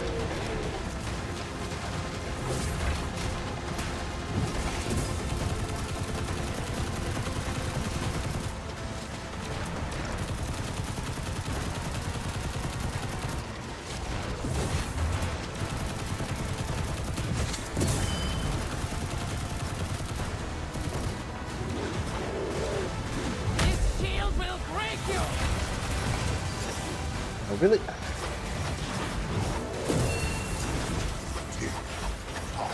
Alright. So far off from my PB, it's crazy.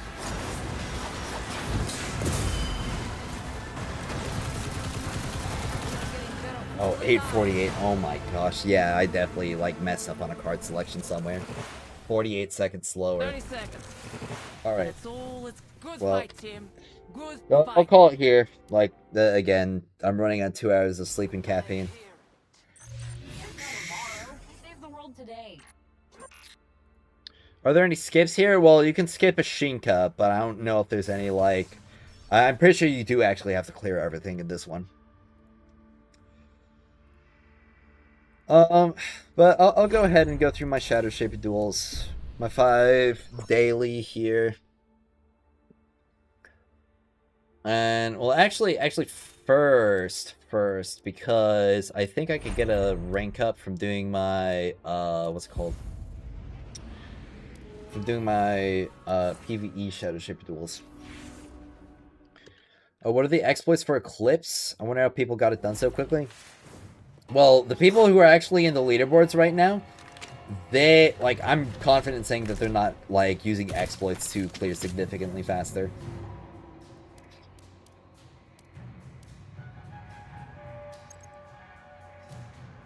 They're just, like, doing better.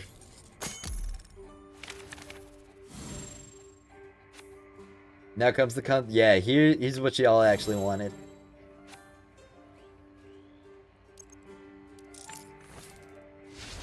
You get XP for 20 wins / draws in Shadow. Yeah, you get XP for like a long time of playing in the PV or the PvP, yeah. Best wolf artifacts. You can find artifact recommendations in the spreadsheet, linked in the description. Well, don't really have any cards that I can play this turn. That'll be good for me.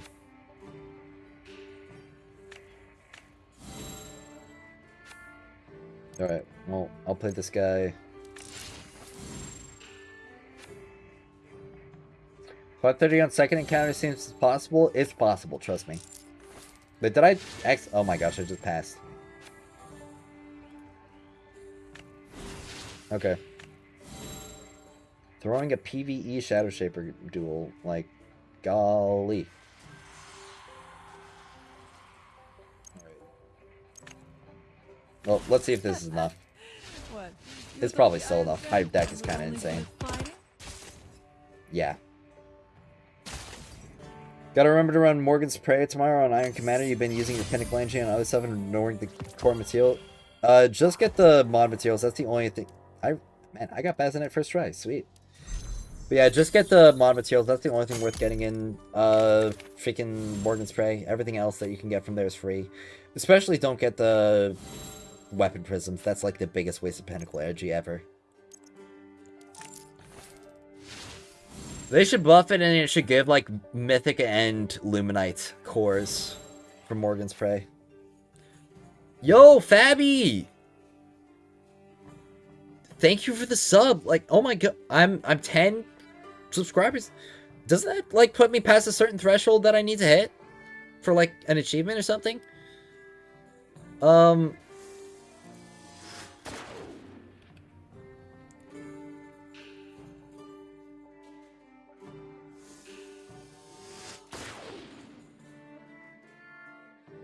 Oh, wait, no. Partners just based on viewership and hours. Okay. Still need a lot more average viewers for partner, though. But, like, I still subscribe... Or, what? I still appreciate all the support, man. What am I thinking about Sparrow Racing? I think Sparrow Racing is nice. Needs more maps. That's the big thing. Just needs more maps. And probably needs to balance the sparrows a bit more and get more sparrows that are available to earn through just gameplay. But primarily just more maps. There's people exploiting the leaderboards for Eclipse. Well, I'm pretty sure the people who are exploiting got removed.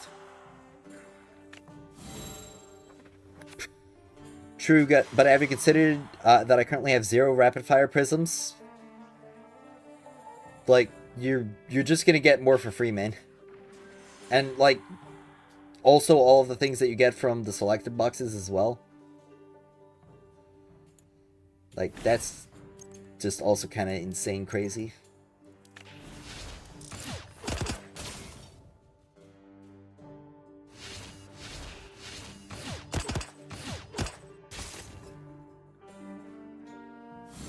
Yeah, for sure. Yeah. I mean... It's definitely doing better than PvP right now, like the Iron Bar, because the Iron Bar is, like, also just completely unbalanced, but it's also, like, you've got 2 maps in Iron Bar, and one of them's Vostok. It's like...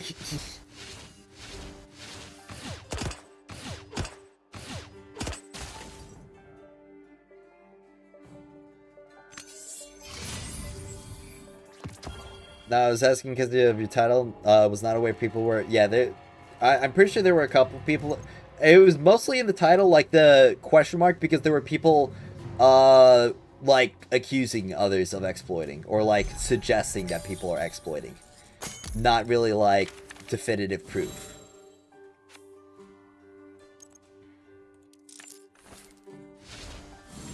PvP is still better than I expected to be, TBH? Yeah. Better than I expected, but still needs a lot of work.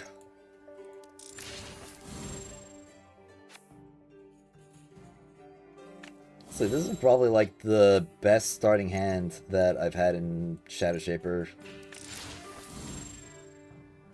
Like, I basically got all of the cards that I needed from my combo.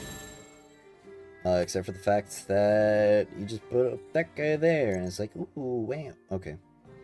Well, this guy can tank it. It's gonna suck, but he can tank it. This guy won't be able to tank it, but he'll be able to give Inspired. Which is what he needs to do.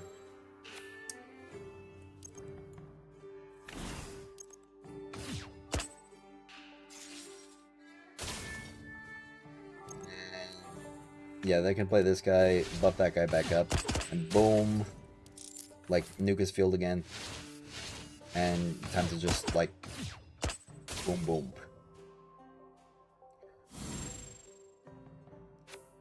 Okay, I mean, my team just completed it last night with 22 minutes. Top team has 13 minutes runs for the whole raid. Thought that was a little... A lot of people did, and that's why, like, there were the accusations being thrown around.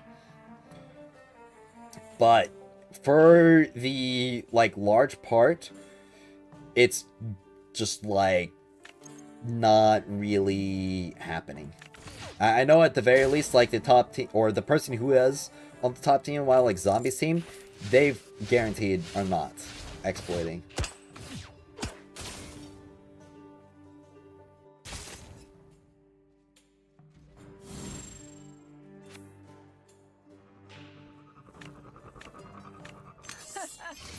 What? No, I just like one banged all of those. I got all... What? I guess I turned on my luck hacks today. Maybe I should do a 10 pull on a banner. Actually, no, I've already got pity. That's not really like luck hacks. Actually, no. Let me open up my engrams. That's like a real lucky thing to do.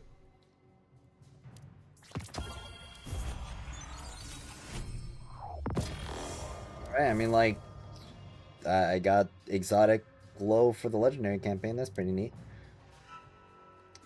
Nothing crazy like getting the, what's it called? Getting the ornament that I've been looking for. Alright, well, I guess I should do my PvP duels. Wait, actually, first I should get the card that I was looking for. That's right, that's why I wanted to do the PvE stuff. So I could get the level up and get the card I was looking for. Where am I on leaderboard? Been dropping pretty much every single time I checked. 45 as of right now. Yeah, people have been optimizing like all day. I'm pretty sure we're gonna remain top 100 before the period ends. Like, we could definitely drop another minute if we had more time, but that's like the if we have more time.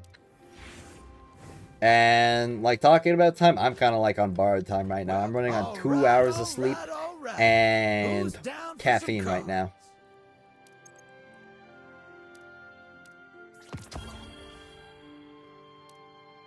Goodbye. Alright. Well, I can upgrade my deck now. Alright, let's see. I want the disfavor.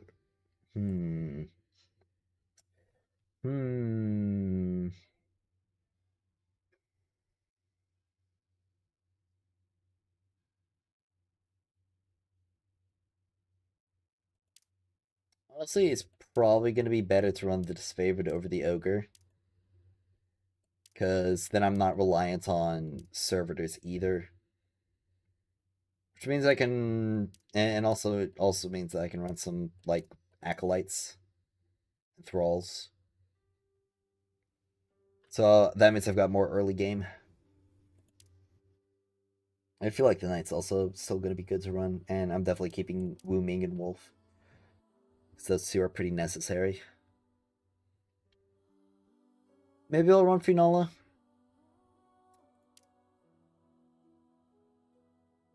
Finola would actually be kind of a banger. Like, I should probably run Finola instead of the knight.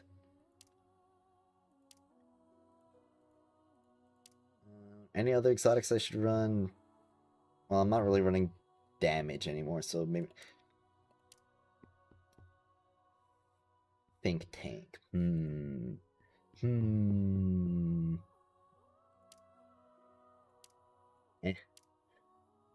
Mr. Drama, what was it about the leaderboards? People were accusing people of exploiting, which I believe is unbased. Like, there's not really any reason to believe and there's also people upset that there are people who are in like top positions who are taking up multiple leaderboard spots in the top 100. That's like the main drama. Yep.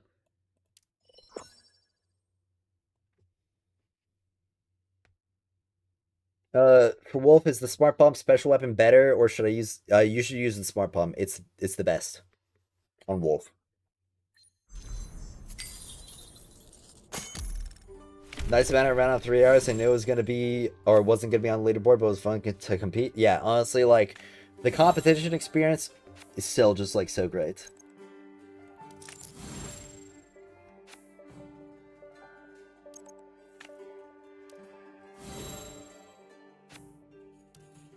I just realized I'm still getting like those ogres in my deck. I should probably remove them. Like they're not gonna be doing much for me.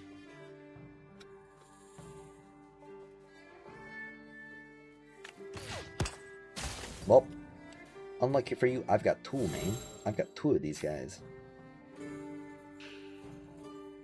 I think what I should do is I should bait him. I should play this guy so he thinks like I don't have anything because like I can't play the disfavored and buff him this round anyway. Oh, what? Okay. Alright. I guess.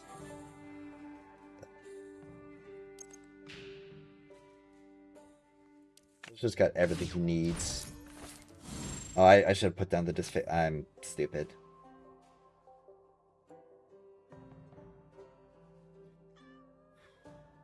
I mean, like, he's got so few points on the board right now.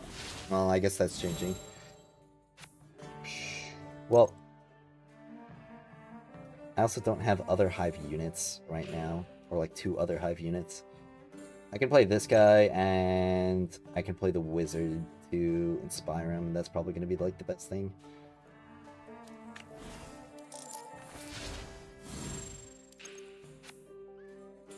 It's on the front row only.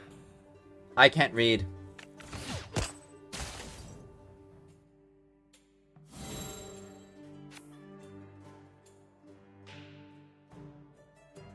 Not gonna lie, I should probably just forfeit. Like, that was actually such a disaster.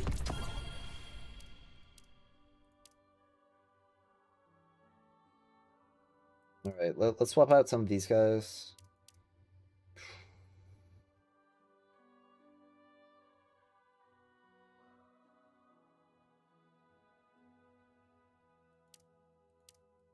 I feel like Pandora 7 could leverage a bit more as well, and also this night.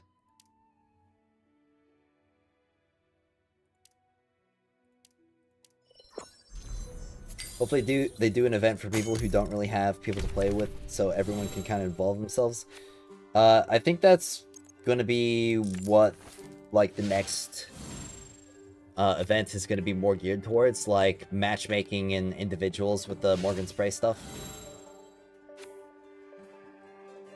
Well, I could probably end the Duet Night Abyss. So yeah, most people haven't heard of it, and more people are interested in it than disinterested.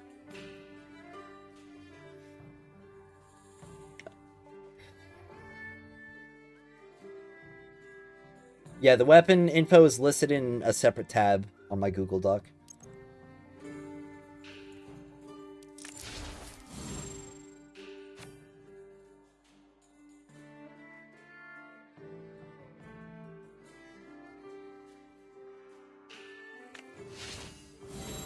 And I could play Wizard. Wizard can go here. Now he's going to be giving buffs to the Hive units. Right, he's looking for another card. And what I can do here is I can play another one of these guys, and I can also play Finala, buff the Ogre up. And the Ogre's going to buff somebody else.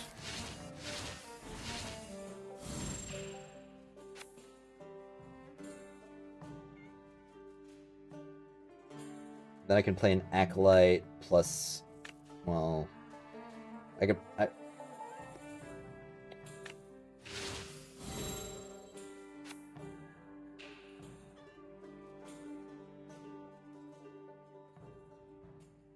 Because it can only...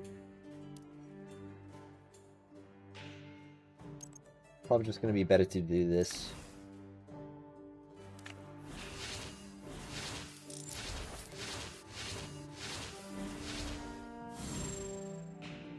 Oh my gosh, the point stacking is insane.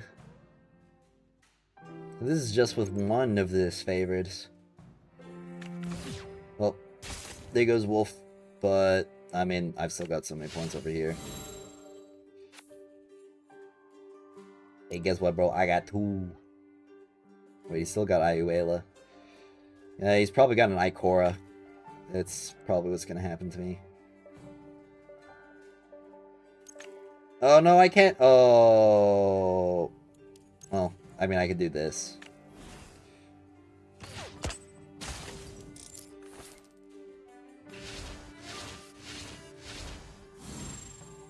Oh, wait, but the... Oh, wait, yeah, it's back row. That's right, I forgot. Yep, there's Ikora. Oh. Man. You know... It's probably gonna be better to, like, stick with the card damage with the Hive. At the very least. So, I could probably drop Wu Ming. I can keep one disfavored. Or, yeah, I drop one of the knights. Because I've got these guys who can give some stuff, and I can draw or add another guy here. Well, actually, no, I need servitors. That's right. So drop an acolyte, add servitors. All right, let's try this setup.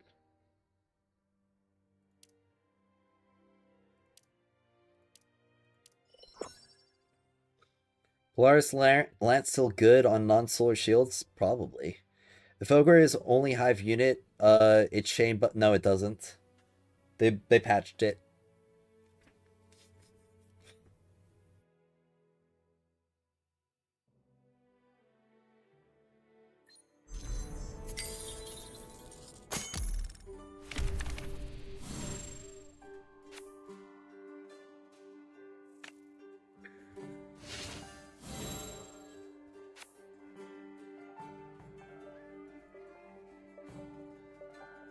Alright, let's place one of these guys. Pretty chill, pretty chill. Chill and pimp chill. Ah, he Wu-Minged me. I got Wu-Minged. Alright, well. Let me place this guy. What's the point of doing all the daily bounties after 80? Not really much point. Well, I mean, like the high value bounties. The point is because that you get Lumia Leaves and also the seasonal Calyx. Like, that's the points.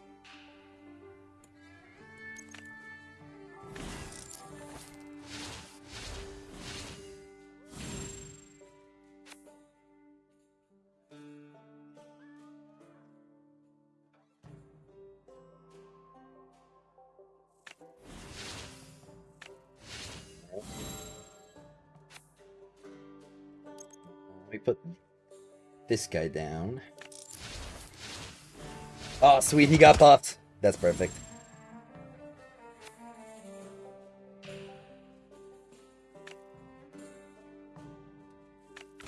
Oh, darn.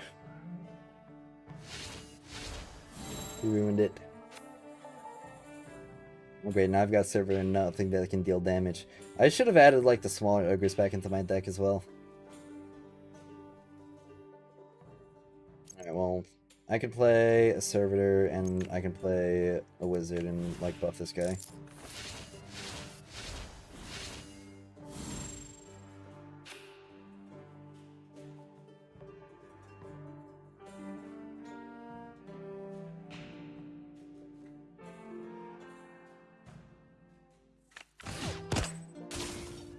Alright. No. It's not really gonna do a lot for me. Probably not, at least.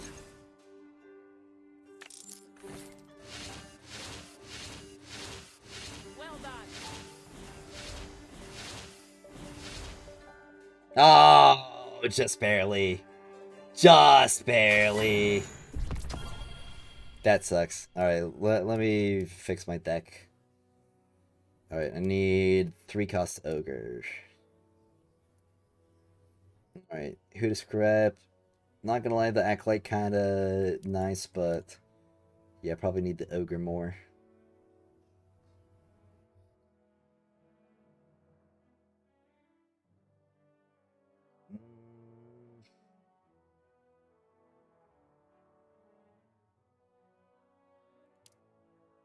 +3, +8, -3. So that's like 11, so that's 11 points for 3, and that's 8 points for 3. So yeah, even though it's hive, like I'm gonna have so many other hives on the field. Alright, let's go with this. What's up? How's my day? My day's been alright. I'm kind of just chilling out right now. Definitely gonna pass out really soon. Well, not like soon, but like I'm passing out early tonight because I'm running on 2 hours of sleep.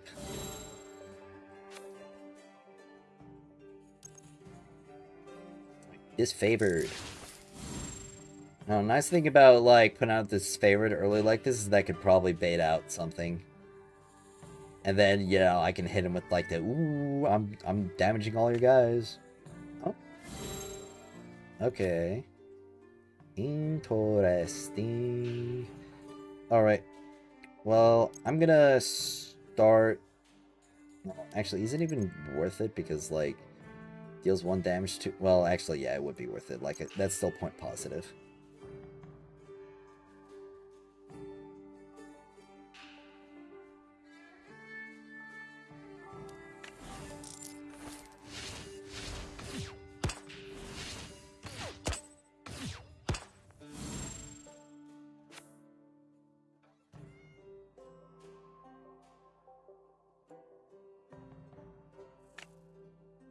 Alright, there we go. He's got a guy up there. So, I'm thinking I play this guy and I play this guy. Now, this Sniper Vandal's gonna be messing with me for a good bit. But not for much well, it's already gone now, so... Oh, Ayuela, okay.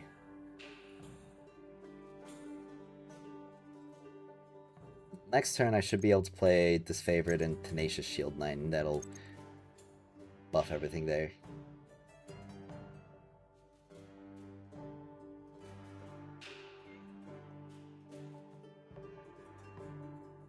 Is Bro gonna take his turn? There's drama for the leaderboard? Yes, there was. Or probably still is.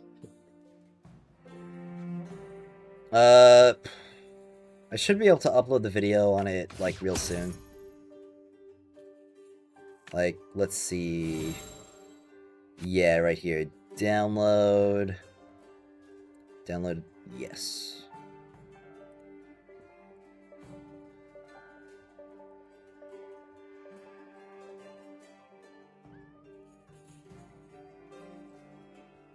Alright. Well, I can't play anything up front, or I can't play this... Wait, no, I can play the Disfavored up front. So, I will.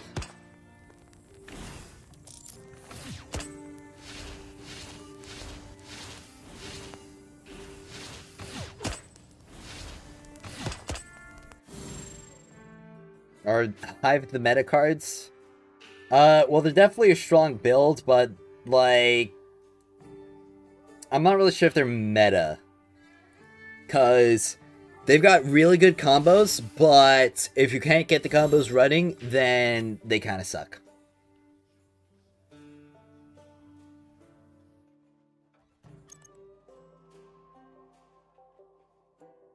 well, I'm gonna play... I feel like Finala, buff this guy, and Wolf take out, like, this guy. Just remove points from their field. I mean, honestly, even if they have an Ikora, I think I still got enough points that it wouldn't matter.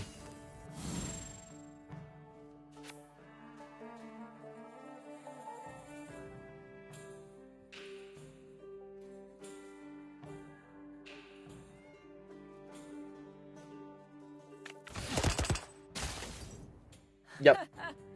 What? You thought the Iron Champion was only good at fighting? There we go. Alright, well, I've got one more, like, daily, like, coin thing.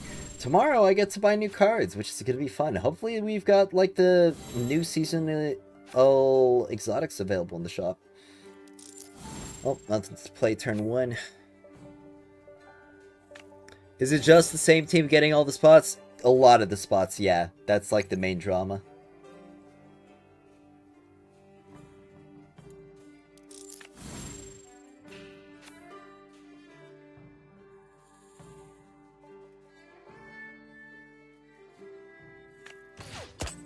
Hey, okay.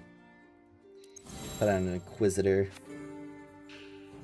Actually, that kind of works out for me. Because I can put this guy down.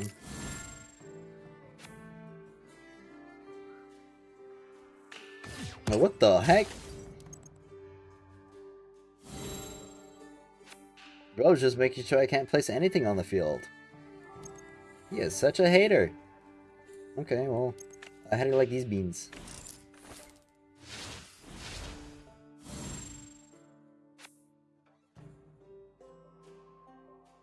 He's gonna whip out a Gwyn next, watch. Oh, no, another Inquisitor. Like, jeez, does he literally just pack servitors and damage cards only? Like, what?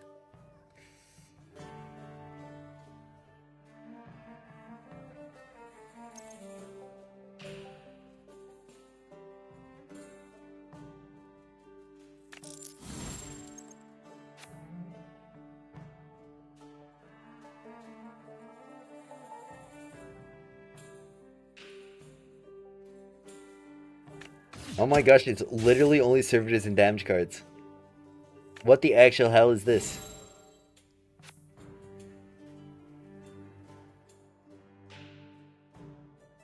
I mean, this is just what I was talking about. Like, you don't get something running, like, it just dies.